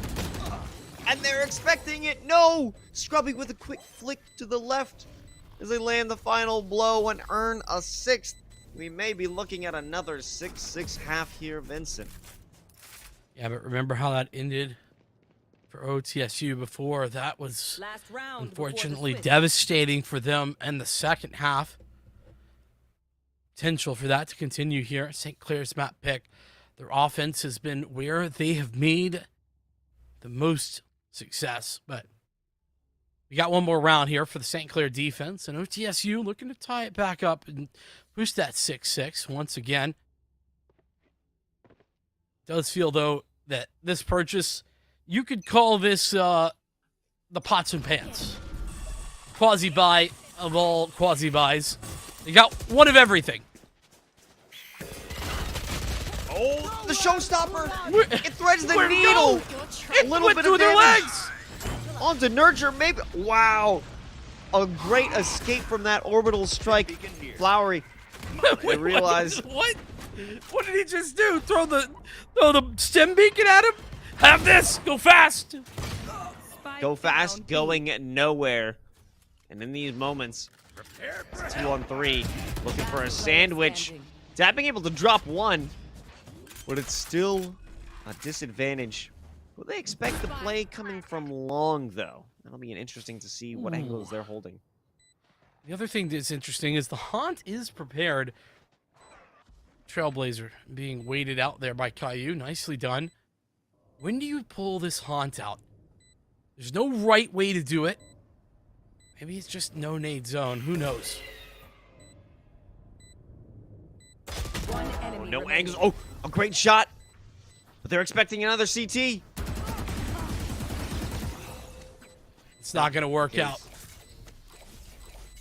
Scott Flyboy with a big clutch, a big moment to tie this game 6-6. And Los, I want to go back to that for a second because some may have missed that 4-tapping through a stim beacon at an enemy. It was like, there's an enemy in the teleporter. Be stimmed. I don't know if it's a fat finger, but I can't get over that. That's hilarious to me. You know, that is throwing everything in the kitchen sink. Whether it works or not. Hurl insults, hurl a stim beacon, whatever you can. I guess maybe it's a little bit of psychological warfare, right? True. Hiya! Just like, oh, he made a mistake. Now I should run out, or I guess they forgot the patch. It doesn't help opponents. I don't Not know. anymore. Look at this aggression. But ready for... Okay, well, ready is a sort of relative term there. It's ready to take the shot, miss the shot, and it's right back for OTSU. This timing is going to split off these players. Tapping. Now they're ready, at least for one. Ready to die. One enemy remaining. Great few shots from NJCU. They don't want to expose themselves. And actually, it lands perfectly. Dealing a great dose of damage onto Flowery in the last moment. It only takes one more to the head to save this, both of them with ghosts. One tap for one life for one round, and NJCU will make it the third kill to kick off the second half. I mean, once again, NJCU with such a massive clutch, just pulling the Saints back from the brink of devastation there on the pistol round. OTSU, they had it all figured out. Ultra aggressive, out through the showers. They dispatched with Scrubby, who was surprised to see that many players, and essentially the attacker spawn about 10 seconds into the round, and it all goes downhill from there as NJCU steps up with the ghost for a clutch triple kill. Here we go. NJCU moving forward with this stinger. I didn't notice if OTSU have gone for the force here. I don't think they have. Just a little bit of a shorty there to Scott Flyboy. Nice help from NJCU. Almost a chance with the classic to make something happen, remove a gun. That won't be the case. Got two players on the opposite side. Around corner waiting for someone to get arrested, but no one will bite. No one will give the advantage. And this is just a slow execution of these final players. Not enough. Rochelle wasn't good enough to take down their opponent, and the expected result of the force is in favor of St. Clair. OTSU, listen, they played that correctly. They made sure that they saved, and you know, some questionable economic decisions from them before and prior to this has not stopped them from making a great play for the economy here. They've got all of the money to buy in. They are looking good on that purchase. And it's up against a 4 SMG buy. So St. Clair potentially looking to lose this round. But imagine if they're able to convert. The Saints will be in a perfect position to basically repeat what they did over on Ascent. Now this is going to be a true threat. Angels Okay. do make their mark onto Flowery, enough to remove them from that zone. With the Sky Smokes on triple truck. This could be a good advantage. A great kill from Scrubby, and now they've got a rifle. Flowery recognized through the smoke, and the showstopper ends their life. The plant secure, and the last two players rotating from CT. Run. Have a great chance. Peace. Run for the hills. That's what I want to see. Looks like they're not going to be doing that. The orbital strike, that's the problem. The issue is that can deny this defuse. Regardless, is Jello going to dissuade the others and forward tapping for the final kill. I don't love that decision. I really wanted OTSU to save those two rifles, Los. I think that would have been the right call to be made, considering the 2v4 and the orbital strike. A little bit of awareness about the final orbital strike available is something to be noted. Now looking at this upcoming round, Nurture, questionable buy here. Could be looking to just feed themselves orbs, cycle in to try and bring the showstopper into the next, maybe the following round even. But I'm not sure what the money move is. They're getting so aggressive. Nurture isn't expecting this around the corner. This could be some serious problems. Jello is prepared. Jello has never been unprepared by the looks of it. Scott Flyboy looking to go forward again. Asian Man Rice, the other prong to this attack.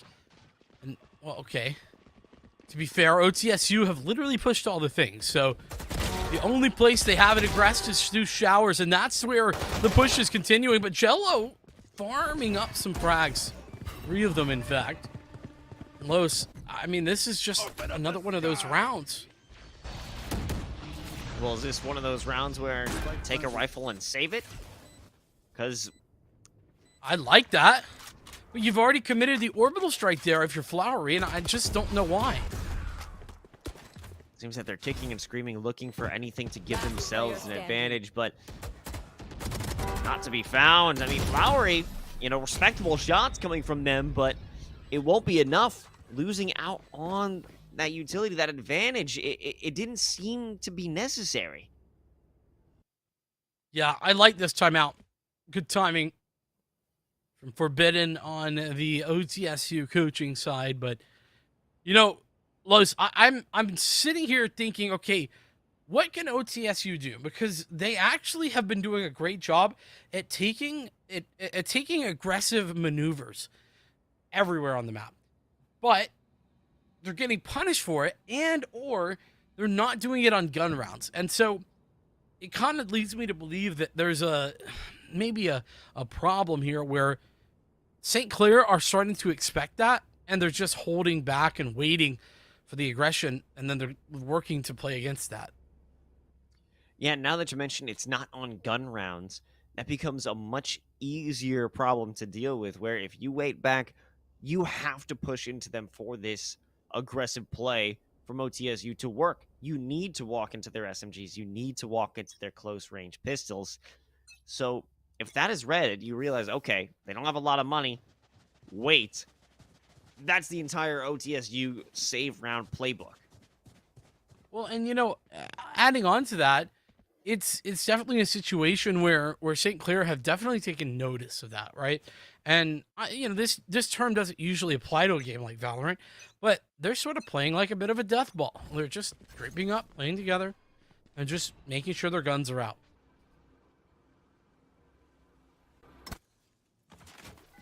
Revealing area. Slow start so far. Agent Rice, the first to take an engagement. Even though they got aggressive on this gun round, there is no success. 3 gone and forgotten.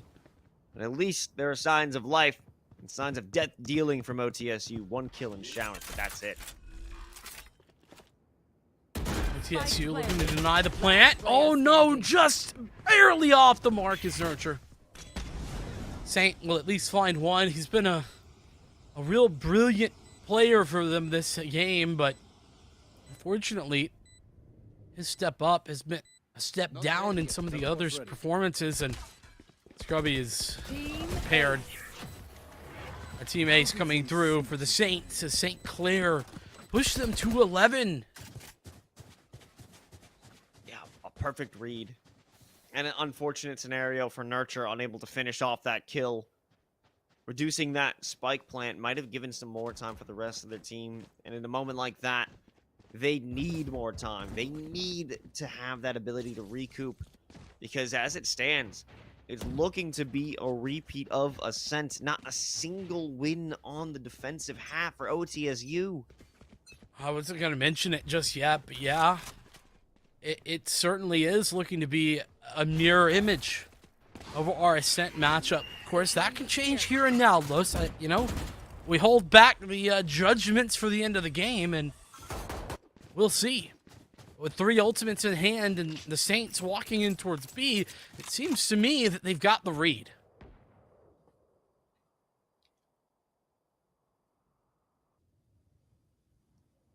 Scrubby, waiting for Asian Man Rice or anyone from OTSU to make that initial look down long, but it won't be given.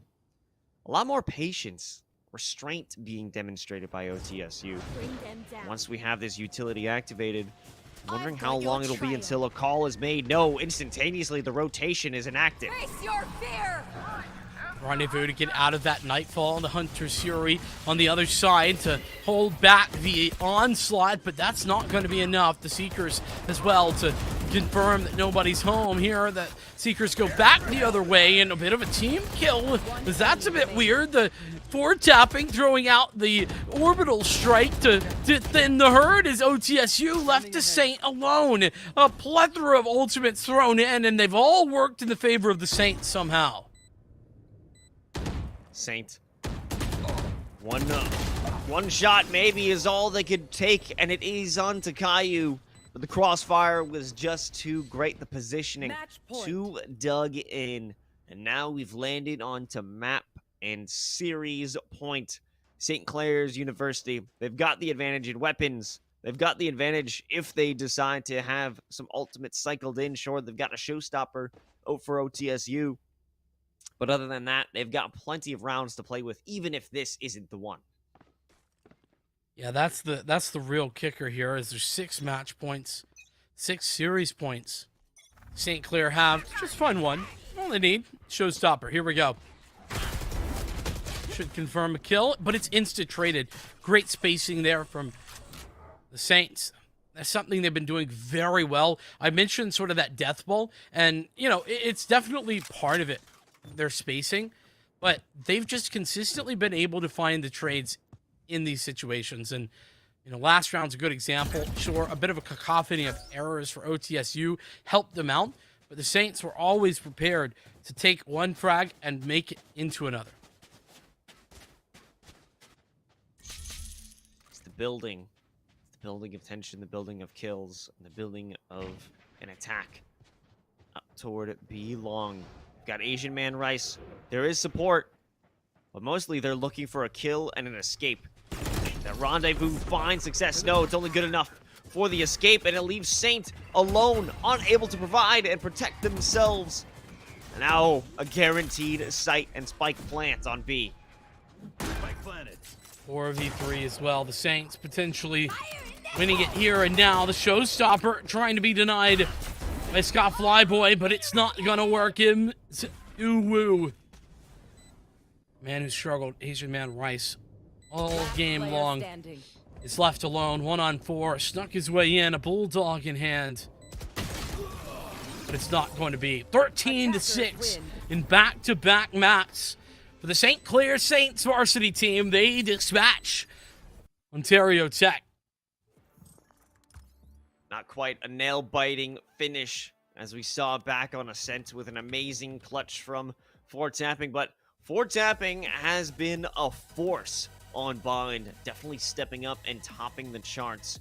And it gives reason, it stands to reason that St. Clair Saints will be at the top of the leaderboards here in their division, and they'll maintain that new record, 3-1, finishing off this series 2-0. OTSU definitely had their moments, but they have greatly struggled when it comes to their defensive halves, unable to piece together any rounds, and the story is the same.